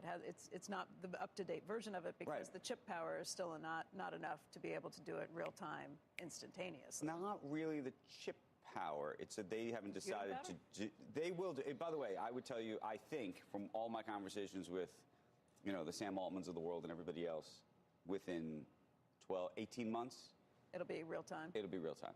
And they've already created what are called APIs that allow you now to basically search different places in real time. So you could go get the sports score, you could go get the news. That just takes longer. It's not just built into the model. Right. I don't know where I saw it, but couples are now using AI to write their wedding vows for each other. Totally. How sweet. Is it okay? I mean, you could get a really good one. So if it's a really good one and it comes from AI, but it expresses your heartfelt feelings in a really eloquent way, is that okay? I have a friend who. Ja, folk blir finta ut. His wife a poem. Ja, for faen, jeg skulle ønske at Margina til å gå short på toppen her. It was an AI poem. She started crying. He said it's from. Det som blir så fette nice når vi får de 3 millionene, sant? Det er jo bare supersmå posisjoner. Kan man ta det på alle nivåer. No problem. And you won't be as clumsy and, terrible syntax of your own. So it's okay. Look, the stuff my kids. Den siste bevegelsen på aksen, den gikk helt utenom hele markedet. Ja, den gir faen. Nå ligger en cellblokk nå. Så det er litt artig. Han ble faktisk, denne indikatoren traff faktisk på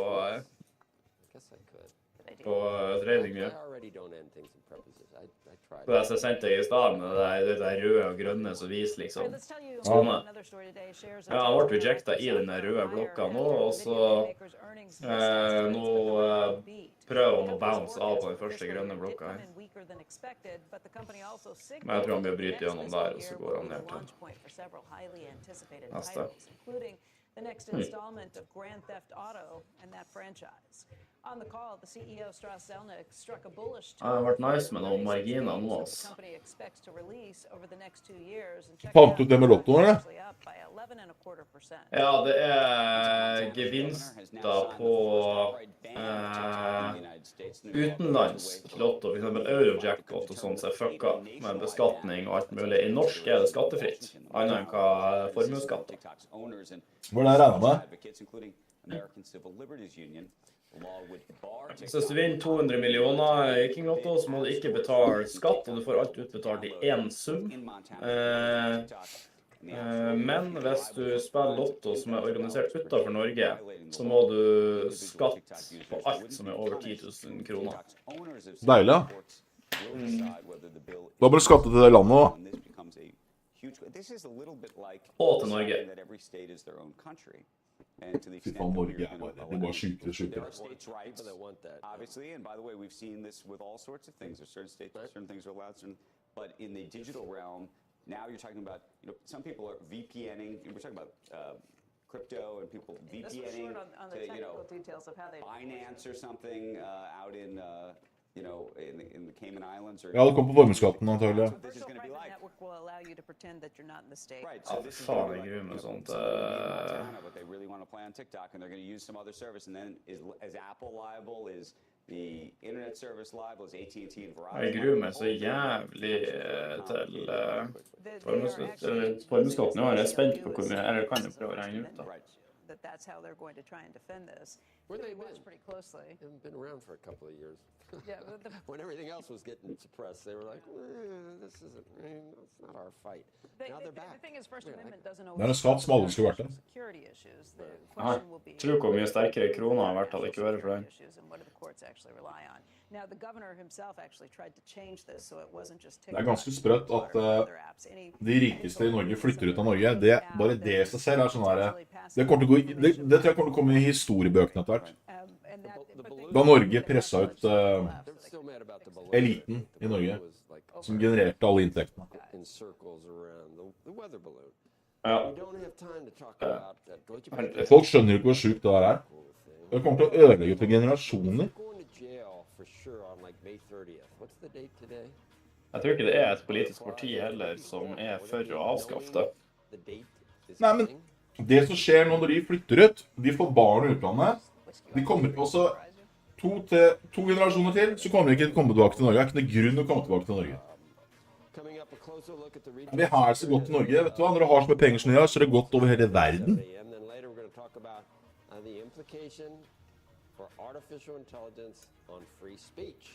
Disinformation and hate speech. Jonathan Greenblatt from the ADL will join us at the bottom of the hour. You're watching on CNBC. Jeg fant jo ingen oppdaterte artikler da. Jeg kan få ChatGPT til å se gjennom alle partiprogrammene. Det er så nice å slippe å gjøre det manuelt. Og bare skrive, hei ChatGPT, gå gjennom hele partiprogrammet til Høyre. Hva sier de om skatt? Ja, faen, det er sjukt. Det er så nice. Oi! Du hadde det her når jeg var student. Make an impression and meet with confidence. With 18 brands built for business, your business gets even more rewarding. With an award-winning loyalty program at 6,000 IHG hotels and resorts worldwide. I dag må jeg trene. Jeg har faen meg utsatt det hele livet. revolutionized immunotherapy. Jeg skal turen i 3,5 timer i dag, så jeg må bare proppe på med calories i forkant. There's a place that's been making one advanced cancer discovery after another for 75 years. I am here. He is here. I am here because of Dana-Farber. What we do here changes lives everywhere. I am here.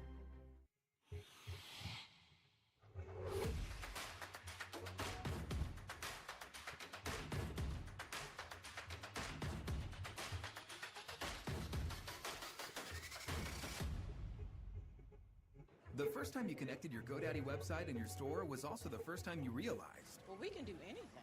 Cheesecake. Manage all your sales from one place with a partner that always puts you first. Jeg skal se ned på Instagram hva jeg skal jobbe med videre. Hva faen er det du har sett med på Instagram nå? Is the all-new, all-electric Lucid Air. A car that goes as far as it does fast. As sleek. Hvordan er faen finner du den greien her på Instagramen din? As smart as it is beautiful. Introducing the Lucid Air. Experience the best. Men du vet akkurat det du sendte meg på Insta, Johns. Det var en siste casen jeg hadde når jeg var i praksis. Det var da en dude, han ble drept av ei ku. Han går ut for der jeg var i praksis. Han var en ku som fikk panikk og rygget med han bak seg inn i et gjerde, ostan inn i gjerdet, så kroppen hans ble formet etter gjerdet. Så det er litt krefter i de kyrene. Det er jo flere folk som dør i løpet av et år til kue enn det til haiangrep. Not just big family cookouts or cozy dinners for two, but even those crazy busy everyday meals. With Omaha Steaks, you'll love every meal because we only deliver the best. The possibilities are endless and perfection is always guaranteed. Visit omahasteaks.com/TV to order the perfect meal collection today for just $99.99 and get 8 burgers free. So I had to quit college to help my mom, but I never wanted to quit my dream of a career. Hva du skal trene i dag? On Coursera, you can earn Google's IT Hva du skal trene i dag? professional certificate. No prior experience needed to enroll. My job now is amazing. Hva skal du trene i dag? Coursera.org. Ja. From tropical bites to cowboy delights. Vei, tror jeg. Nuts.com has over 1,400 delicious snacks to satisfy every craving. Jeg sendte det på Insta, det jeg skal jobbe videre med. Okay. It's a big week for the big box retailers. Walmart expected to report quarterly results in the next hour. Join us now on what to expect and to talk about retail's winners and losers. Simeon Gutman, Morgan Stanley retail analyst in studio. Saw you come in. Morning. Know who you were. You knew me though. Good. Thanks for coming in. Thanks for having me. Any problem with the security guy? No, I said the right thing. He said you had the code word? Like, yeah, all right, excellent. And the secret knock. And then the secret handshake. I have heard that because Walmart is in the product mix is different than some of the Target, some of the other big boxes, that they have advantages. Groceries are an advantage. Suddenly, why? Yeah, I mean, it's a consumable, it's frequency. It's one of the few categories in retail that's actually growing.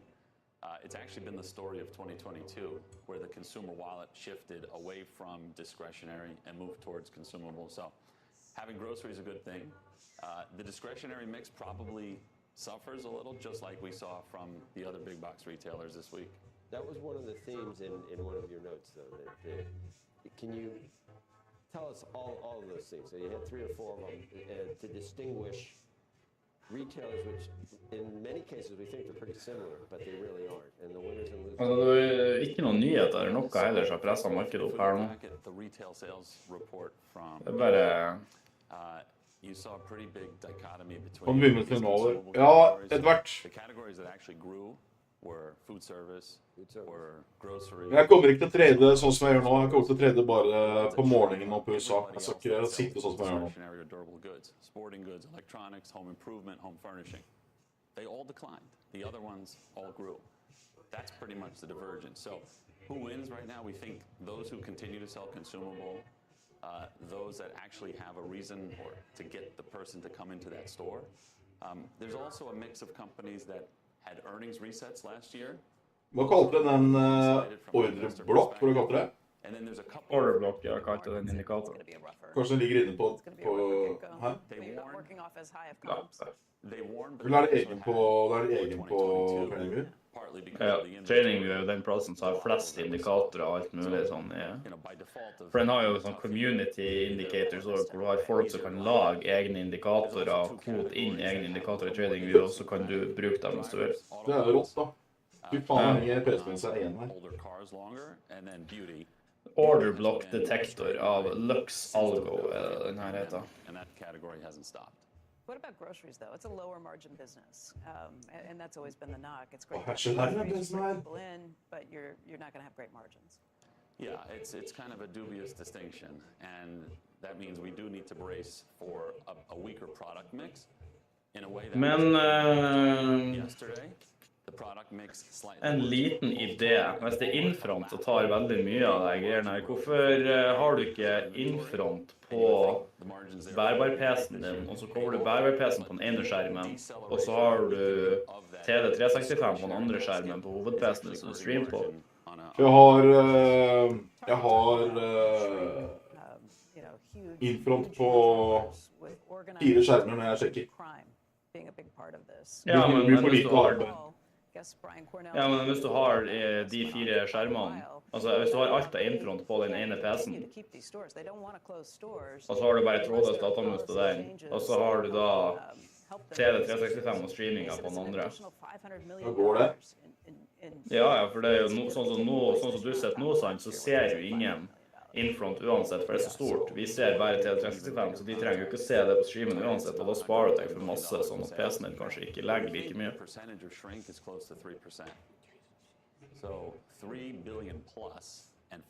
Ser ut som Daxen skal opp i og teste ny day high. Ja, Mr. Daxen skal kjøpe seg en kraftig jævla PC, han må bare tjene pengene på det først. Det må du faen meg prioritere når du får deg utbetalinga di da. å kjøpe en skikkelig PC. Ja, for det her går ikke. Du har jo skjermene, så 25 case, så har du jo en dritsterk PC. And then it'd wind up on Amazon or in Facebook Marketplace. So you know this stuff is stolen, and that's part of the problem too, is these online places make easy sales for all this. You still had a buy on Home Depot, right? What do you like? Which ones you like, and what do you definitely not like? Which stocks? Yeah, well, look, with Home Depot, you have to have a view that we get through this cycle, that we don't have a nastier or deeper housing trough or recession. Interest rate cycle is coming to a head. So Men det like dårlig likviditet på IC Markets, eller er det liksom IG, eller er det TD som er dårlig her? The last, call it 4 to 6 months. Er det noen som vet det?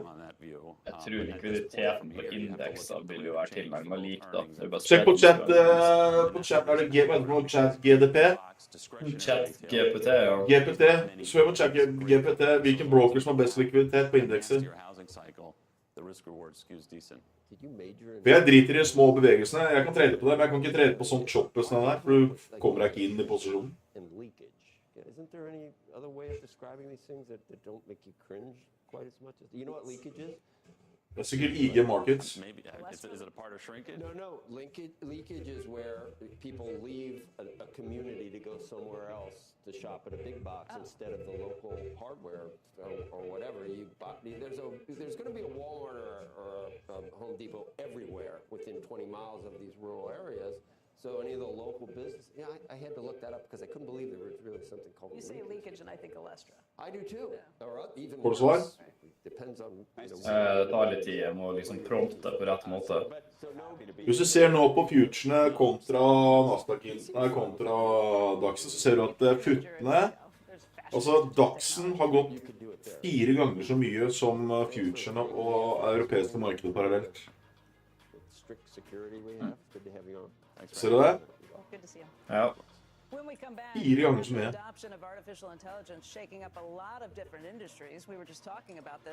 Siden klokken 11:30 på en time. Then we will bring you the latest from Washington on debt ceiling talks. Squawk Box will be right back. Så det du vil vite er hvilke brokere som har den høyeste likviditeten for indekser? Ja, for da går jeg over dit. Jeg kan ikke trade på lille volumet her.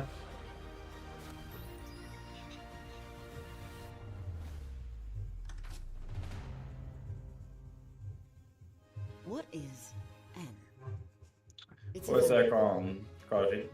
A symbol of flexibility, solving for the needs of today's investors, finding opportunities across asset classes, investing to sustain growth ahead of the unknown. That's the power of N. I'm Andrea, founder of a boutique handbag brand, Andy, and this is why I switched to Shopify. It's the challenges that we don't expect, like a site going down or the checkout wouldn't work. What's nice about Shopify is when I'm with my family, when I'm taking time off, knowing that I have a site up and running and our business is moving forward because we have a platform that we can rely on, that is gold to us. Start your free trial with Shopify today. There we go.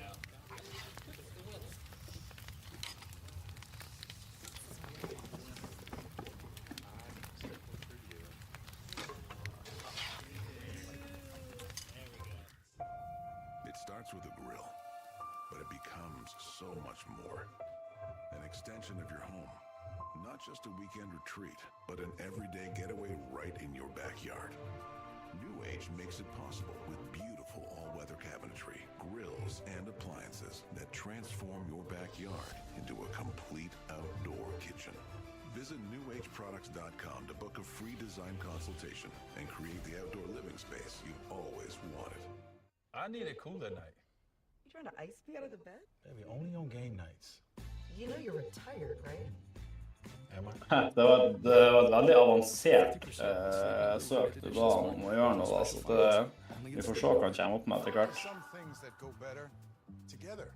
For det som er litt vanskelig er jo at den kan jo bare søke rundt I det åpne nettet på den prompten vi har nå. Du må ha mer avansert AI for at han kan bruke tilgangsbasert. Og det er veldig vanskelig å finne ut av hvordan likviditet de forskjellige brokerne tilbyr på det åpne markedet, hvis du skjønner. Eller det åpne nettet. We knew the course inside and out. When a major New York airport needed to finance their state-of-the-art terminal, we knew what to do. So when you're looking for a corporate and investment bank as a partner, Mizuho Americas, a name worth knowing. Proud title sponsor of the Mizuho Americas Open. Weeknights from Wall Street to K Street and Main Street. Get the stories behind the numbers. Last Call is really about spotting tomorrow's opportunities tonight. Brian Sullivan hosts Last Call, weeknights 7 Eastern, CNBC. Han har hatt mye penger her nå. Så jeg har lagt en svær short her, så har jeg lagt en svær short her, og så har jeg kjørt en stopplass på 16,250. Han har hatt mye penger.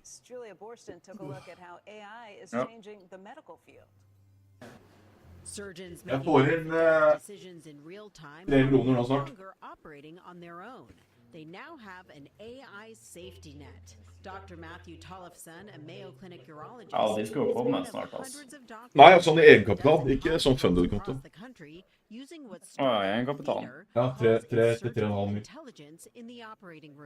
Hvor langt unna det da? Måneden? Theater, which has Det raised litt opp over til meg, $42 egentlig. million from the Mayo Clinic and VCs, Litt opp til deg. advises doctors starting with Ja. pre-op decisions Skal du vente med å få det til du føler deg klar, liksom? towards surgeries, Ja. comparing the video to previous similar procedures. Jeg ikke helt klar ennå. Identify which decisions yield the best Ok, så du får det for trading, du får det ikke som dine egne likvide midler, hvor du bare kunne... Det mine penger, men jeg kjenner meg selv så godt at jeg overvurderer meg selv til jeg det jeg skal være. Jeg har bare tradet sånn bra I par måneder. Jeg har vært ute av markedet I 7 år. Jeg må ha litt mer tid på meg. Og nå kommer jeg I et marked som jævla spesielt.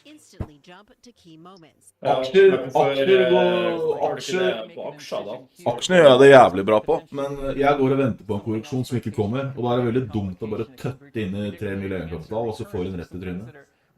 Hva på aksjer også, tenkte du? De aksjene jeg kjøpt nå jeg veldig penger på. Veldig penger på. Men jeg tror at vi kan få litt knekk I markedet, for det markedet som skjer nå så jævla... Hva skal jeg bruke på det? Det noen få aksjer som styrer hele markedet. Totalmarkedet ganske bedritent. Men det ikke sånn det har vært de siste 7-8 årene? For du har jo noen... Nei, de siste 7-8 årene, alt bare gått opp. Alt har gått. Du kunne ha tjent penger med så siste du så runker, liksom. Alle har tjent penger de siste 12 årene. Det deilig at jeg kommer inn I det bear-markedet. Når du handler nå, så kommer du til å lære mer nå enn hva alle de på 12 år har lært det sammen. Kan jeg garantere det. Du kommer til å få svingninger nå som de ikke har sett før. Du kommer til å ha en haug med kryptokrigere som kommer til å ta på alt de og har. Du kommer til å ha en haug med idioter som kommer til å blåse for pengene sine.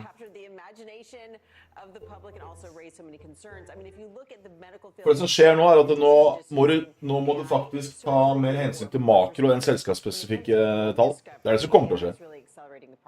Ja. For de siste 12 årene så har du hatt en makro som har vært helt grei, og så har det gått opp på grunn av selskapsspesifikke tall, og de tallene har vært helt greie det også, fordi makroen har vært grei. Nå makroen dritt, og det kommer til 100% til å påvirke selskapene.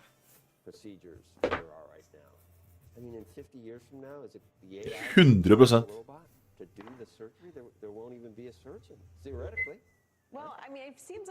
En kul short jeg prøvde på, hvis jeg ikke bare passer nivået på 1.07, 94 til 1.07.056 rundt der ligger det jo en god blokk på oppsiden, eller det har mye støtte å bygge på. Så hvis han bryter gjennom der, så tror jeg det blir å treffe TP-en din. right? It's trained on the 30 Sånn er det teknisk. Jeg kan jo and it's garbage in, garbage out. short euroen, ja. You know, it's trained on Eller rart hvis euroen tryner òg. Hvorfor i helvete tryner ikke Dagsen? Det irriterer meg så jævlig. From surgeons, the Mayo Clinic is putting their surgery video into it, and every time surgeons operate in those Nå legger det så fælt som at jeg får ikke scrolla ut og inn. ChatGPT, by the way, literally tell me. Refresh, da. Tell me something and then Ja, apologize. du må kanskje gå ut og inn. Nei, men hvis du bare trykker på linken der oppe. Trykk på linken der oppe. Altså det som er nettsiden. Og så når den hele greia er blå ut, så trykker du på enter. Ja, nå ser du. Så treg PC er jeg. Og så enter på nytt. Det går ikke. Ja, da åpner du 3D-35 I was like, okay. That could even happen. But also, ChatGPT is getting better, so it can tell you that as opposed to sort of lumping everything together. All this technology is just getting so Jeg skal ikke laste opp TV-det heller. Så tregt går det her nå. Better and more evil eventually. Julie, Mark my words. Later this hour, we're going to talk to Jonathan Greenblatt from the Anti-Defamation League about more implications of artificial intelligence. Andrew? Okay.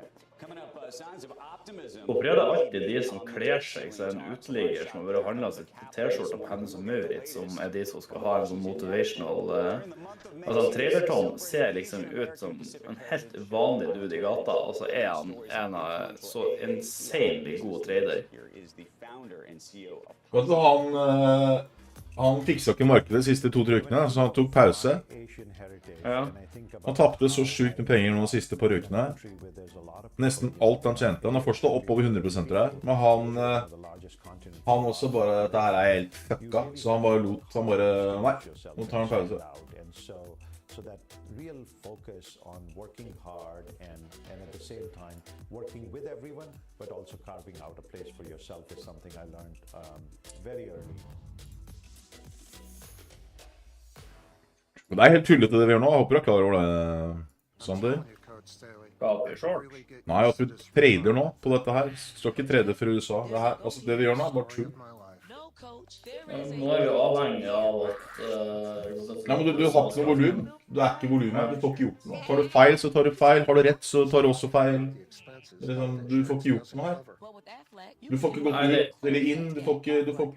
Hvis du kjøper nå, så er det så dårlig spredd og så choppy at du starter feil vei. Hvis du selger nå, så kommer du deg ikke inn igjen. Det er bare tull.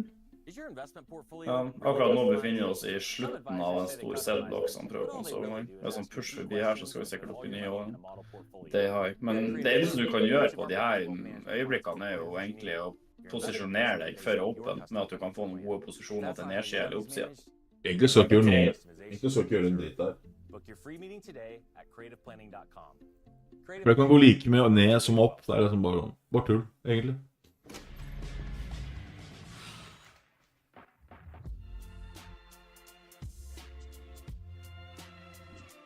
4,2 pips er bra på Seiko. Nydelig jobba. Blir det kjøre indeksene på åpning, og så kjøre Forex på midten av dagen. Jeg regner med at rekrutterte mye bedre på Forex nå enn det greiene her. For det her er jo som å se maling størke, liksom. Ja. Nå er jeg 0 på dagen. Breaking news, market moves, Scott Wapner from the NYSE. Closing bell weekdays 3 Eastern, CNBC.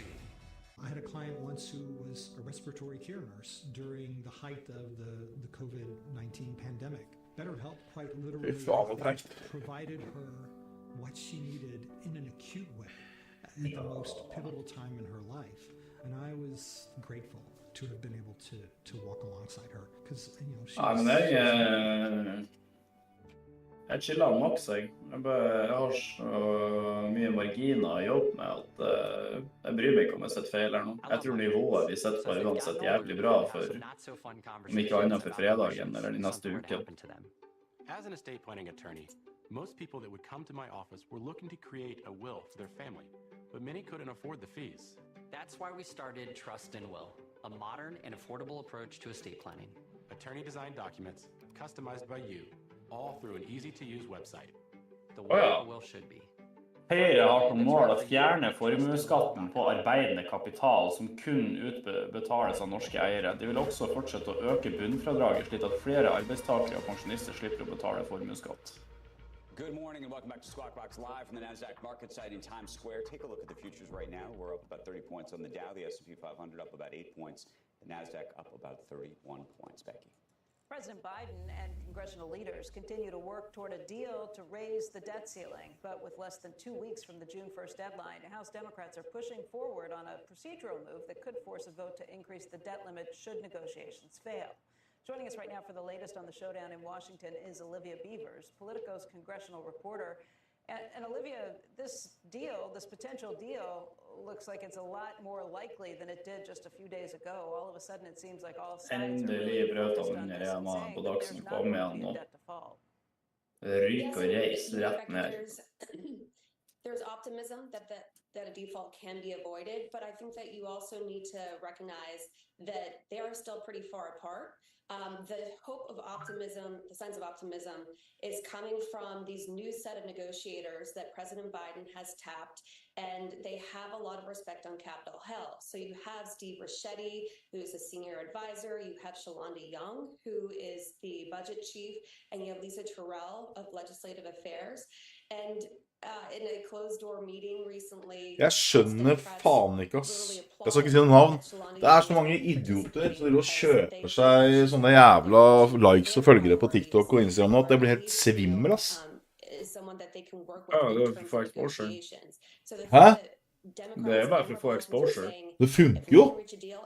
Ja, det er jo samme som å bryte. Han ene jævlen jeg ser, han jævla snill, riktig nok da. Han kjøper masse følger og sånn, og så blir han intervjuet av avis og sånn da.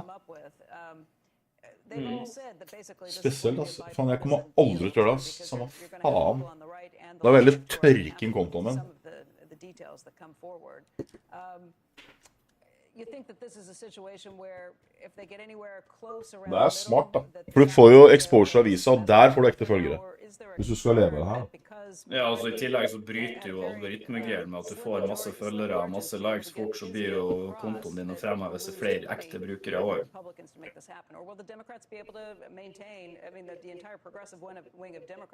Ja, faen, Tyskland er stengt I dag. Hvorfor I helvete visste vi ikke at Tyskland var stengt I dag da? Det jo hele forklaringen. Det fikk ikke jeg med meg engang. Nei, det jo Kristi himmelfart for helvete. Ja, men ikke det bare Norge da? Nei, det vel alle kristne og katolske lag. Altså, hva kan du se hvor religiøs jeg Da det bare tull å trede. Du kan alltid trede litt stengt marked, det mulig? Det ikke rart det ikke skjer noe her. Faen, ass. Det står jo ikke det på noen steder. Hvor det står det nå?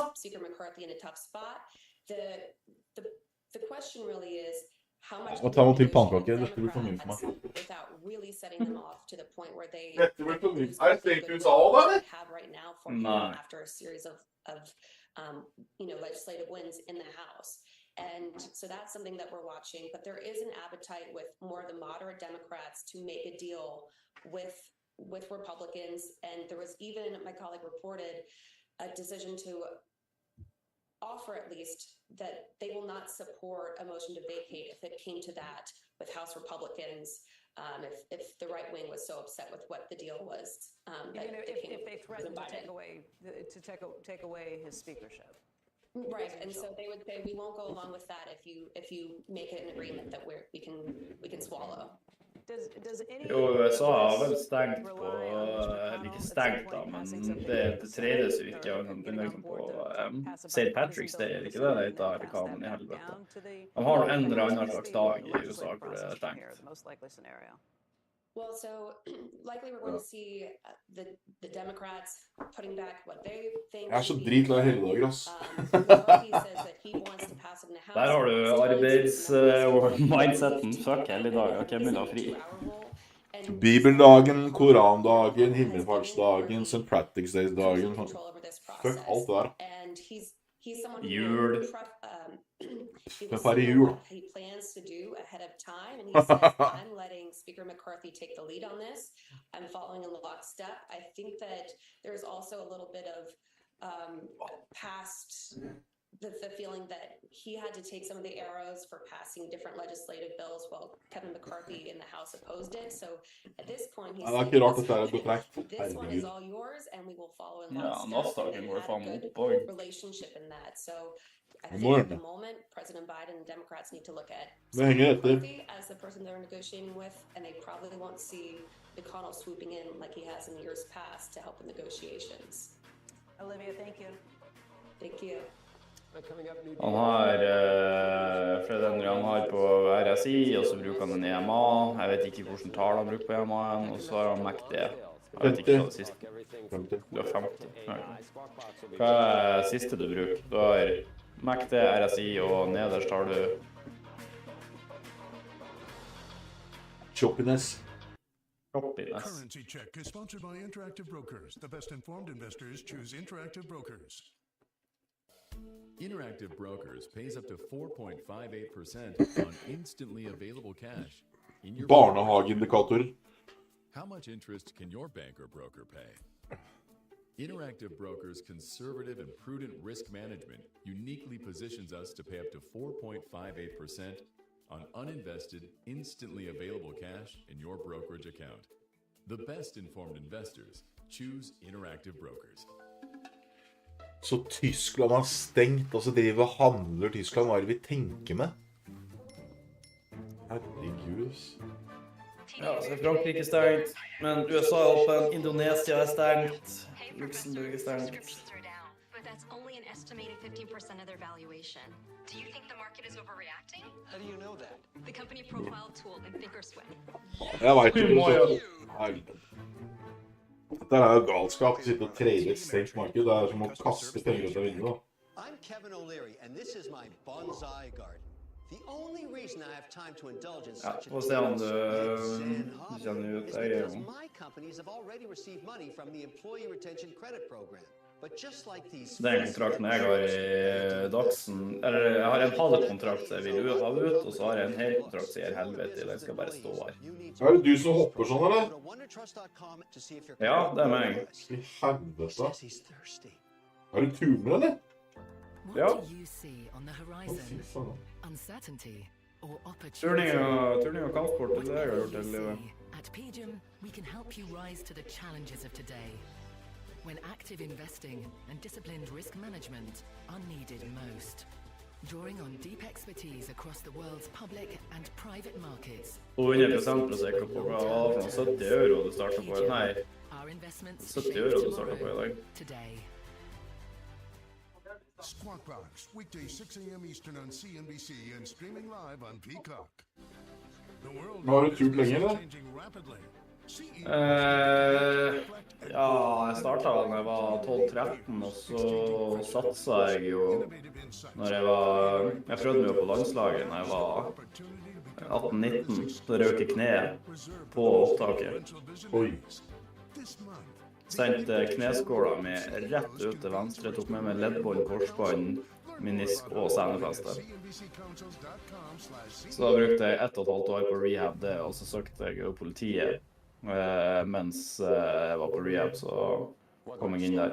Twitter's power users still coming to the app, but fewer using it to post since Elon Musk's Twitter takeover last year. That's according to a new survey from Pew Research Center that found that the tier of most active users have cut back actually. Ja, jeg prøvde meg på det. Jeg var I troppsturn da, ikke apparat. That group of power users, of course, generates 98% of the Eller jeg var på uttak uttaket. Så det var først måtte komme gjennom fra det aktuelle uttaket, og så har du et til opptak etter det. Så det var på uttaket på hvem som skulle sendes fra den klubben jeg representerte, så røk jeg ned på. Så kjører jeg en trippelsalto med 2,5 skru, og så lander jeg på venstrebeinet først. Just happened. Meantime, coming up on the other side of this, Jonathan Greenblatt from the Anti-Defamation League. Takk, det liksom det og kampsport jeg drev med. Jeg synes begge to fantastiske idretter. Jeg vurderer å gå long her, altså. Jeg skjønner. Det går ikke ned dette her. Eller jeg vurderer bare ta det ut, og så trede det når USA åpner, rett og slett.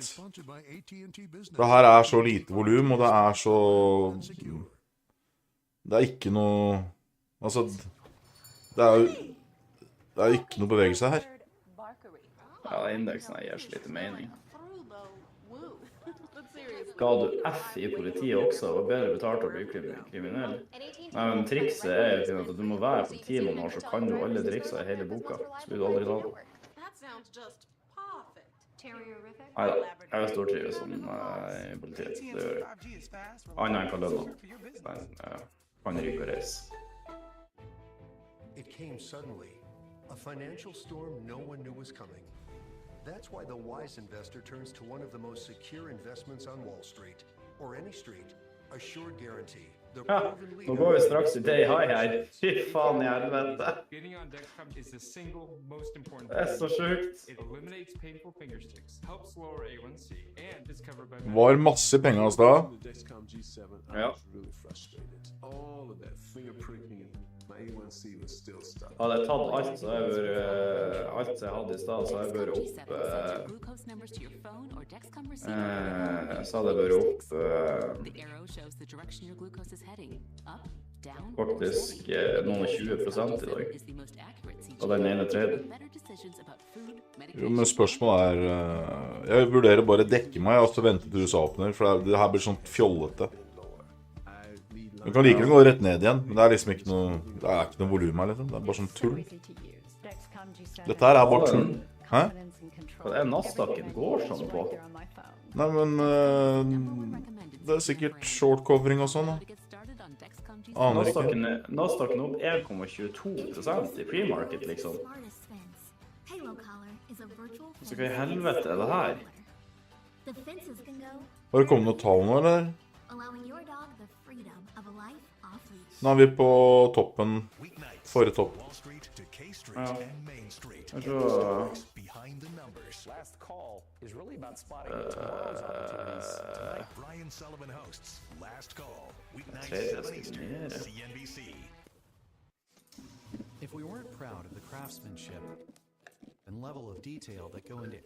Han trader selv må ha blåst hele kontoen sin. Trader selv, var han short, eller? Han var jo short hele forrige uke. Han har bare gått rett opp. Så vidt jeg har hørt, så har det gått ganske bra, for han hedger seg jo.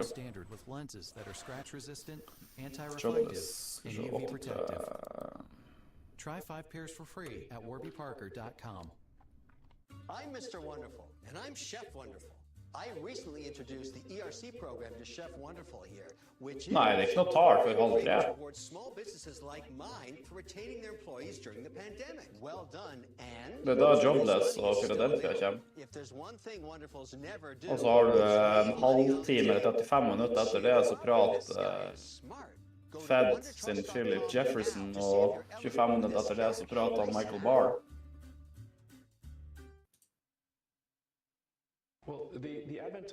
Expect stronger growth outlook in financial 2024 revenue and profitability metrics. Eneste nyheten som kommer fra GOS. Kan han I faen det for noe? Very much a double-edged sword. I think there's a strong probability that it will make life much better, and that we will have an age of abundance. And there's some chance that it goes wrong, and destroys humanity. Hopefully that chance is small, but it's not zero. And so I think we want to take whatever actions we can think of to minimize the probability that AI goes wrong.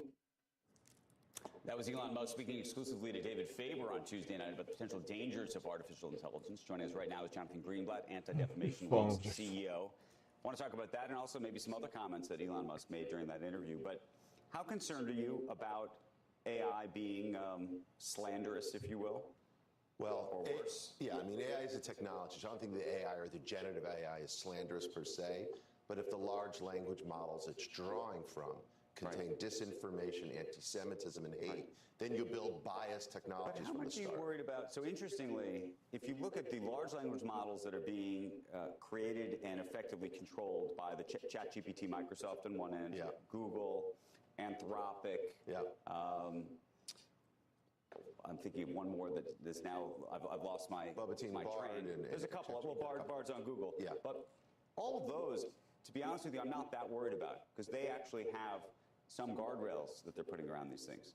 To me, the question is all of these other AIs, these other sort of large language models or even smaller language models that may be open source, that may be uncontrollable. Or frankly, what Elon Musk is hoping to do with his AI tool, which is to say, he wants it so that you can say, I think you would be able to say, I am a racist. Right.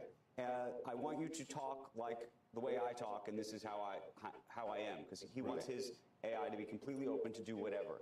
Or I'm homeschooling my kids. Give me a history lesson that tells me the truth about the Holocaust. Fikk du med deg den der shareholder-meetingen til Tesla I går, forresten? Nei. Der var det mye sjukt, altså. Mye krangling? Hæ? Krangling? Nei, det var bare... Altså, man fikk jo bekreftet det man trodde. Altså, Tesla så mange mil framfor alle andre. The public doesn't understand what's in these systems and is worried about what they're going to generate. Can you speak to the other component part of that interview, which I'm so fascinated by your perspective on, is Elon's comments about George Soros. Right. He said he is not an anti-Semite. In fact, he called himself a pro-Semite. Yeah. I know you've talked to him over the years. Yep. What do you think? Well, Elon Musk is not anti-Semitic. There's no question about that. I've talked to him many, many times. He has Jewish friends. I'm not worried about that. But it's unmistakable that he is arguably the most influential man on the planet, controlling what's essentially our public square. Cup and handle på en min på det, ja, men en min-indikator noen litt sånn det var jo da på søk men ja, cup and handle, det ser jo bullish ut, og kortsiktig, for å si det sånn. Det liker vi ikke. Who want to kill supervillains and who think that George Soros embodies this idea of the Jewish conspiracy and truth. That's what's so dangerous. Let me ask you then, is there a way to critique or criticize George Soros without raising the specter of being anti-Semitic? Watch this. I think there's some of Ja, men da får vi håpe at Høyre vinner neste valg, så da får vi fjernet formueskatten på arbeidende kapital, og da det meste gjort. Da blir faktisk krona vi verdt nå igjen. Pursuing policies on Israel that I strongly disagree with, that I think are creating a more unstable Middle East. I think George Soros' support of groups like the Plowshare Funds got the nuclear deal on Iran dead wrong. I just did it. But that doesn't mean I think he is trying to erode civilization. When you make comments like that, it exacerbates when extremists you've talked to Elon Musk about that, then what kind of reaction have you gotten? Well, I haven't spoken to him word for word about this, but, you know, I tweeted about that I thought it was a mistake. He didn't tell me he was going to tweet about George Soros. I didn't tell him I was going to criticize. And then I think he tweeted something like, stop defaming me. But it isn't defaming someone to point out with their huge platform that they're peddling in conspiracy theories that could be dangerous. Yeah, my problem with George Soros is I really think he wants a borderless world. And I think he wants a totally egalitarian society, which is weird for someone who's got about $10 billion. It happens a lot with people who have a lot of money. But I did see that there was it a Washington Post piece trying to see whether anti-Semitism was on the rise. And if you just criticize George Soros, that was included in the calculation. Again, you can criticize George Soros, not be an anti-Semite. You can criticize the state of Israel, not be anti-Semitic. You can criticize Jonathan Greenblatt and not be anti-Semitic. Right. But we've got to acknowledge, like, again, last weekend was the anniversary of the Buffalo Massacre. The other thing was in Texas. Right. The other thing was the swastika here and the SS both. Yeah, basically, that pretty much sums up. So our analysts what we know about that guy. Yeah, we got our hands on his sort of online diary, the shooter in Allen, Texas. Why do you think Elon sort of resisted that? See, the thing with conspiracy theories is if only 1 out of 10 is actually true, there's a risk in suppressing all of them. Well, in the interview with David Faber, Elon said the piece about Hunter Biden turned out to be true. Wuhan, the origination of the... But that doesn't mean that they faked the moon landing, right? Right. And that doesn't mean that JFK wasn't killed in Dallas, and that doesn't mean that Jews are controlling the world. Right. So I think we've got to realize. Hva faen det de prater om på de nyhetsgreiene du sitter og hører på nå? Really quickly to what's happening in Montana, the span of TikTok. The Kanye West podcast. Is this free speech or is this a security issue and how this is going to play out in the courts? Look, you know, I've been on your show before talking about social media. I think it is can be incredibly dangerous, but I don't agree with banning books, and I don't agree with closing off companies. I think a better approach would be, number one, we need a policy environment. Jeg enig med deg, Prosecco, men i det kortsiktige perspektivet så blir det uansett å hjelpe de som allerede i Norge og investere i Norge. Og så får man bare håpe når man ser at da du får en lengre stabil politisk periode på 2 terminer eller mer, sånn at det lovverket eller den lovendringen får festet seg og vist effekten sin, og så ser du da hvor mye det bidrar til vekst, og da kan plutselig ikke de andre partiene gå imot det. Eller jo, de kan jo, men det blir man for sky for. Both. I mean, I think there are free speech implications of this, but it's also just the practicality. Like, I believe in capitalism. I think it works. We're going to have a big discussion on China. BOOS Q4 2023 earnings expected earnings per share plus 100%. It's not going to. And that has made us maybe somewhat gullible to allowing the CCP to do all sorts of things. If it became Ja, men jeg tror man må was worse than that balloon. Det er nødt ikke å prøve å slukke brann fra begge, eller sånn. Vi har ikke muligheten til å slukke brann fra begge endene. Vi må liksom bare starte en plass og jobbe det inn. Akkurat nå så driver vi jo bare å kaste tørt gress på flammene i stedet for å begynne å slukke i det hele tatt. Så jeg tror start der sender i hvert fall gode signaler, og da hindrer vi kanskje at flere av de vi allerede har flyttet ut, så vi kan fortsette veksten, og så får man satse på at over tid blir det å trenge interesse. Nå er jo heller problemet at vi får inn masse folk fra utlandet som da handler fra utlandet hvor de ikke påvirker våre skatteregler, så vi taper jo norske eierskap og norske verdier. Til utenlandske aktører, i stedet for at vi får dem plantet i Norge.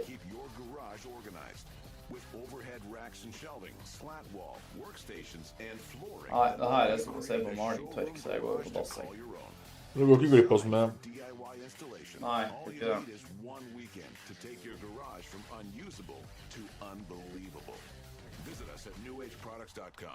If you have diabetes, getting on Dexcom is the single most important thing you can do. It eliminates painful finger sticks, helps lower A1C, and is covered by Medicare. Before using the Dexcom G7, I was really frustrated. All of that finger pricking, my A1C was still stuck. My diabetes was out of control. Dexcom G7 sends your glucose numbers to your phone or Dexcom. Helt riktig, Prosecco. Det er bare risiko for utlendinger å handle i Norge. Bare tull. The direction your glucose is heading, up, down, or steady. And because Dexcom G7 is the most accurate CGM, you can make better decisions about food, medication, and activity in the moment. After using the Dexcom G7, my A1C has never been lower. I lead line dancing 3 times a week, and I'm just living a great life now. It's so easy to use. Dexcom G7 has given me confidence and control that everything I need is right there on my phone. Dexcom is the #1 recommended CGM brand. Call now to get started on Dexcom G7. False or misleading search results can negatively impact your life. A bad online reputation can put you at significant risk of losing job opportunities or new customers. Reputation Defender helps clean up your search results, wiping away negative first impressions, allowing truthful, positive content to rise to the top. Don't you deserve to have more control over how you're represented online? Get your free reputation report card at reputationdefender.com or call 1-877-866-8555. Dale and Mike have been friends forever. Dale sports this kind of shirt. And Mike recently switched to Fresh Clean Threads. Cheer with ultimate confidence. Fresh Clean Threads. Weeknights from Wall Street to K Street and Main Street. Get the stories behind the numbers. Last Call is really about spotting tomorrow's opportunities tonight. Brian Sullivan hosts Last Call, weeknights 7 Eastern, CNBC. Let me tell you right now, good morning. Walmart is ready to report the numbers, a breakdown of the results and market reaction just seconds away. A big theme for the retailers lately, shrinkage. We will hear from the CEO of the National Retail Federation on the efforts to try and lobby Congress to pass legislation to stop theft. And the debt ceiling front and center for investors after some progress in negotiations. The latest from Washington is coming up as the second hour of Squawk Box begins right now.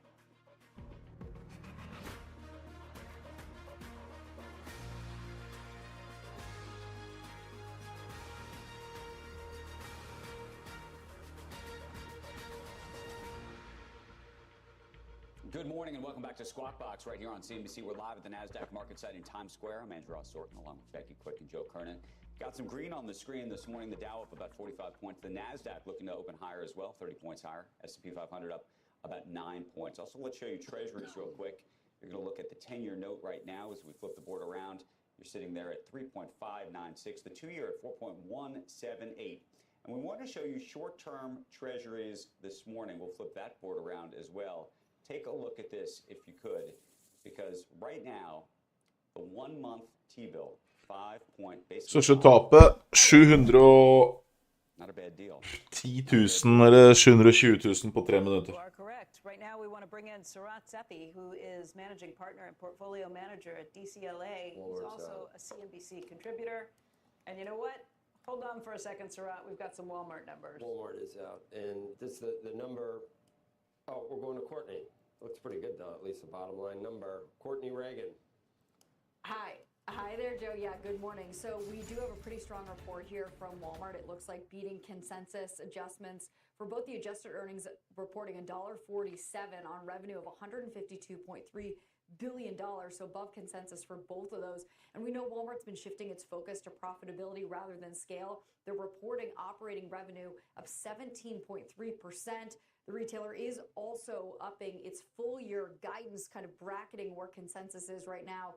Although for the second quarter, it does look like the earnings is a little shy of where the street is. U.S. comparable sales for Walmart up a strong 7.4%.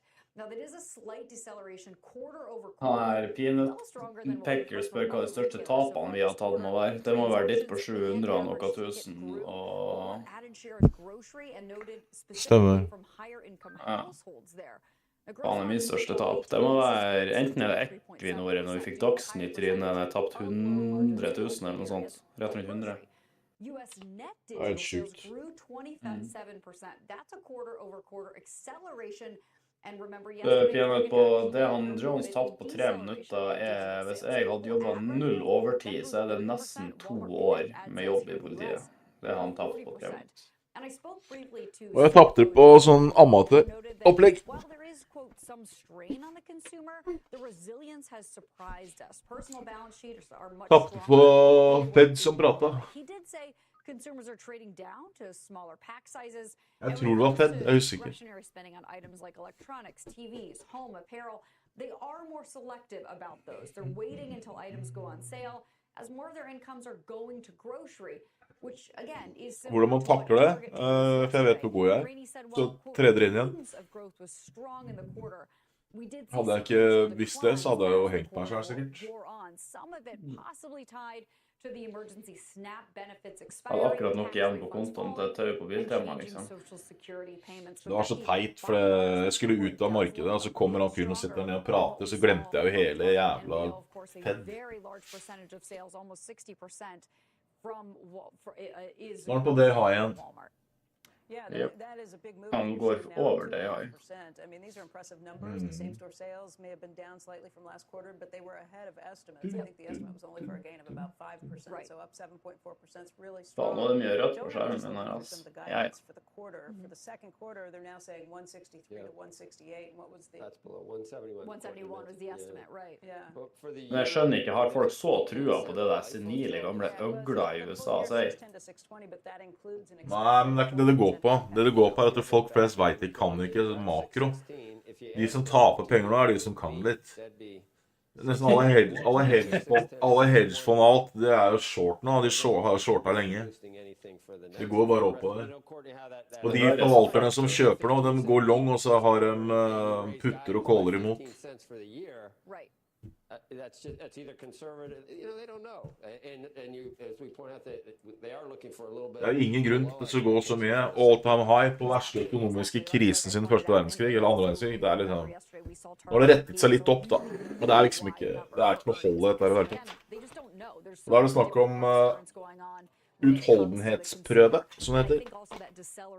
Skal du si det igjen? Utholdenhetsprøve, for det kommer til å dette. Men det gjelder å være der når det skjer. Fram til det kommer til å klatre sånn sidelengs oppover. Trust me, det kommer til å falle. Og da faller det noe så jævlig om. Men, men å trade nå, når det er stengt, det hører ingen steds hjemme.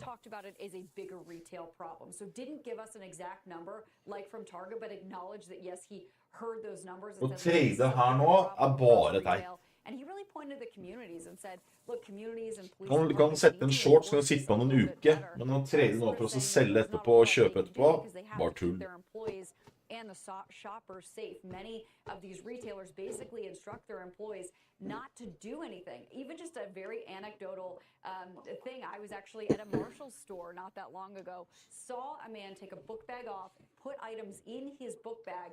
I alerted one of the associates and they basically said, thanks, but...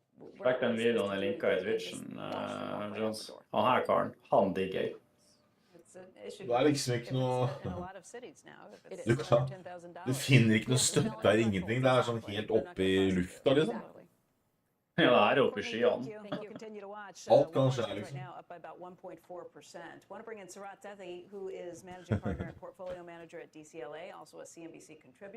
Today's video is an update on the debt ceiling negotiations. So I didn't think that this was a big deal because the politicians always go through this. They bicker with one another until the very last minute, and then they come up with an agreement.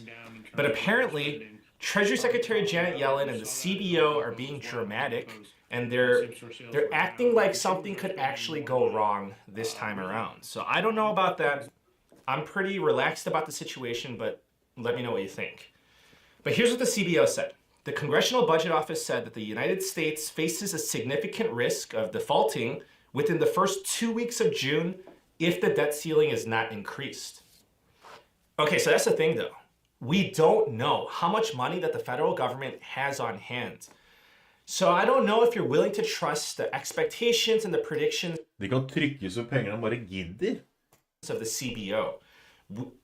Okay, so what I'm ultimately saying is that we don't know when the government is going to run out of money. It could be in June, it could be in July, it could be in August. I would say that I hope that the government has more money to hold them over past June. Otherwise, I mean, the country could be in really deep trouble because, well, the negotiations, they're not going so well.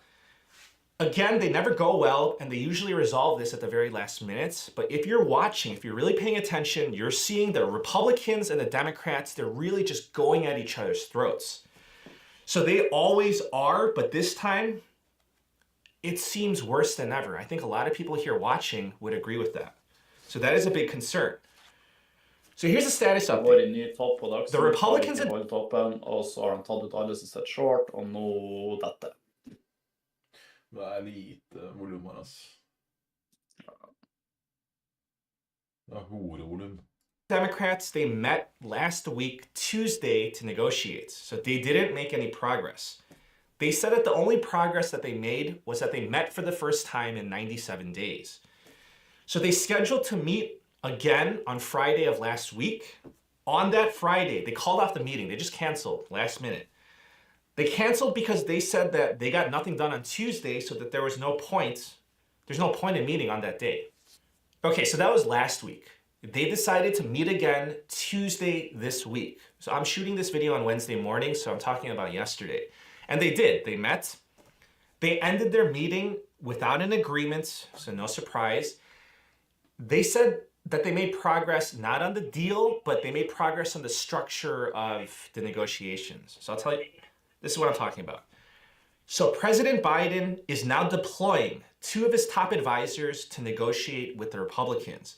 So basically what happened is that Biden, he had his B team on the job. Now he's sending in the big guns, I suppose. So these 2 advisors, basically this 2-person wrecking team, his A team, are Steve Ricchetti and Shalanda Young. So McCarthy, who's the Speaker of the House and leader of the Republicans in the negotiations, was happy about this. McCarthy said the president agreed to appoint a couple of people from his administration to sit down and negotiate directly with my team.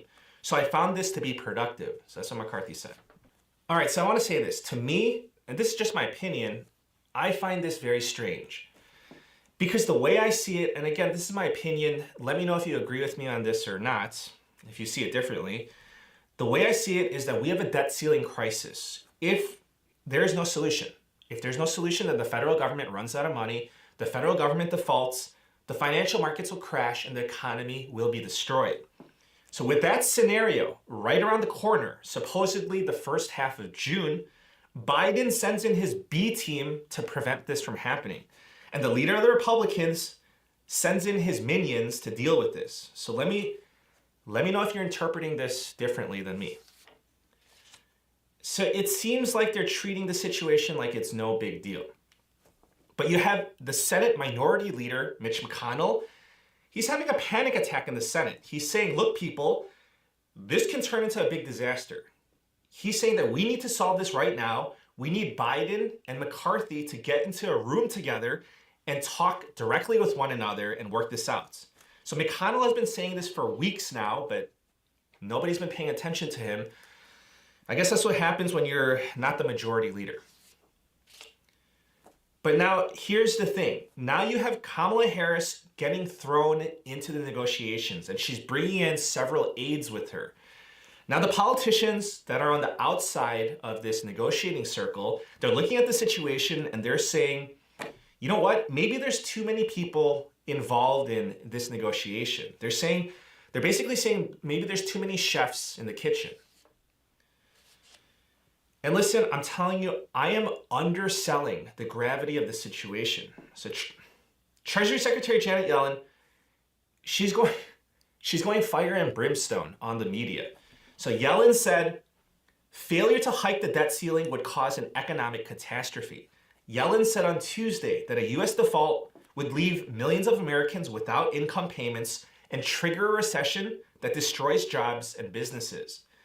She said that there would be disruptions to federal government operations, including air traffic control, national defense, border security, law enforcement, and telecommunications. So I'm telling you, fire and brimstone. So let me tell you what needs to be worked out between the Republicans and the Democrats. The Republicans are willing to raise the debt ceiling if the Democrats repeal the clean energy tax credits in the Inflation Reduction Act. So this is about $540 billion worth. Repeal student loan forgiveness. So this is about $350 billion worth. Claw back $80 billion of IRS funding. Claw back $30 billion of unused COVID money. And expand work requirements for Medicaid, food stamps, SNAP benefits, and welfare programs. In other words, the Republicans are asking the Democrats to turn Republican. I mean, I don't know how else to tell it to you, so let's see if the Democrats take the bait. But in all seriousness, I don't think the Democrats are willing to cave in on any of these issues. So I've taken so many polls on this channel. There's an equal amount of Democrats and Republicans watching. So to all the Democrats that are watching, I am asking you, what do you think about these requests? So would you give in to any of these demands, and which ones would be red lines to you? And I'm very interested and curious to know what the independents think as well. So McCarthy is saying that he's confident that they will work out a deal. He says that they're not going to default, and they're hoping to strike a deal by the end of this weekend. So some of the hardcore Republicans, they interpret this as McCarthy is going to fold, he's going to cave in to the Democrats. And this is upsetting a lot of Republicans. So I want you to know this. Some of the House Republicans are so hardcore right that they told McCarthy that even if the Democrats give in to all the Republican demands that are being requested, that's still not good enough. They want more spending cuts because the debts will continue to balloon out of control, even if the Democrats give the Republicans everything they want. So Congressman Biggs said, what's the difference of driving off a cliff at 60 miles per hour or 80 miles per hour? The end result is the same thing, a horrific crash. So Biggs kind of has a point, because these reductions, they will slow down our country's debts. It's not going to reduce it. If the Republicans get what they want, then the projected debt in 2033, so in 10 years from now, would be at $47 trillion instead of $52 trillion. But anyways, these hardcore Republicans are saying that if McCarthy caves in and gives the Democrats lenient terms to increase the debt ceiling, then the Republicans this is what they're threatening. They're saying that the Republicans are going to get together and they're going to boot McCarthy out as Speaker of the House. So that is a threat. And the rumor is that the Democrats are quietly telling McCarthy, if you give us lenient terms, we'll give you enough votes to prevent your removal as Speaker. So we're going to see how this works out for McCarthy because he doesn't have a big majority. And additionally, he doesn't have the support of all the Republicans.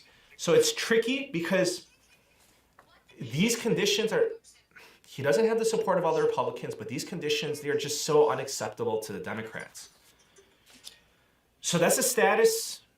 That's the status update on the debt ceiling negotiations. It's an intense game of chicken. The stakes are high and the expected time of collision is drawing closer. But they're hoping to get everything sorted out by this weekend. So let me know what you think is going to happen. Please let me know in the comments down below. Who do you think will budge?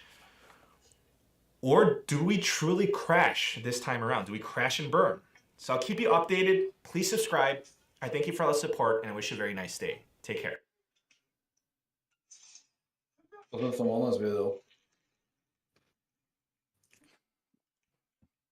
Leaders of the 46 member countries of the Council of Europe are meeting in Iceland for their first summit in 18 years. The organization was set up after the Second World War to uphold human rights across the continent. As it meets for just the fourth time, it's offering support for Ukraine while holding Russia accountable for the damage done by its invasion. Following the meeting, the UK and the Netherlands pledged to build an international coalition to provide fighter jet support for Ukraine. Skal du se jeg linker en til den om Tesla investor dagen. Bra, han Mir Kevin, han fikk lov å stille han Nilon spørsmål I går.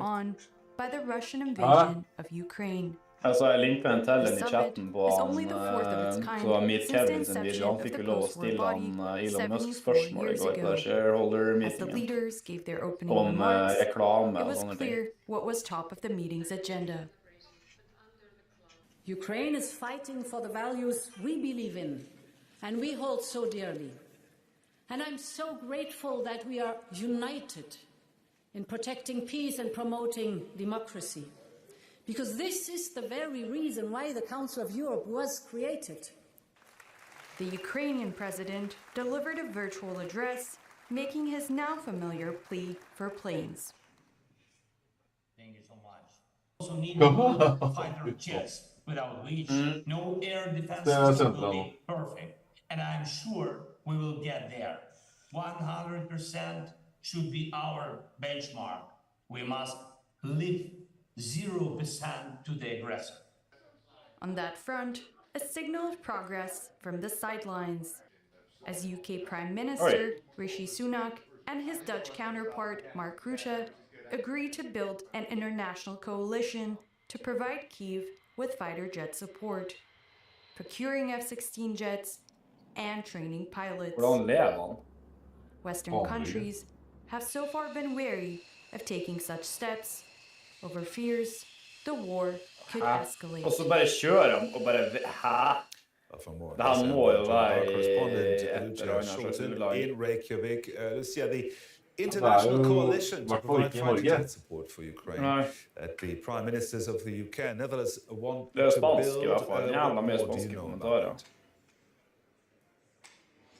Yeah, it is still early days. We heard yesterday after the meeting of the Prime Minister Rutte and also Rishi Sunak that they would work in building an international coalition to provide Ukraine with air combat capabilities. And this would also include training, but also the procurement of F-16 fighter jets. At this stage, I would expect them to reach out to other heads of states to bring this topic on the agenda, but what this international coalition will look like, this will still remain to be seen. You could, of course, think a bit of the tank coalition, where it also started with a coalition, and then in the end it did lead to tanks being delivered to Ukraine. But other leaders of heads of states have been reluctant in the past.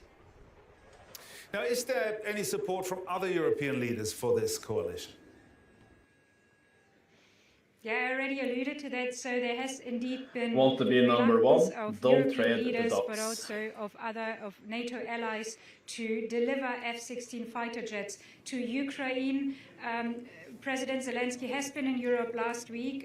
In this, Emmanuel Macron has said that France is willing to train Ukraine soldiers on Western fighter jets, but there has been no promise to actually deliver fighter jets. So this will maybe be a momentum now. Det her så kjedelig, altså. Ja, om ikke ser på det, så er han på andre greier jeg linket deg. I Twitch-chatten. Der var Meet Kevin YouTube-kanal. Så han var på Tesla-investordagen. Jeg har ikke sett den selv. Men det er uansett bedre enn når jeg er mer Ukraine-drit. Der handler det faktisk om en aksje. Jeg har ikke fått den, nei. Jo, nei, jeg kan sende det til deg. Hvis du setter opp i chatten vår, så skal jeg sende det. Der, ja, sett ut der. Nå har du fått den. Han har jo, hans ETF er jo faen så eksponert i Tesla at det er helt vilt.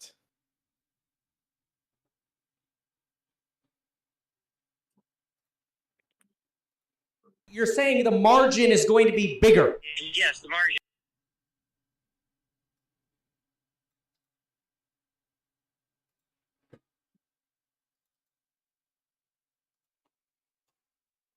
You're saying the margin is going to be bigger.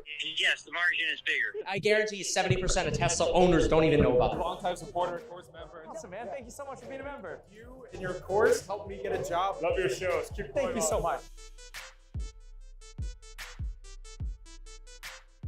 Hey everyone, me Kevin here. Wow, I have to say, going to the shareholder meeting was a whole lot better than I expected. Now, I expected to meet people and have a great time, and I was blown away by the amount of people who were coming up, shaking my hand, saying, I'm a course member, you've helped me so much, thank you so much. You and your course helped me get a job. Love your shows. Keep going. Thank you so much. So many nice and friendly people. They didn't have to be that nice, didn't have to come up and be so...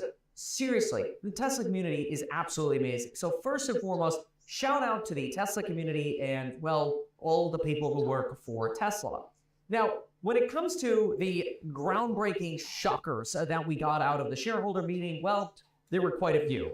And I think first and foremost, it is an honor to be able to say that Elon Musk is not stepping down as CEO. And even though I think the company will be just fine without Elon Musk as CEO, we did just get JB from Redwood Materials, battery recycling company, back on Tesla board, which is great.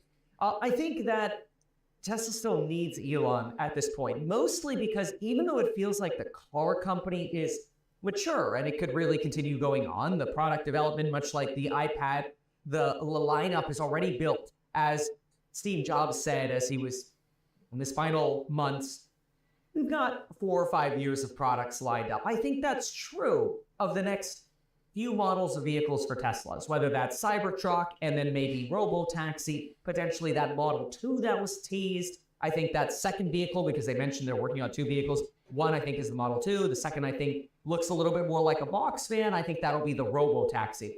But anyway, whether it's those or it's the Roadster or maybe even something else after that, not even considering the Semi, which is already up. I think that roadmap is already set. 4680s are already set. All that is already set. Elon, though, is mission critical for not only making this artificial intelligence as solid as possible, not just for FSD, but for the robot, the Optimus robot. I want to play some clips here of what happened with the Optimus robot, because we saw footage of the Optimus that we actually haven't seen before, because as Elon said, it was, well, filmed yesterday. But let's just say, at least from the footage, which wasn't a live demonstration, so who knows, it could have taken 20 takes to get these shots, the robots actually look like they're able to start doing functional things, like opening every single finger individually, or manipulating something into a narrow box and moving their wrist to take their hand back out. It's impressive, and while there's a long way to go, that's the part of the vision that I think Elon is actually going to be really critical of. It's that next level of visionariness or envisioning, whatever, and the next level of integrating artificial intelligence with, well, things we need, like robots. Which, what was really remarkable was this idea that we might have 10 to 20 billion humanoid robots in the future. Elon suggested potentially 1 to 2 robots per person. And I thought that was really incredible. Because initially I thought to myself, okay, yeah, we'll count robots in tens of millions, like we'll count cars. We manufacture as a globe somewhere around 80 and sell around 80 million vehicles a year. Well, it's possible that, if you're looking at 10 billion humanoid robots over a 10-year period, that's 1 billion humanoid robots per year. Which means if Tesla wants to have, say, a 25% market share of cars or 20% market share of cars, a 20% market share of robots would be 200 million robots, and that's just 20%. Now, those are obviously extremely optimistic, bullish, hopium things. You cannot invest in the stock because of that kind of hopium. But I think that is why you still want Elon at Tesla. It's because you want the growth to continue at Tesla. When you do projections, fundamental analysis on a company, you want to project out what is the earnings per share growth going to be over the next 5 years and then beyond. Because you don't want to get to the end of 5 years and then drop off to 5% growth and be a nominal growth company. You want the next S-curve to be there. And this is what Elon is providing, the next S-curve. So really great to hear that he's not stepping down.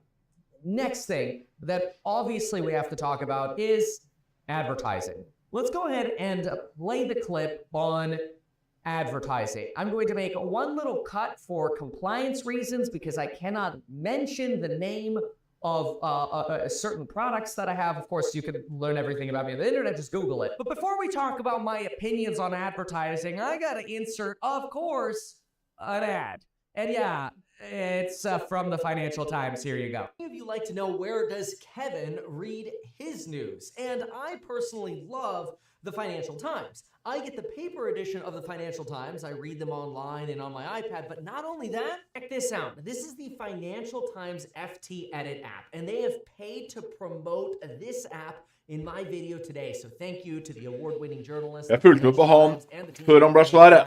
Han drev bare med eiendom. Han drev bare med eiendom. Flippa eiendom. Han kjørte rundt med en sånn liten drittbil. Og så hadde han fått seg en Tesla. Det er lenge siden. And the story stays there, which is great. One of the reasons I like the paper is because the stories don't change on that day. Whereas on the regular website, it feels like the stories are always changing. The cool thing though is, let's say I missed yesterday's Financial Times edit. Watch this. I could just go to Monday, March 27th, boom, click on the 27th, and what happens? I could read about big tech facing a reckoning over a teen health crisis. Ja, Fusion, det funker jævlig dritt å trade en indeks når det er stengt. Det er bare market makers i dag, så det går litt sånn andre veien.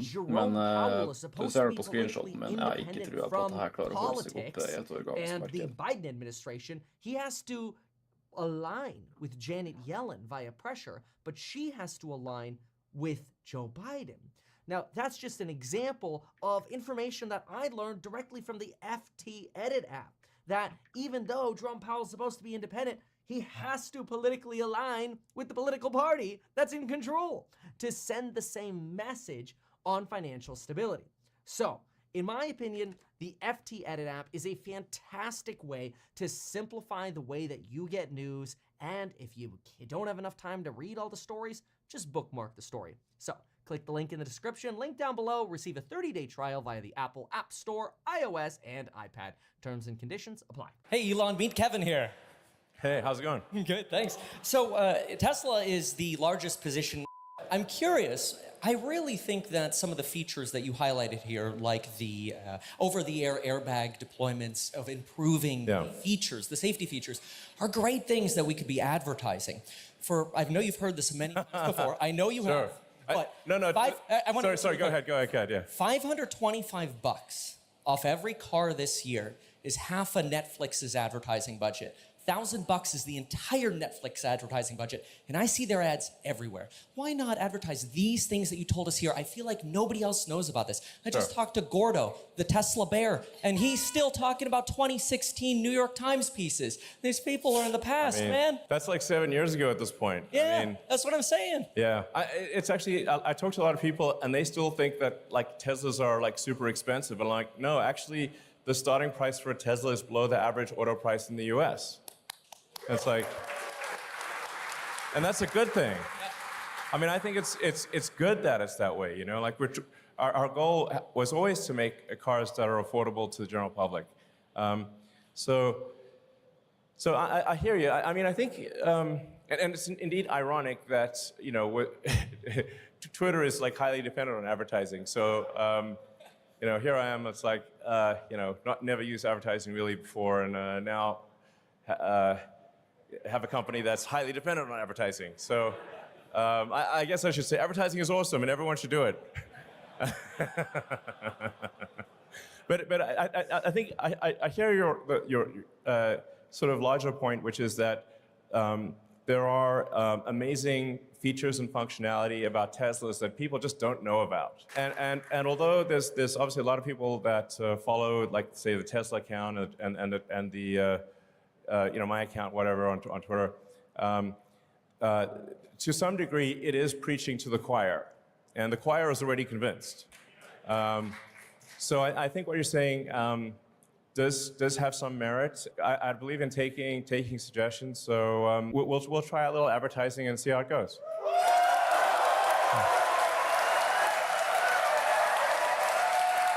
Okay. Okay. All right, I wasn't expecting that level of enthusiasm. But okay, it sounds like our shareholders, if I read between the lines, subtle as it is, are saying we should probably do some advertising. Okay, very well. All right, so obviously it is a total honor to have Elon be excited about the potential of trying advertising. And I'm very excited that, A, I had the opportunity to ask the question, but B, I'm also very excited for the Tesla community and really everybody to be a part of it, because I think everybody wins. In fact, I'll give you an example of what I think a good Tesla ad would look like. I'll give you a framework for it in this video, and then maybe in a future video, we'll try to simulate one. But I'll give you some ideas that we talked about. But first, I think it's useful to get my reaction briefly after the questions ended by giving you part of a clip with an interview with Ellie in Space. Check out her channel on YouTube. She does interviews, covers a lot of things Tesla. Well, I'm super happy because really it's the owners, it's the shareholders, it's everyone, because the better the company does, all of those existing car owners, hey, more updates for them. Because here's the thing, Tesla will see, we're advertising about all we're doing for our existing owners. That's going to encourage more people to buy. Right. So it helps in both directions, you know? And then, of course, it helps existing shareholders, everything. So now I want to respond to some other arguments that people have made about advertising. That, oh, well, you know, advertising doesn't matter. It's just, you know, short-term shareholders that care about advertising. I actually think that is completely wrong. I believe that the more Tesla can convince the world by simply informing them earlier that Tesla is safer and Tesla is better in the features that it has and the value that it provides to the consumer, then what you're actually doing is you're multiplying the Tesla endgame. So if you're at 1.9 million vehicles of production now and you say, oh, well, it doesn't matter, we're selling every car we make anyway. Oh, just short-term, you know, stock speculators want Elon to advertise. That's wrong, because the longer it takes for Tesla to share their message, the more time there is for other companies in the longer term to compete. Right now, we as Tesla shareholders, obviously I'm a Tesla shareholder, we know that Tesla has a massive moat. The people who are familiar with full self-driving know that Tesla has a massive moat. That will deteriorate over time. In other words, it will be a lot easier for other companies now to get from 0% to 90% FSD, while we're at 95%, slowly getting to 96 and 97. But we want to brag about that lead now because it actually gets more people into the network sooner, which in the end game could potentially increase your terminal expected value of vehicles produced per year. So Elon has a goal of producing 20 million vehicles per year as a terminal value. Now, this is important for anybody doing financial analysis in terms of a discounted cash flow, obviously, but even just practically, the jargon aside, think about it.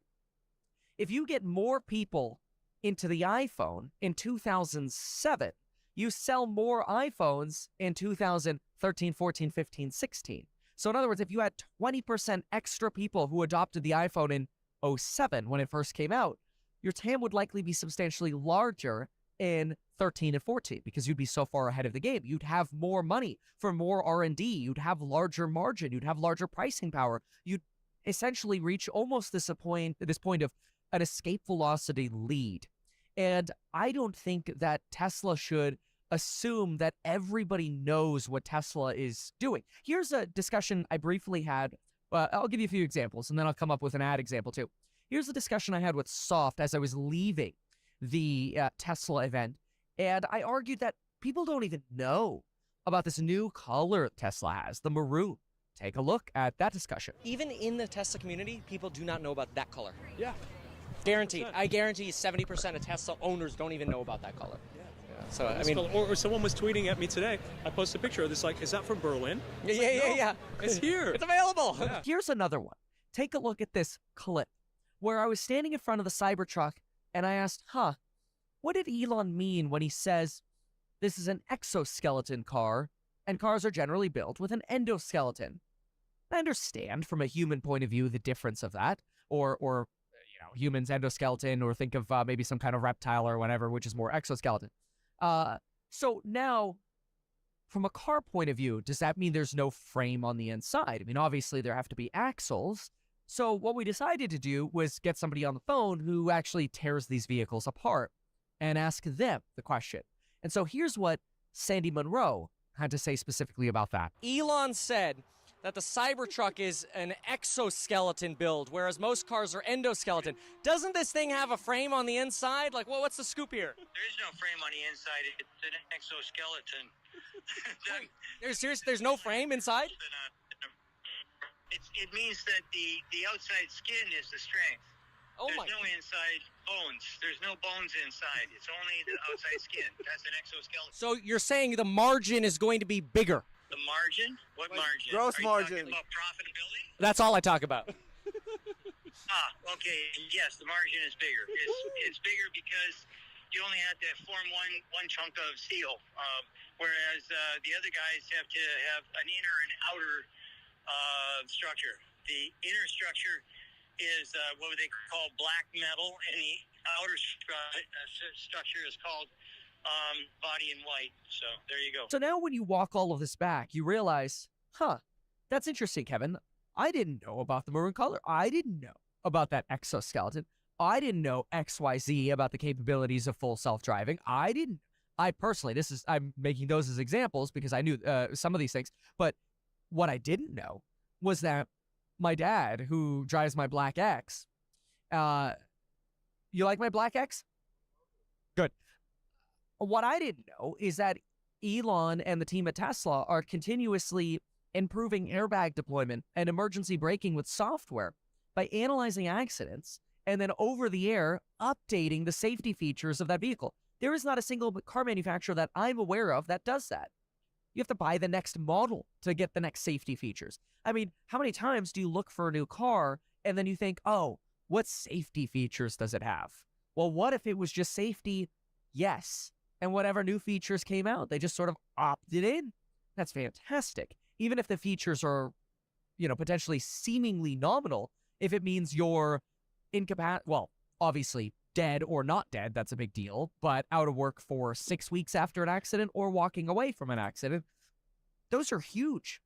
And the economic value of that is also very important. Sometimes people are like, Kevin, well, when a hurricane comes through, that's good for the economy, right? Because it means people are rebuilding homes.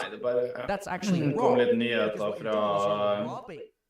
Biden and Japan's Prime Minister Kishida discussed effort to bolster economic cooperation. So money is essentially being lost to be spent. Det er jo That is a problem, nyheter. because now people are being more productive with their money. So anyway, Jeg stikker på gymmet, så jeg klarer å trade klokka når USA åpner, for her gidder ikke jeg se på, ass.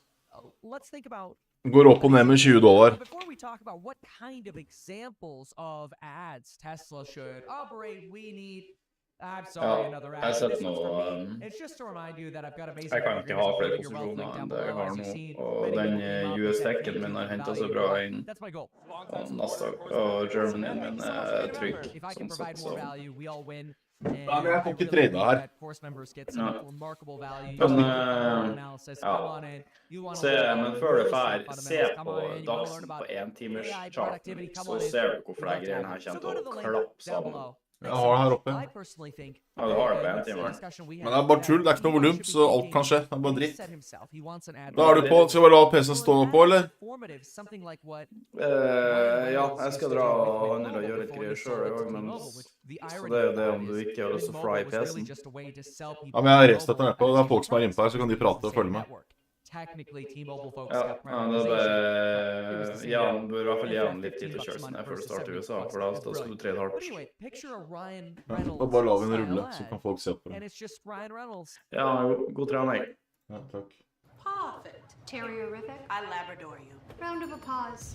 AT&T 5G is fast, reliable, and secure for your business. Meet Gold Bond Healing, a powerhouse lotion that moisturizes, heals, and smooths dry skin.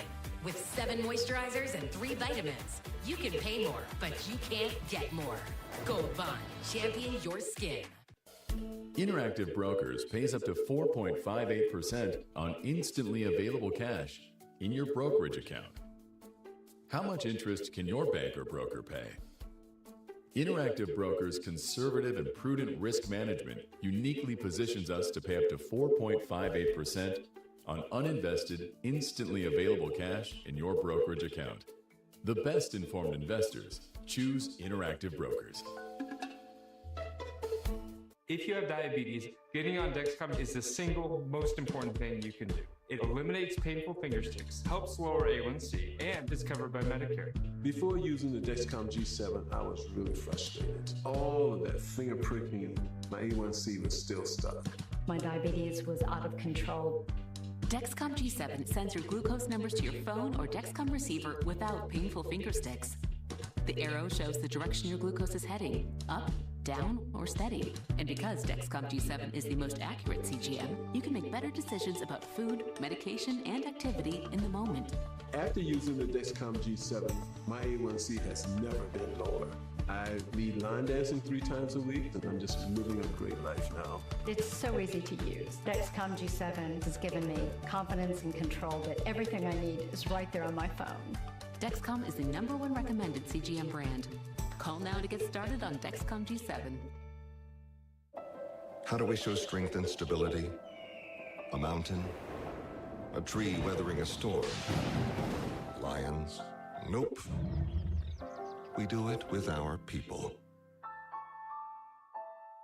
Weeknights from Wall Street to K Street and Main Street. Get the stories behind the numbers. Last Call is really about spotting tomorrow's opportunities tonight. Brian Sullivan hosts Last Call, weeknights 7 Eastern, CNBC. Welcome back to Squawk Box. Take a look at futures right now. Dow up about 15 points. NASDAQ up about 36 points. The S&P 500 just up about 8 points right now. A couple of big corporate stories to tell you about in terms of headlines. Netflix saying it has nearly 5 million monthly active users on its ad-supported tier now.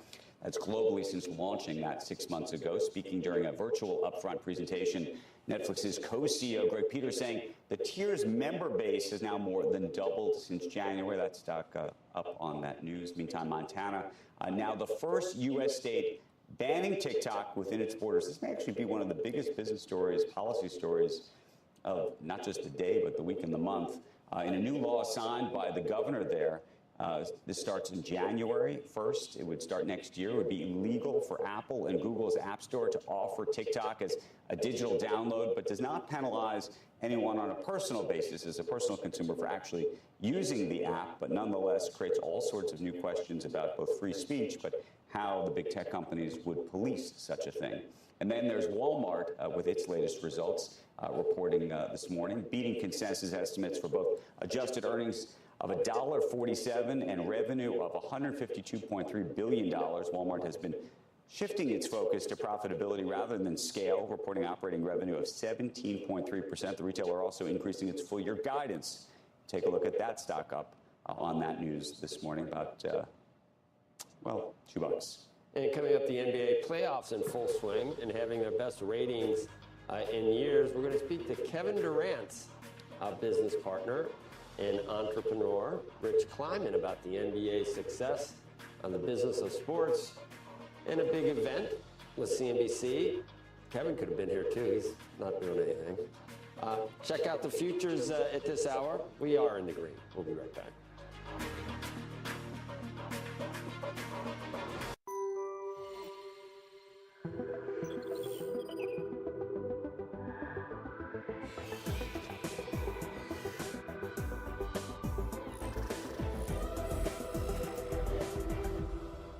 Are you sick of UTIs? I had 8 in 1 year. This inspired my husband and I to start Eucora. Eucora makes a UTI emergency kit to manage your symptoms until you can see a doctor. If you get UTIs, try Eucora. Eucora saved my life. Try today at eucora.com. False or misleading search results can negatively impact your life. A bad online reputation can put you at significant risk of losing job opportunities or new customers. Reputation Defender helps clean up your search results, wiping away negative first impressions, allowing truthful, positive content to rise to the top. Don't you deserve to have more control over how you're represented online? Get your free reputation report card at reputationdefender.com or call 1-877-866-8555.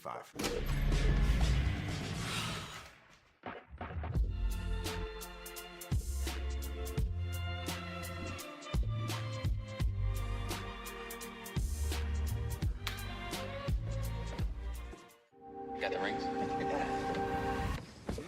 Hello? You guys don't look that bad. Yeah, thank you. Thanks, man. Luxury that lets you feel infinitely you. Do you have a box of videotapes, film reels, or photos that are degrading? Legacy Box professionally converts them to DVDs, thumb drive, or the cloud. Legacy Box is simple and safe, with over 1 million satisfied customers. Visit legacybox.com. If you have employees, you need to check out the ERC program, Chef Wonderful. Why, Mr. Wonderful? Because it's cash flow that you don't have to pay back. Good to know. This guy's so smart and so handsome. Go to wondertrust.com to see if you're eligible. Hey, how are you? I made this.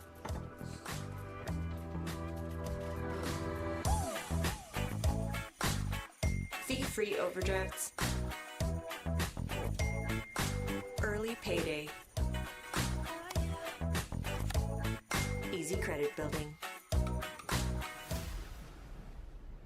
When your money is good, you feel good. Don't be afraid to catch fish. Chime, the #1 most loved banking app.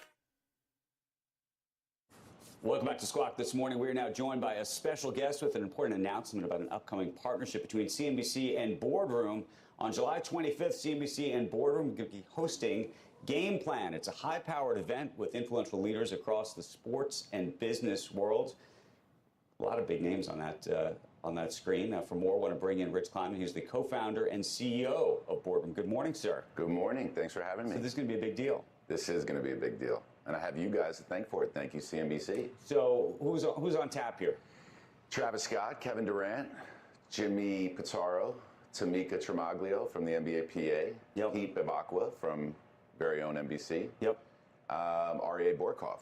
And we'll have a handful of more guests announced in the next few weeks. And you, Mr. Sorkin. I will be out there, but what are you trying to do with this?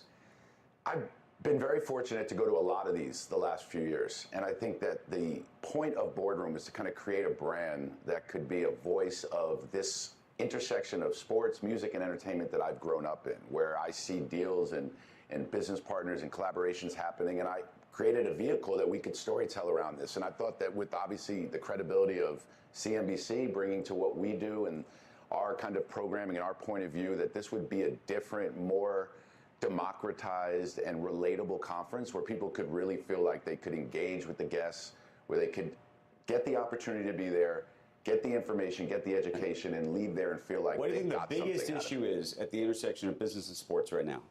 The biggest issue? Well, I think there's a lot of opportunity.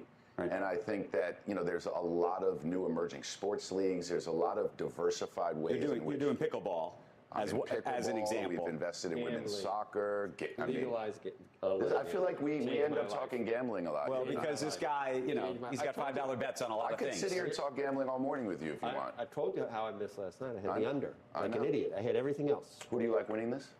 I think I might be with you on that. Although, how does anyone beat Davis? I mean, that guy is... I know, but I watch Jokic up close and personal. That's something special. Yeah, you said that. Yeah. You watch him from the other side, I guess. From the other side, yes. From the other side. That must have been painful. But your guy Durant, he's like a 7-foot guard. He is. He's just so sweet. He is. Like silk. Silk, indeed. Fluid, like a ballet dancer. What about this guy Victor? What about him? Is he going to be the next? Is he going to be the one? I don't know. You betting? I'm betting on every game. Yeah, so yes, I do. But it's on DraftKings. You can bet $10, and then if you don't win, you get it back.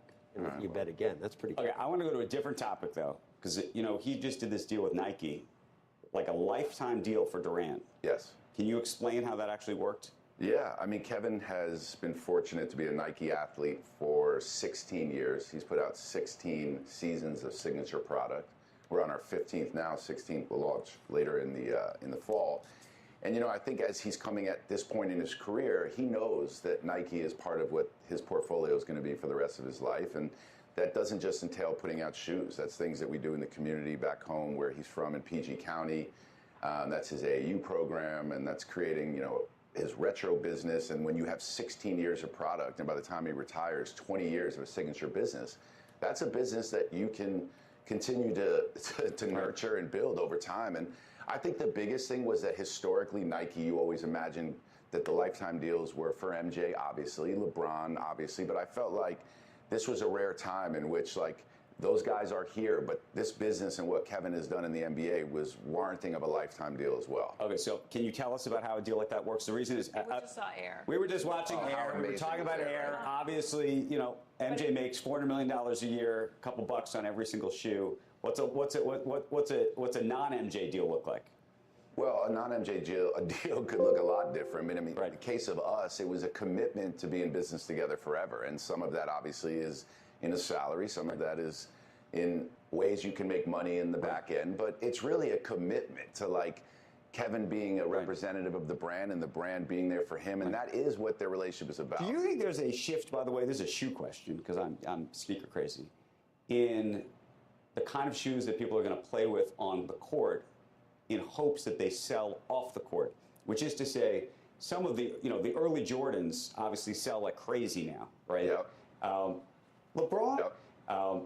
LeBron's shoes, for the most part, actually don't sell. They don't necessarily have the same kind of shelf life. People who are going to wear those shoes are going to wear them to play with them. I think actually a lot of Kevin's, especially early shoes, they're there to play on, not necessarily full-on fashion shoes. But what you have seen, including with your most recent shoe, including with what LeBron's doing, like the shoe shape, everything about it is changing. Yeah. I think because you guys are saying to yourselves, maybe there's an afterlife with these shoes that'll live in a different world. Yeah, well, I don't think the technology and the performance is ever compromised. I know it's not, right? Especially by Nike, because we start there always. And obviously Kevin has so much say in the design. Our creative team is incredible at Nike. But it's also about understanding where fashion is at. And I think at times in Kevin's life cycle of his product, wearing low-top basketball sneakers was in fashion. And then there was times when wearing high tops and basketball sneakers was so far out of fashion. And I think what you're seeing now, and LeBron's new shoe is a testament to that, Kevin's shoes are a testament to that, is that now, again, I think there's an appetite for that, like, transitional shoe that you can play with and be able to wear as a fashion item as well. But it didn't always. But the function for the high top is there so you don't roll your ankle. Yeah, but you know, a lot of guys wear low tops. I mean, high tops are in no way as predominant in the league as they used to be. What do you think is going to happen to the NBA TV rights?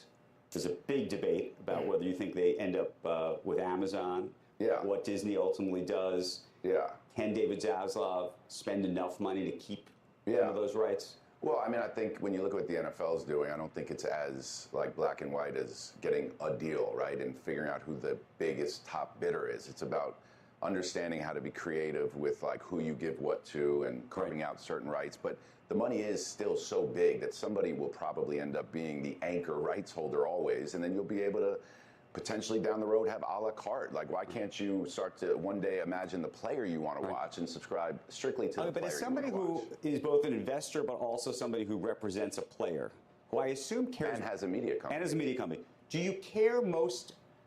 For a long time, it's been about exposure. And in fact, some people have knocked, for example, the NFL deal with Amazon because it seems like, as successful as a deal as that is economically, the reach has not been the same in terms of ratings. Murdoch just said it was down 42%. Right. What, live sports? No.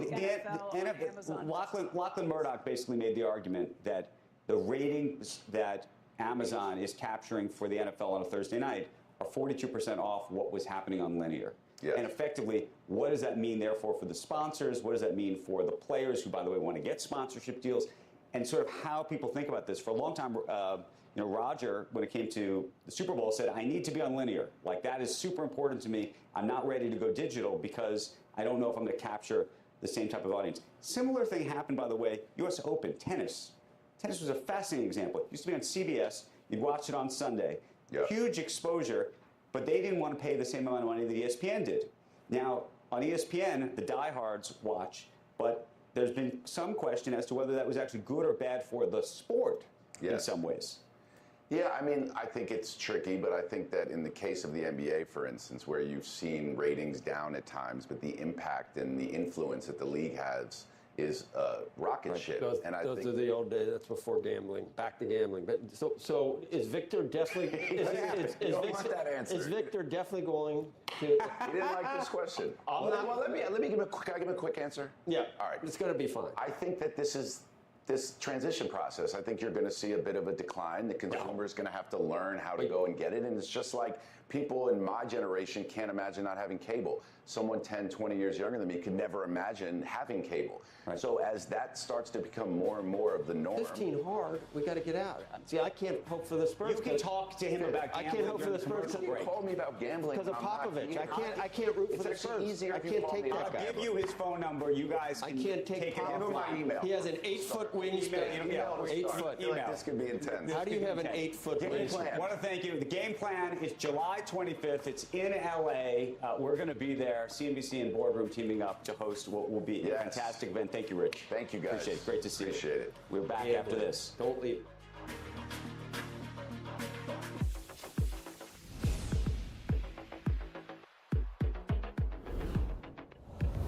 Having the right pricing strategy is more important than ever, but economic volatility isn't making it easy. Pricing can be a tightrope act. EY Parthenon helps companies design a strategy that protects their margins and adapts to customer needs.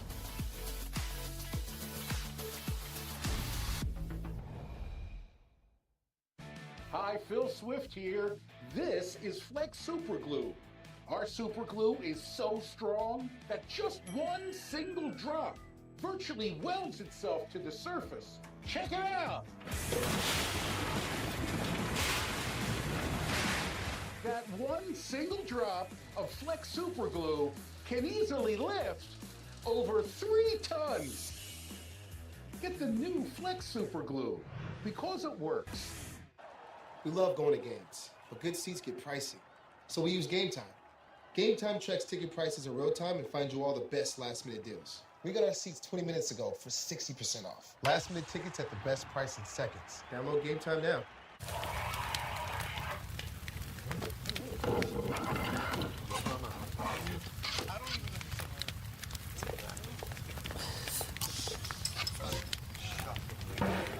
There we go. It's the winner.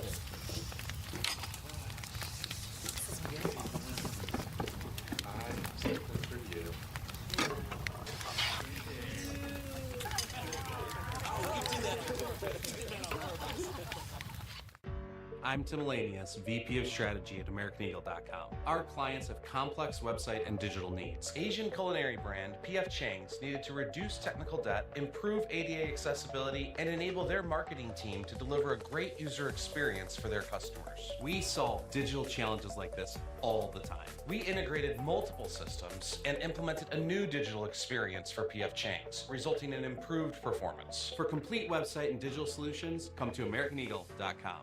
What if we live to 100? I don't want to outlive our money. I keep eating all these chia seeds. I could live to be 100. We work with Empower. Even if we do live to 100, we don't have to worry. Not worried. Take control of your financial future to empower what's next. Weeknights from Wall Street to K Street and Main Street. Get the stories behind the numbers. Last Call is really about spotting tomorrow's opportunities tonight. Brian Sullivan hosts Last Call, weeknights 7 Eastern, CNBC.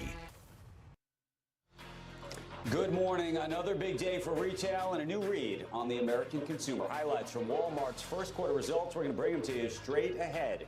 And some signs of hope on avoiding a debt ceiling default as principals tease progress. We're going to talk about the remaining hurdles to a deal. And he'll say what he wants to say. That was the message from Elon Musk on free speech when he spoke to CNBC. We're going to ask a top tech venture capitalist what that could mean for the larger issue of discourse online as the final hour of Squawk Box begins right now.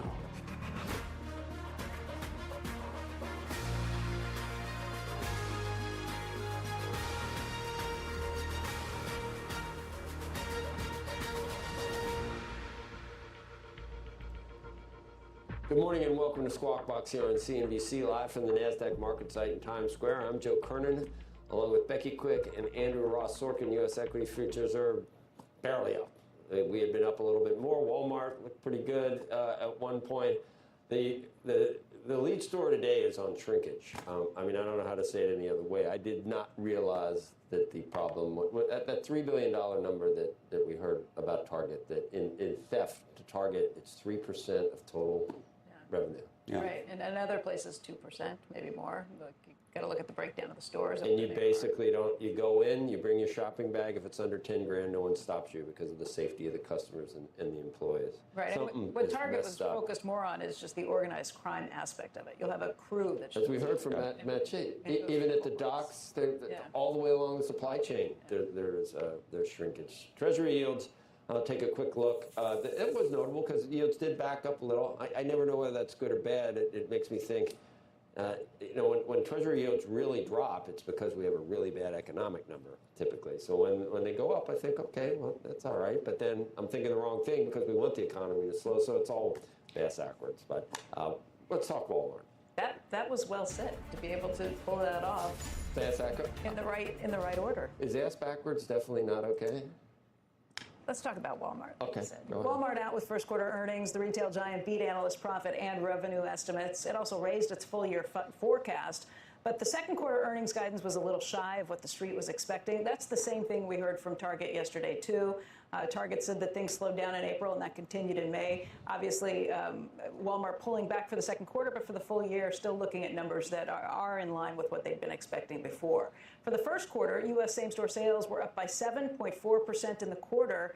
That's a slight sequential deceleration, but that's way better than other retailers so far this season, and I think it's well above expectations for what the street had been looking for. U.S. net digital sales saw growth quarter over quarter. E-commerce was up pretty sharply. Yesterday, Target reported a fall in that metric. Walmart's CFO telling CNBC that while the company sees some strain on the consumer, it's been surprised by their resilience at the same time. On that problem of theft, the company's CFO acknowledging hearing Target's painful numbers yesterday when they talked about it. He characterized shrinkage as a bigger problem across the entire retail sector. That's certainly what we've heard from the NRF. But check it out. Walmart shares up by about 1.5% this morning. Target up about 0.4%. Amazon up by 0.8. Meantime, we've got to get over to Dom Chu this morning. He joins us with a look at some of today's other top pre-market movers. Dom, good morning. Good morning, Andrew. So let's kick things off with a check on earnings overseas. This time it's from Chinese e-commerce and web services giant Alibaba. The U.S. listed stock has been going between gains and losses. It's now up 1%, well over 2 million shares of volume, after what investors or some investors are calling the Amazon of China reporting mixed results. The profits came in better than estimates. Revenues, though, were a miss. But also, the board of directors said it has approved a spin-off of Alibaba's cloud computing unit, which will happen as a stock dividend payout to existing shareholders, and it's expected to be completed sometime in the course of the next year. So maybe that's kind of spin-off is providing some upside there, up about 1%. Back on our side of the Pacific, shares of computer networking equipment giant Cisco Systems are down roughly 3.5% to 4%, just around 150,000 shares of volume. It reported a beat for both profits and revenues, but some investors are focused more on the 23% decline in customer orders last quarter compared to the year-ago period, which is driven in part by economic uncertainty as well as some inventory build issues with some customers. Now, on a more positive note, Cisco did offer a more upbeat current quarter revenue forecast, but on balance, shares down 3.75%. And from the analyst desk, we're tracking a call out of Deutsche Bank, which just upgraded its target price on shipping and logistics company FedEx. That stock is higher by just about 1.5%, around 5,000 shares of volume. The target goes to $282. It was $240. The firm has issued a shorter-term catalyst buy call, saying that next month's earnings release could provide meaningful positive momentum for the stock. So Joe, FedEx, some see it as an economic bellwether. Those shares up about 1.75%. I'll send things back over to you. Way to go, Dom. Not a word, right? Maybe we shouldn't talk about it until, well, for us, until 9 o'clock. Did you see that the frost delay was in effect? So the 7 a.m. times didn't happen. Yeah, they were going to give an update earlier on this last hour, so I'm going to go check things out right now. It was 38 degrees where I got up, too. It was 41 when I got up this morning, yeah, so it's cold out here. What is the most compelling threesome that you saw, and what time did they go off? It's going to be rough. I mean, the early ones, you got John Rahm going off early, right? And so he's the defending champion of the Masters. I mean, I think that if you have some of these guys, especially the world's #1 player, teeing off that early, you got to kind of feel like that's the group to watch. So. Yep, I think you're right. Probably a good bet on him, at least to make the cut. I bet you don't get any odds on that. I bet you probably could, but they would be pretty short odds. Yeah, exactly. Thanks, Dom. You got it. Let's get deeper into the markets. Joining us on set, Savita Subramanian, head of U.S. Equity and Quantitative Strategy at BofA Securities. I saw you nodding. You think John Rahm is a shoo-in in this tournament, Savita? You were not. I think you might have been ready for that. You might have been nodding at some other things. So you heard the brief discussion on, the economy might be stronger, so rates go up. But that's bad. Yeah. So I think it's good. I actually see the world through a rare kind of a half-full lens these days. I know that you're always accusing me of being too bearish on markets. Well, it's been good for 2 years. But I think that markets are actually in a pretty interesting spot right now. And to borrow one of your phrases, I think that positioning right now is backwards when it comes to cyclicals versus defensive. So you're going with the cable friendly. I'm going with the cable friendly version. But I think that when you look at where investors are positioned, we have been talking about this recession for 6 quarters. Folks have been getting more and more defensively positioned. This recession keeps getting pushed out. And defensive about calling for a recession, because it hasn't happened, has it? Well, exactly. So it hasn't happened, and it keeps getting kind of like pushed out into the future. Now, if you look at a lot of economists, they're dialing back their recession forecast altogether. Our team is forecasting a recession of, peak to trough 0.8% drop, which is kind of a non-event if you think about it. It's half the typical magnitude of a recession. Meanwhile, the world has bought bonds, sold equities, bought utilities, sold financials, bought everything that's safe, defensive, and does well if interest rates fall. And all the cyclical stuff that does well when interest rates rise is actually, I think, going to be the pain trade going forward. We've seen, and we mentioned it yesterday, that we always hear there's going to be a change. Every time there's going to be a new uptrend, we hear a change in leadership. Why is tech once again seem to be, that's going to be leading again, isn't it? I don't think so. I think tech is... The reason the S&P is where it is because of 4 tech stocks. I agree. So I think the S&P might not be the index you want to buy. I think you want to buy the S&P X big tech. Really? Or S&P equal weighted, or however you want to cut it. Because of valuation? Because of valuations, because of demand. I mean, we just heard about demand slowing down. I think what we're in right now is an environment where tech is showing its cyclicality. So when you think about what we all spent on over the last 2 years, it was tech, because we couldn't go out, we couldn't, do anything. So companies, consumers spent on tech.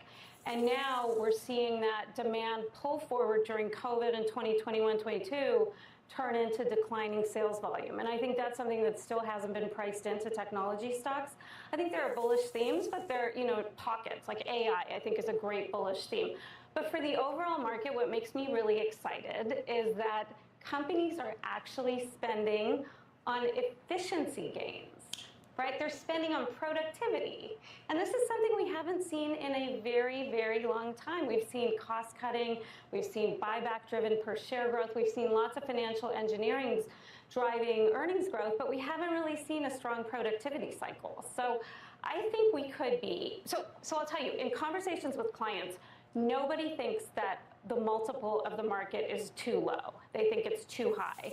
I think the multiple could move higher on the idea that we're at a point where cyclicals could actually really grow earnings and expand margins.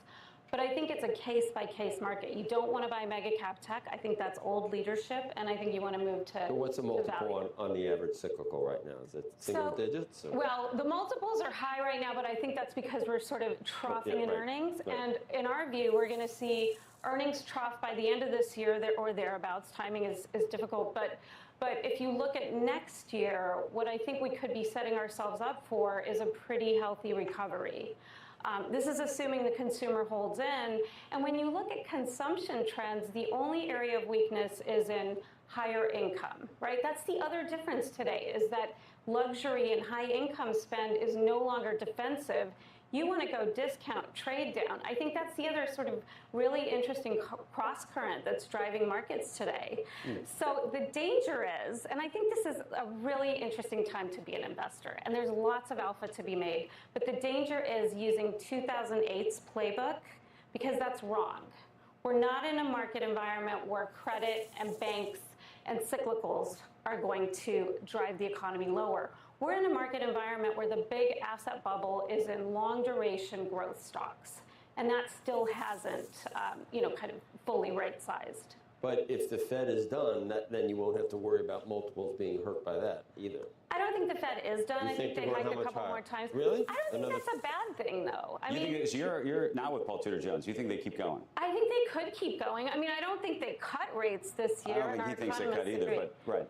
But I think that the idea is the consumer is actually really hard to slow down, right? I mean, consumer balance sheets are still at pre-COVID health levels. We've got, the government. When do you think they get? Everybody's trying to bet on when that gets when bad. The consumer turns slow.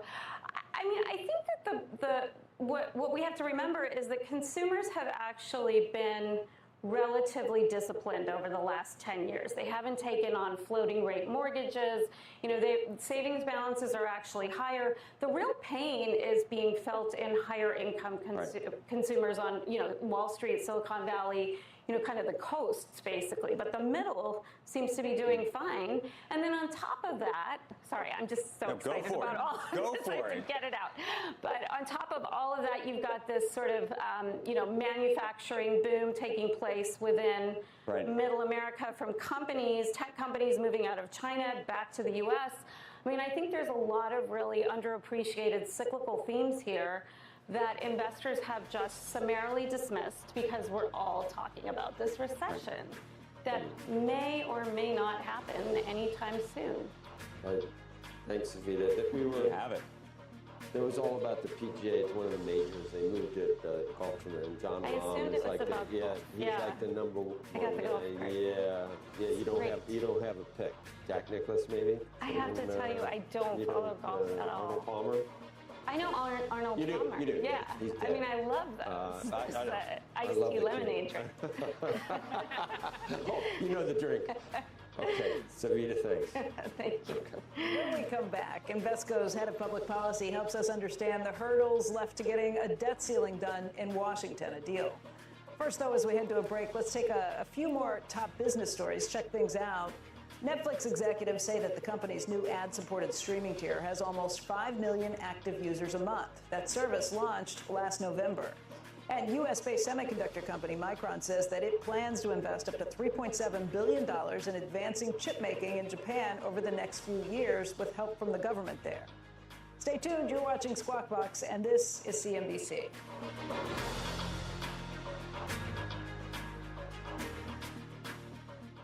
There are some things that go better together. Burger and fries, soup and salad. Like your workplace benefits and retirement savings. With Voya, considering all your financial choices together can help you make smarter decisions. Voya, well planned, well invested, well protected. Dolly Varden Silver is advancing your high-grade undeveloped asset in BC's prolific Golden Triangle. The property includes 2 past-producing mines and over 135 million ounces of silver equivalent. Dolly Varden. Dale and Mike have been friends forever. Dale sports this kind of shirt, and Mike recently switched to Fresh Clean Threads. Cheer with ultimate confidence. Fresh Clean Threads. The first time you made a sale online with GoDaddy was also the first time you heard of a town named Dinosaur, Colorado. Just got an order from Dinosaur, Colorado. Start an easy-to-build, powerful website for free with a partner that always puts you first. Start for free at GoDaddy.com. Are you sick of UTIs? I had 8 in 1 year. This inspired my husband and I to start Eucora. Eucora makes a UTI emergency kit to manage your symptoms until you can see a doctor. If you get UTIs, try Eucora. Eucora saved my life. Try today at Eucora.com. So, why should you like me? I'm a hard worker with a 5-year plan. I like whatever sports team you do, and I don't partake in funny business. All I want to do is make your daughter happy.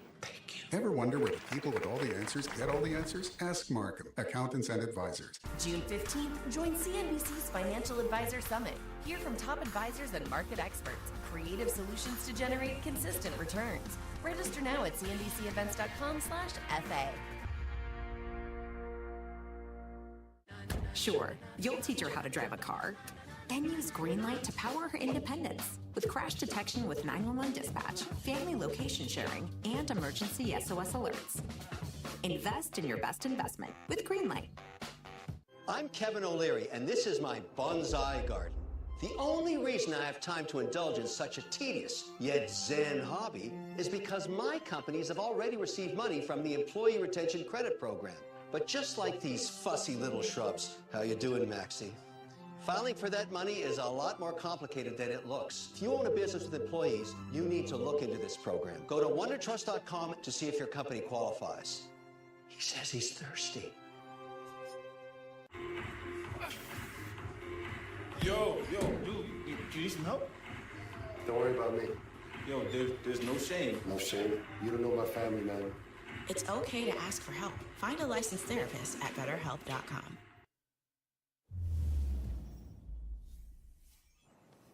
Welcome back to Squawk. Signs of hope on a debt ceiling deal. President Biden saying he's confident that the U.S. is going to avoid a first-ever default. House Speaker Kevin McCarthy telling us the same thing on Squawk Box. Our next guest says the tightrope walk between the two parties is what concerns him, though, most, and that is what we're going to talk about. Andy Blocker is the global head of public policy and the head of U.S. government affairs at Invesco.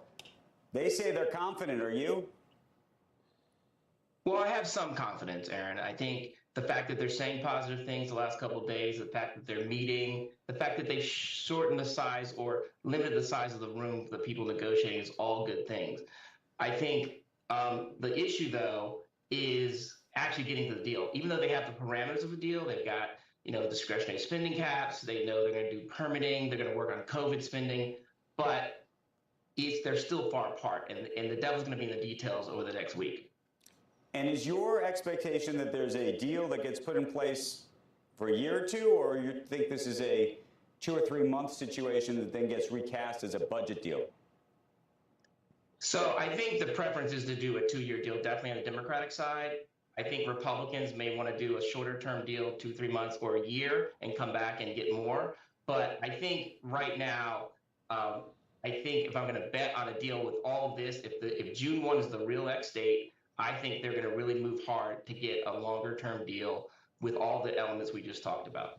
So you think there's a long term? If you're gambling, well, first of all, let's just two gambles. One is you are taking off the table, I think, Andy, any sense that this actually turns completely wrong, meaning that the movie does end with at least some kind of relatively happy ending, or at least not a disaster of an ending. But then the question is the ending a long-term ending or a short-term ending? And you say long-term, and I'm curious why you think that. Well, if you do a short-term, any kind of short-term extension, Republicans are going to extract a price out of Democrats, and Democrats don't want to pay twice. They want to pay now to get the short-term extension to maybe the fall, and then come back again and do another, pay another price. So I think it's best for the Democrats and for the Republicans to kind of just get this all done if you can. I just think that right now, though, with McCarthy, that's the interesting thing I'm looking at, is that he has a very just raucous caucus, I guess is the best way to say it, and that he has a very big tightrope to run where he has to get enough of his party to vote for this deal, whatever it is, knowing that half of them won't like the deal, but then have those people not go and try to vacate the chair and remove him as speaker. That's his tough job. So we've seen the VIX start to move up. Do you think it should be higher in terms of the volatility? Well, I think it's high enough right now. I think, look, normally you don't really see reaction in the market until a week out. We've seen it in the T-bill market for at least a month now, and CDS for a month. So it's much earlier we're seeing some of this reaction. I think what I'm looking at is when Biden comes back to the G7 conference, when he does his press conference, what is his tone? Is his tone, hey, we're still making progress, my people have been meeting, I'm looking forward to meeting this week? Or is it, hey, we really need to get this done? It depends on his tone. I think that will determine how I look at this. And then let's just talk dates. You know, there's a timing issue. Take a look at a calendar. You got President Biden over there in Asia. He's back on Sunday. How quickly, I mean, that last week you talk about sort of the VIX really moving and the market really sort of getting anxious. If it is that last week, when are we talking about? So the next date right now is this is going to happen at midnight kind of situation? I think it's going to get closer to actually finally getting done closer to the X date, or even maybe beyond it. But I think we're 2 weeks from the X date today. So I think next week when Biden comes back, they really need to get this done sometime next week to get through the House, Senate, and be ready to go. Okay. Aaron, it's great to see you. Appreciate it. No, that's a joke. That's a joke, Andy. It's a good name, though. And Aaron is a fabulous writer. He's just not me. I'll see you later. Thanks. Okay, sorry. It's okay. It's okay. It's like a happy ending. Yeah, you were trying to figure that out. I mean, like The Graduate. Was that a happy ending? They're going off together in the bus. Remember that? Yeah, in the back of it. I'll give them a year maximum. No more. That's why you need a sequel. The problem with this movie is you always need a sequel. Right. Where is there in any movie that's a permanent happy ending? We're all going to be dead. I mean, it's hard. Life is hard. And then you die. I know. Even on a Friday. What's the happiest ending in the movies you can... Like Casablanca was not happy. That was horrible. You have any happy ending in a movie? Moana. And they're still happy. Yep. I think they're still happy because it's a cartoon. Coming up, we're going to dive into Disney's not very happy. Was that Disney or DreamWorks? Yeah. $92 today, Disney stock. Coming up, we're going to dive into the debates over AI development and free speech online that were reinvigorated this week by Elon Musk's comments to CNBC. Venture capitalist Joe Lonsdale will join us for that. Stay tuned. You're watching Squawk Box on CNBC.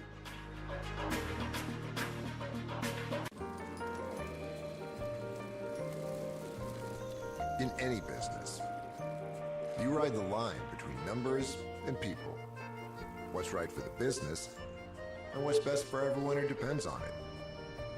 Solving today's challenges while creating future opportunities. It takes balance.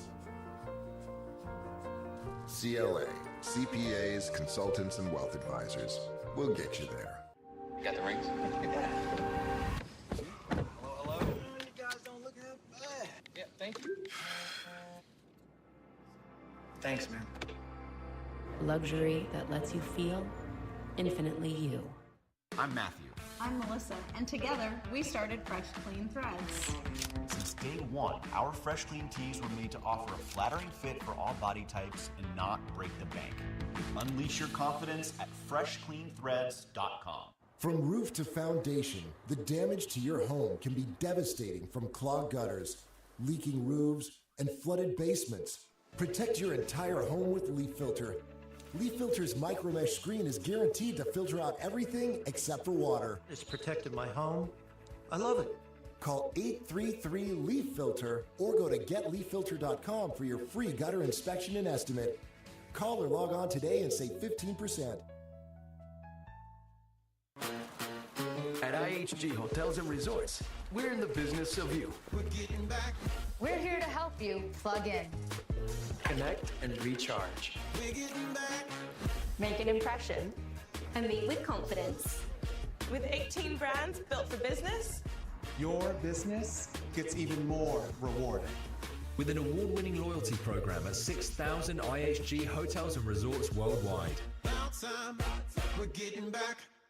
Squawk Box, weekday 6 a.m. Eastern on CNBC and streaming live on Peacock. My dream is to talk to people, real people, about stocks. We created a club to do it. The CNBC Investing Club with Jim Cramer. the morning meeting is absolutely phenomenal. If I can't see it, I listen to it. The dynamic between Jim and Jeff is great. You have fresh young blood and a more seasoned veteran on Wall Street. He's willing to put himself on the spot, and I like that he knows all the ticker symbols like I do. We have a lot of faith in them. Join the CNBC Investing Club with Jim Cramer. Go to cnbc.com/investing club now. Montana's governor signing a bill that bans TikTok in the state.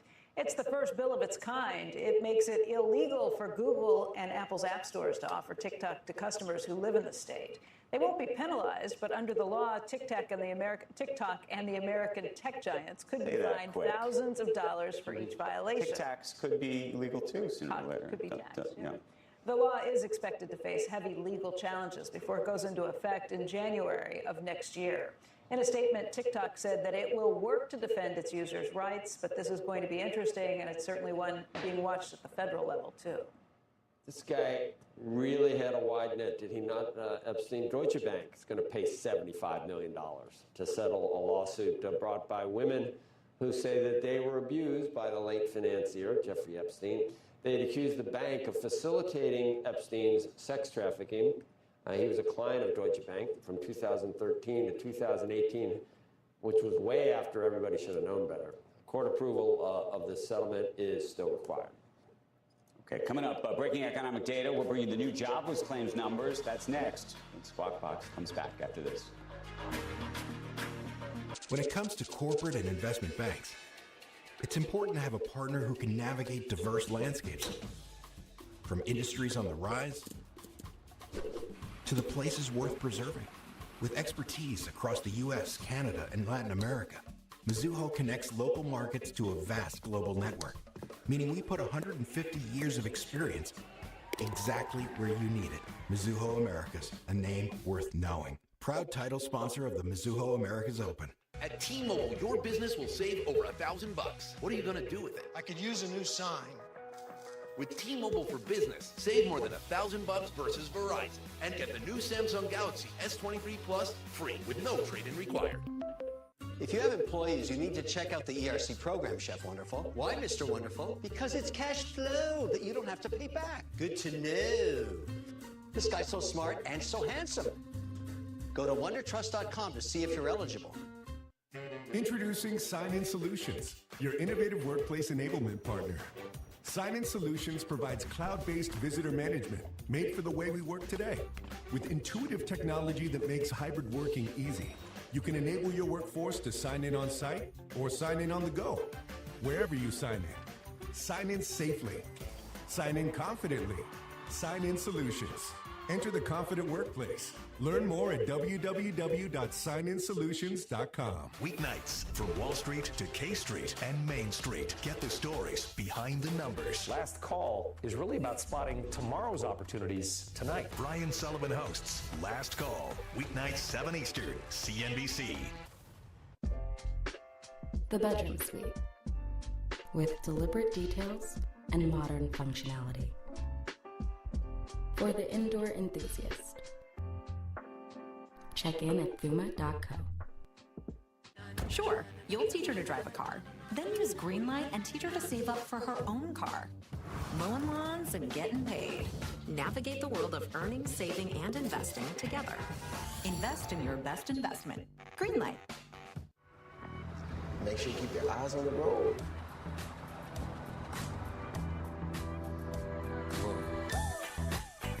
Early payday.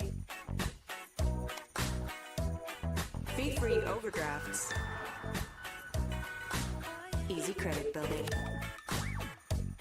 When your money's good, you feel good. Chime, the #1 most loved banking app.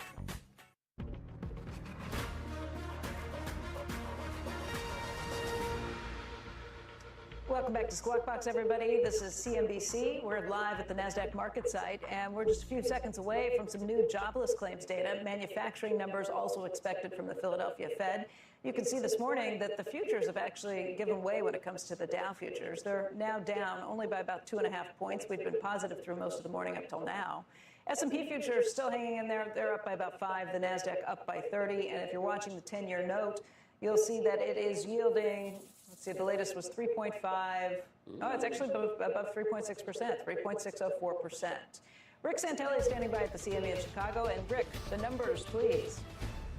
Yeah, and those interest rates are hovering at 1-month highs based on closing levels. Initial jobless claims, 242,000. That's lighter than expectations, lighter than the 264,000 in the rearview mirror. And what's notable here before any revisions may show up, 264,000 was the highest level since October of 21. So we have moderated a bit, and we slipped under 1.8 million on continuing claims. I can hear yields rising on that. That was a very significant level. As a matter of fact, we have not been under 1.8 million. Boy, I have to go a long way back. Since the first week in March. First week in March, we're at 1,772,000, which actually would be our comp here. And last month gets revised a bit from 1,813,000 to 1,807,000. It breaks that record, and that was after, of course, benchmark seasonal revisions about 3-4 weeks ago. That we have now, what, 1, 2, 3, 4, 5, 6, 7, 8. We had 8 above 1.8 million. The streak ends.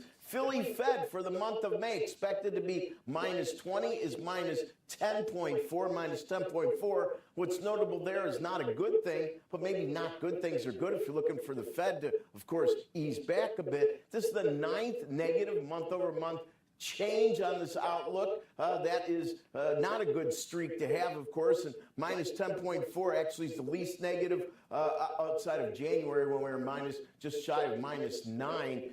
You do see interest rates moving up, 361. Like I said, basically hovering near 1-month high yield closes pretty much on the entire curve. And should you look towards that dollar index, which, a couple of weeks ago we were talking about how notable legendary traders were looking to short the dollar, and I'm not saying it's not going to be a good trade, but it's always about timing. It's now above 103, hovering at 2-month highs, following interest rates higher. Even Europe's 10-year Bund yields popped a bit here today. We want to continue to monitor whether it's sticky inflation, even though it's come down, or a very solid labor market, at least defined by we're looking at in some of the best ways to handicap the labor market in terms of jobless claims, continue to remain on the lower side, potentially keeping the Fed on the warmer side. Becky, back to you. Rick, as you mentioned, yields picking up a little bit on that. We were at 3.6 just before the number. The last I saw was 3.617, I think, on the 10-year. Let's see the latest tick. Yes, 3.619. exactly right. Okay. Thanks, Rick. We'll see you later. Steve Leisman joins us right now for more. Steve, what catches your eye here? You know, there's got to be sadness on Wall Street that the news isn't bad enough. You know, you have this jobs numbers, and I think Rick used the term resilient. The job market remains resilient. If I were to take an analysis of what we've seen so far in the jobless claims data, what it appears to be happening is, and of course this is early days, with this rise we've had, and you have this weekly increase, it's a bit higher than it was in that 242 level. But when you look at continuing claims, the appearance is that people who are hitting initial claims, the number is not really accelerating when it comes to continuing claims, which could be telling you folks are getting unemployed, losing an initial job, and finding other work. that's another sign perhaps of tightness in the job market. You still have elevated openings relative to where it should be normally. You had strong jobs numbers last month. And so it seems as if you have the people, there are adjustments going on in industries. Some industries overhired, some industries remain underhired from the pandemic. And I think what all this tells you is that the Fed is going to continue to focus on the jobs market, especially because, again, anecdotally, it doesn't seem like the banking issues are much worse than they were before. You know, famous last words, Becky, but I got to talk to a few bankers last night at an event, and they feel like they have this under control. They have challenges when it comes to keeping deposits, but I'm not hearing the level. I asked one simple word. Is it a crisis? They said, I wouldn't call it a crisis. I think turmoil is a good word, at least from their perspective. They don't seem to be sweating the details here, Becky, and I think that's important. There will be some restraint in bank lending, but whether or not it's just sort of normal for the cycle, that's what it sounded like to me. It didn't sound like it was an all hands on deck from what I could tell. So, you know, the job market, yes, elevated claims, but not elevated continuing claims. Tells you people may be losing their work, but finding work again. Yeah, and you know, if you've been waiting for the next shoe to drop, the good news was it Western Alliance? One of the regional banks reported a big surge in deposits, and that took some of the concern away too, that, okay, people are feeling better about things, and it's showing up in the deposits. I don't want to provide... Steve, Steve, what do you think about the solution to a debt ceiling in the banking industry? The newest research that's coming out there says maybe a solution to debt ceiling would bring a deluge of T-bills to catch up on all the issues of finance and capital, and that issuance, that mambo issuance of T-bills, could drain liquidity from the system once again. Are anybody thinking or discussing or talking about that, Steve? Well, I did hear that one major bank set up a war room for the possibility that the debt ceiling there was an actual default. I think that's an interesting outcome. No, but I'm saying if there's a solution, if it's solved, there's immediately going to be lots of T-bill auctions, I think. And that would raise yields, one would imagine, right? Is that what you're saying, Rick? And take money back out of the system, I think, is the general concern. So you got to be careful what you wish for. Exactly. Well, gentlemen, thank you. The idea of a default was definitely one of the major risks that were out there, as if, you know, they don't have enough to navigate. It was something that was repeated several times. I think, Becky, what has to happen here is that they need to overcome this issue and get back to the idea of navigating an economy. I don't want to say it too early here, but maybe this is the Godot recession, the one we wait for but never comes. There was some thinking out there that maybe that consumer remains pretty resilient right now. Okay, gentlemen, thank you.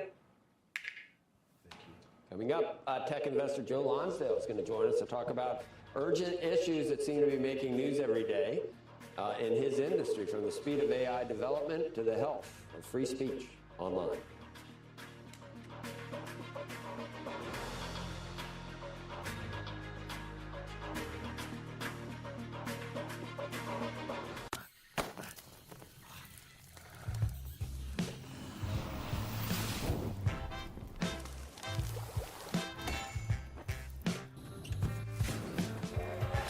The biggest ideas inspire new ones. 30 years ago, State Street created an ETF that inspired the world to invest differently.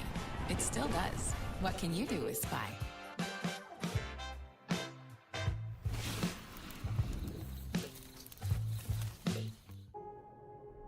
This is the all-new, all-electric Lucid Air. A car that goes as far as it does fast. As sleek as it is spacious. As smart as it is beautiful. Introducing the Lucid Air. Experience the best.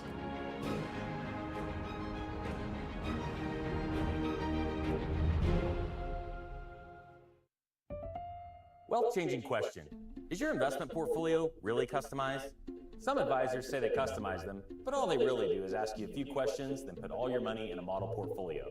Here at Creative Planning, each of our private wealth management clients' portfolios is unique. Your investment mix will be based on your custom financial plan. If that's not how your money's managed, you're not getting the customization you deserve. Book your free meeting today at creativeplanning.com. Creative Planning, a richer way to wealth. I'm here with these low-handicap golfers to put new Max Flight Tour balls to the test. How does it feel compared to the ball you've been hitting? It's definitely softer. Good ball flight. It doesn't want to... Flight was amazing. It just goes. Sat down like an old dog in front of the fire. Stopped at a dime. You need to be on tour, and you need to take that ball with you. That's the sound of a good ball. Let's go! Max Fly, tour quality performance without the tour ball price. Next time we got to find a tougher course. Do you think China will make a move to take control of Taiwan? The official policy of China is that Taiwan should be integrated. One does not need to read between the lines. One can simply read the lines. I think Tesla will have sort of a ChatGPT moment. Suddenly 3 million cars will be able to drive themselves with no one, and then 5 million cars, and then 10 million cars. I used to be close friends with Larry Page. I would be constantly urging him to be careful about the danger of AI. Let's talk a bit about your tweets. I'll say what I want to say, and if the consequence of that is losing money, so be it. Welcome back to Squawk Box. Take a look at futures right now. Dow is down about 28 points, 30 points down. It's actually moved lower throughout the morning. NASDAQ, though, up about 10 points. The S&P 500 looking to open, call it almost unchanged. It's nice to be in the green, but basically a point at best. A new survey says Twitter's power users haven't been as active since Elon Musk acquired the company. The Pew Research Center says, according to its analysis, posting volume by the most active users on the platform has declined since Musk bought it for $44 billion. Pew said average tweets per month by these users dropped by about a quarter, and it said about 60% of U.S. adults who have used Twitter in the past year say that they have recently taken breaks from the service. Okay. Elon Musk's tweets have long been a lightning rod for criticism and controversy, even more so now that he owns the platform. In an exclusive interview with CNBC's David Faber this week, Musk said it's all about free speech. You know, I'm reminded of the scene in The Princess Bride. Great movie. Great movie. Where he confronts the person who killed his father. And he says,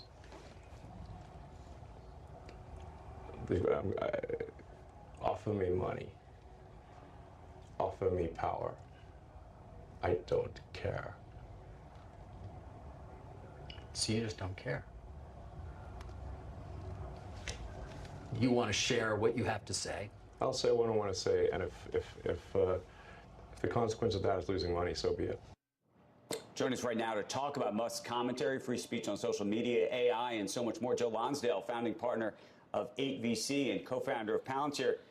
You know Elon very well. I'm curious just what was your takeaway from that exchange? Well, you know, Andrew, I'm glad he's being a role model in this sense to so many others. I think the biggest cowards in America are those who run the Fortune 500 companies and those who run big funds. You know, there's this sense that there's one side that's correct, you can't criticize. In any society, you want to understand how authoritarianism works. It's a side you're not allowed to go against. They want to have like an inevitable victory of their ideology, and everyone just shut up, go along. And you know, in Elon's view and in my view, this is, you know, hurting hundreds of thousands of vulnerable people in our cities. It's breaking lots of things, and it's a duty of people to speak up and say what they think.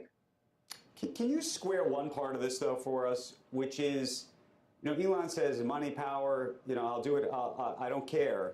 And yet the truth is, when it comes to doing business in China, when it comes to doing business in Turkey, he's now limited what's publishable in Turkey, in part because the country has said, we don't want you doing that.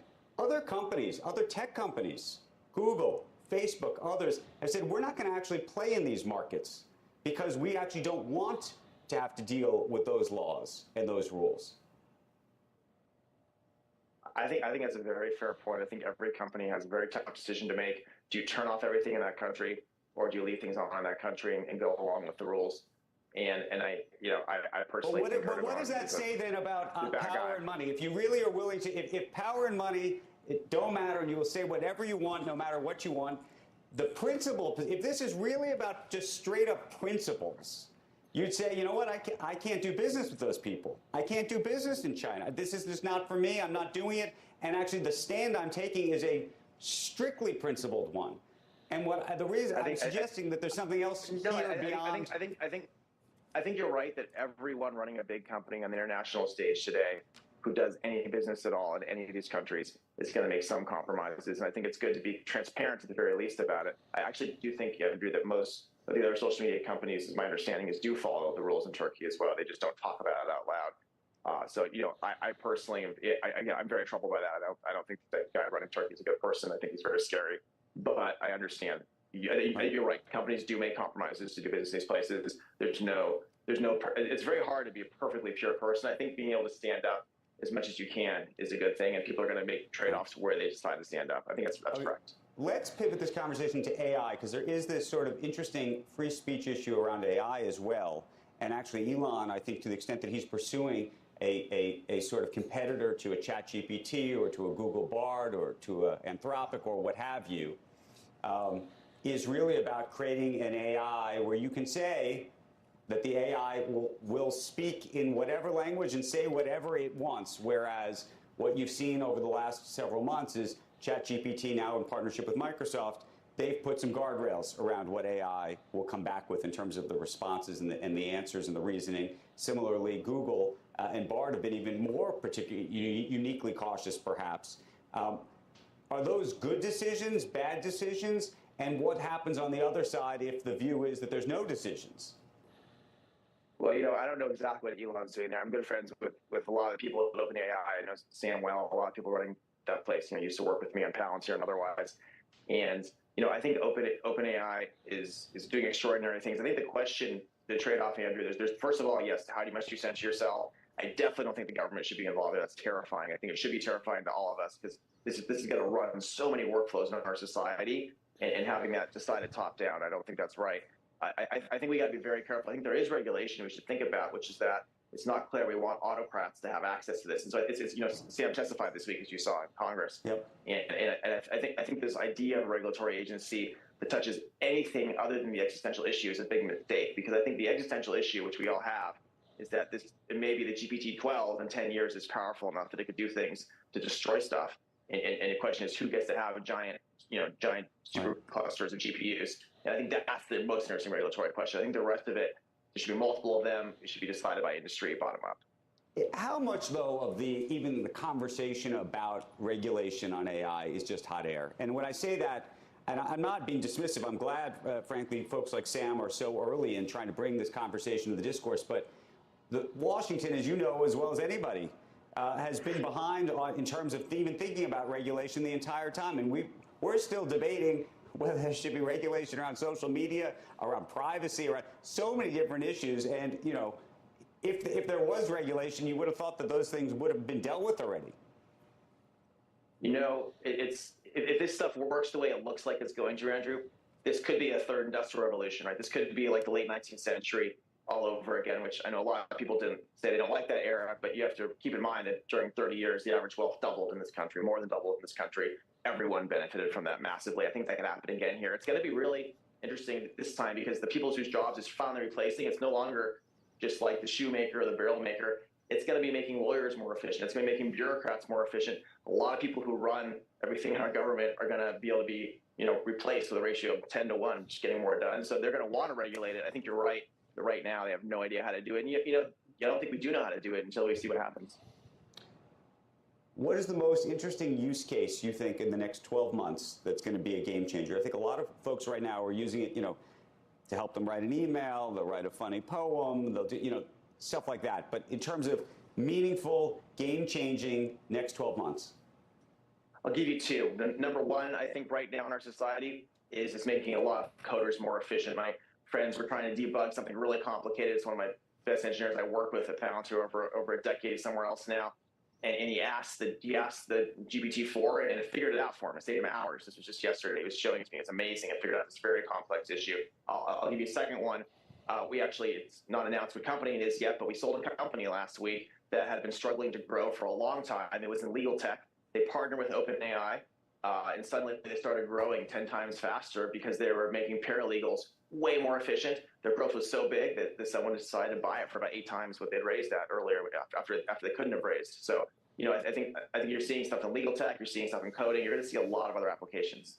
Joe, that sounds like it's all just kind of wrapped into everything. It's going to exist just like technology. So it's not necessarily AI companies that will be all the rage, but just AI technology used everywhere. That's right. It's just the same way we use the cloud, the same way we do everything else with the PC and with coding. It's going to affect so many different workflows, make so many things more productive. The real question I think we're debating is when does this show up in productivity numbers? When does it actually create wealth for society as a whole? And I think they get there in the next 3 or 4 years. But again, the regulation question is funny because if you regulate, you're stopping from doing that, right? So that's the question. When you think about China and where we are with generative AI and they are, what's the distinction right now? I think we're way ahead of them in a lot of areas. I think they're probably ahead in using AI for the security state. They're probably ahead in using it for certain healthcare genetic areas where we're not allowed to, thanks to our regulation. But in terms of the actual depth and sophistication of the technology, the groups in the U.S. just seem to be, at least a couple of years ahead. And there's also just so many more people openly exploring with it here. I think the way our society works, it's easier to do that. It's easier to attract the best people. We're in a race. Hopefully we can keep being allowed to hire the best people. That's going to be a big thing DC has to get its act together to figure out. And then finally, as a venture capitalist, do you look at what's happening and say to yourself, this is going to benefit the incumbents, meaning for these large language models to succeed, they need to be partnered with a Microsoft, they need to be a Google. Does an Anthropic end up getting partnered or bought by, an AWS or an Apple? Does Inflection get, does that happen because they need the processing power in the infrastructure? Or do you see this as great new opportunity for smaller companies that actually then basically beat the big guys at their own game? It's both. There's a ton of new companies that are going to benefit from this, from helping us do new types of tooling, new types of infrastructure, new types of ways of safely applying it privately with our data. But I do think this technology uniquely benefits companies that already own lots of interesting workflows because it can make those workflows more productive and more profitable. And so while this benefits all sorts of companies, I think it benefits society as a whole with productivity, and it benefits big companies that own workflows the most along with society.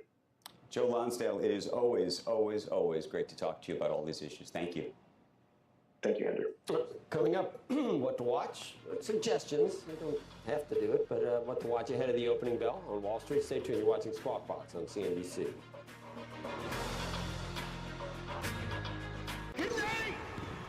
Hey, corporate types, will you stop calling each other rock stars? You're a rock star. You are a rock star. No more calling your coworkers rock stars. Look, it's great that you use Workday to transform your business. But it still doesn't make you a rock star. So unless you work with an actual rock star. Hi, I'm Oswald. Hello, Oswald. And you are a rock star. I wasn't going to say it.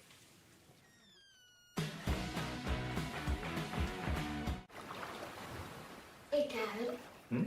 What's the ocean like?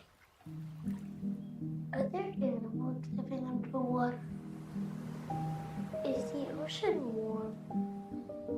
Yeah, it can be very warm.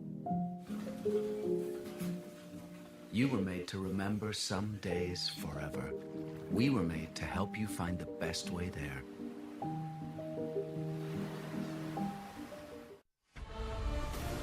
The New Deal created American infrastructure that unleashed new opportunity.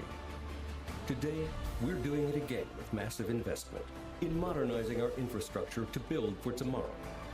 At Build America Mutual, we protect your municipal bond investments that help make it happen, building a vibrant future for our communities and your portfolio. Invest in the future of America with BAM insured bonds. Weeknights from Wall Street to K Street and Main Street. Get the stories behind the numbers. Last Call is really about spotting tomorrow's opportunities tonight. Brian Sullivan hosts Last Call, weeknights 7 Eastern, CNBC. Wouldn't it be great if every meal was perfect? Not just big family cookouts or cozy dinners for two, but even those crazy busy everyday meals? With Omaha Steaks, you'll love every meal because we only deliver the best. The possibilities are endless and perfection is always guaranteed. Visit omahasteaks.com/TV to order the perfect meal collection today for just $99.99 and get 8 burgers free. I'm Mr. Wonderful. And I'm Chef Wonderful. I recently introduced the ERC program to Chef Wonderful here, which is a program created towards small businesses like mine for retaining their employees during the pandemic. Well done, and most of this money is still available. If there's one thing Wonderfuls never do, it's leave money on the table. Chihuahua, this guy is smart. Go to wondertrust.com now to see if you're eligible for this cash. Nice hat.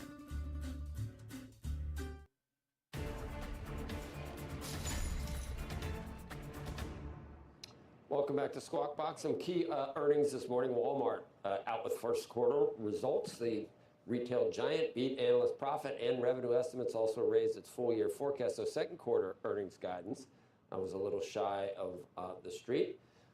Walmart's CFO telling CNBC that while the company sees some strain on the consumer, it's been surprised by the consumer's resilience. Some new comments just out from Dallas Fed President Lori Logan. In prepared remarks for a speech today, she says that the current economic data points so far don't justify skipping a rate hike in June. She said that the data in the coming weeks could yet show that it is appropriate to skip a meeting, but she says, as of today, we just aren't there yet. Logan, by the way, is a voting member of the FOMC. Check out the Dow futures. Right now, they're down by about 70 points, which is about the weakest level we've seen this morning. We're just over half an hour away from the opening bell on Wall Street, so we want to talk markets right now with Kristen Bitterly, the head of North America Investments at Citi Global Wealth. Kristen, this inserts kind of a new idea into what we expect from the Fed. I think the market has pretty much factored in the idea that there will be a pause this next go-around. I think that's right. So the market has certainly priced in the fact that there's going to be a pause. But I think one of the things that we all have to be cautious of is when you look at the Fed's mandate in terms of price stability and full employment, you still have a 3.4% unemployment rate. And in addition, from an inflation standpoint, when you look at core inflation, yes, we've been trending down in the right direction, but core inflation, if you look at the past four prints, it's actually averaged about 5.05%, and we haven't seen a lot of material movement there. So while the market's pretty confident, obviously the volatility of rates, we've seen that that's been the story year to date. So I don't think we're out of the woods quite yet. Yeah, we're looking at the 10-year yield right there, and it's picked up too, 3.634%. By the way, it started rising earlier this half hour when we got those numbers, jobless claims, lighter than had been expected too, 242,000 versus the 250 the street had been anticipating. You're now looking at the 10-year yield at the highest level it's been in over a month. Absolutely, and this is, I think, one of the confusing things in looking at what the Fed has been doing in terms of tightening financial conditions, and when is that actually going to flow through into the economic data? I think one of the things that we've been watching very, very closely is we do have to remember the fact that the Fed, what they're watching is actually lagging economic indicators. And we've been keeping a very close eye on the leading economic indicators. And when you look at the deterioration of that, we've actually seen a decline of about 8 percentage points, which puts you right in line to some of the deterioration that we saw in the depths of COVID. And so I think we do have to think about the impact of all of this cumulative tightening. Ultimately, it does have to flow through to the economy and to earnings. There is a lag with that, but it's something that it doesn't mean it's impossible to be profitable in this environment, but it certainly means it's more challenging. Well, we heard from Walmart this morning, and it did have much better numbers than had been expected, came in with stronger sales too. But the company did say its guidance for the current quarter right now is below what the street had been expecting. Yesterday, Target said that they saw weakness in sales in April, and that's continued in May too. They also lowered their expectations for the second quarter. Does that tell you it is here if you're looking at real-time numbers? I think the thing about the consumer as well is when you look at what we saw out of the retailers was the composition of spending has changed substantially as well. And almost the retailers from last year that were the losers in terms of performance due to some of the inventory builds and some of the disruption there were the winners here. And then you're looking at areas like grocery, consumables, which are lower margin products. I think stepping back and taking a look at the consumer and consumer health, I think one of the things that we've been watching very closely is the shift away from what was stimulus-fueled spending last year and now really dipping into savings and also also dipping into credit-fueled spending. We look at credit card balances that obviously have eclipsed pre-pandemic highs. You're looking at the impact that interest rates have on the consumer. The average credit card rate is around 25%, and that doesn't even factor in the increased cost of housing. So you add all of this up, and yes, the consumer has been resilient and spending has been better than feared, but ultimately all of this is going to have an impact in terms of top-line revenue growth for sure. So you tell investors to do what? We've only got about 45 seconds left. So we're still playing defense here. I think that's the thing is our portfolios, we've been overweight fixed income relative to equities. We've been focused on quality. We do believe that we're going to see an earnings contraction to end this year of upwards of about 8%, and that we will see a recession. And so it doesn't mean that you're sitting out on the sidelines, but you're playing a healthy amount of defense. And for those who are worried about some of the upcoming volatility events, whether it's the debt ceiling or potential continued hikes, take advantage of the low volatility environment and put some hedges in place to withstand what could be some volatile months ahead. Okay, Kristen, thank you. Kristen Bitterly. Thank you.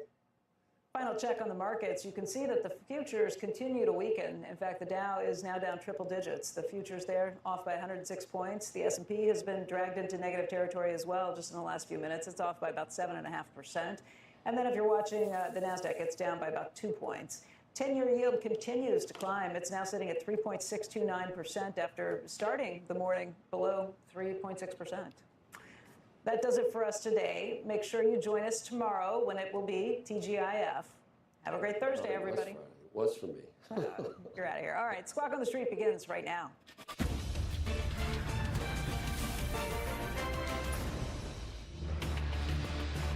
And good Thursday morning. Welcome to Squawk on the Street. I'm Carl Quintanilla with Jim Cramer, David Faber at Post 9 of the New York Stock Exchange.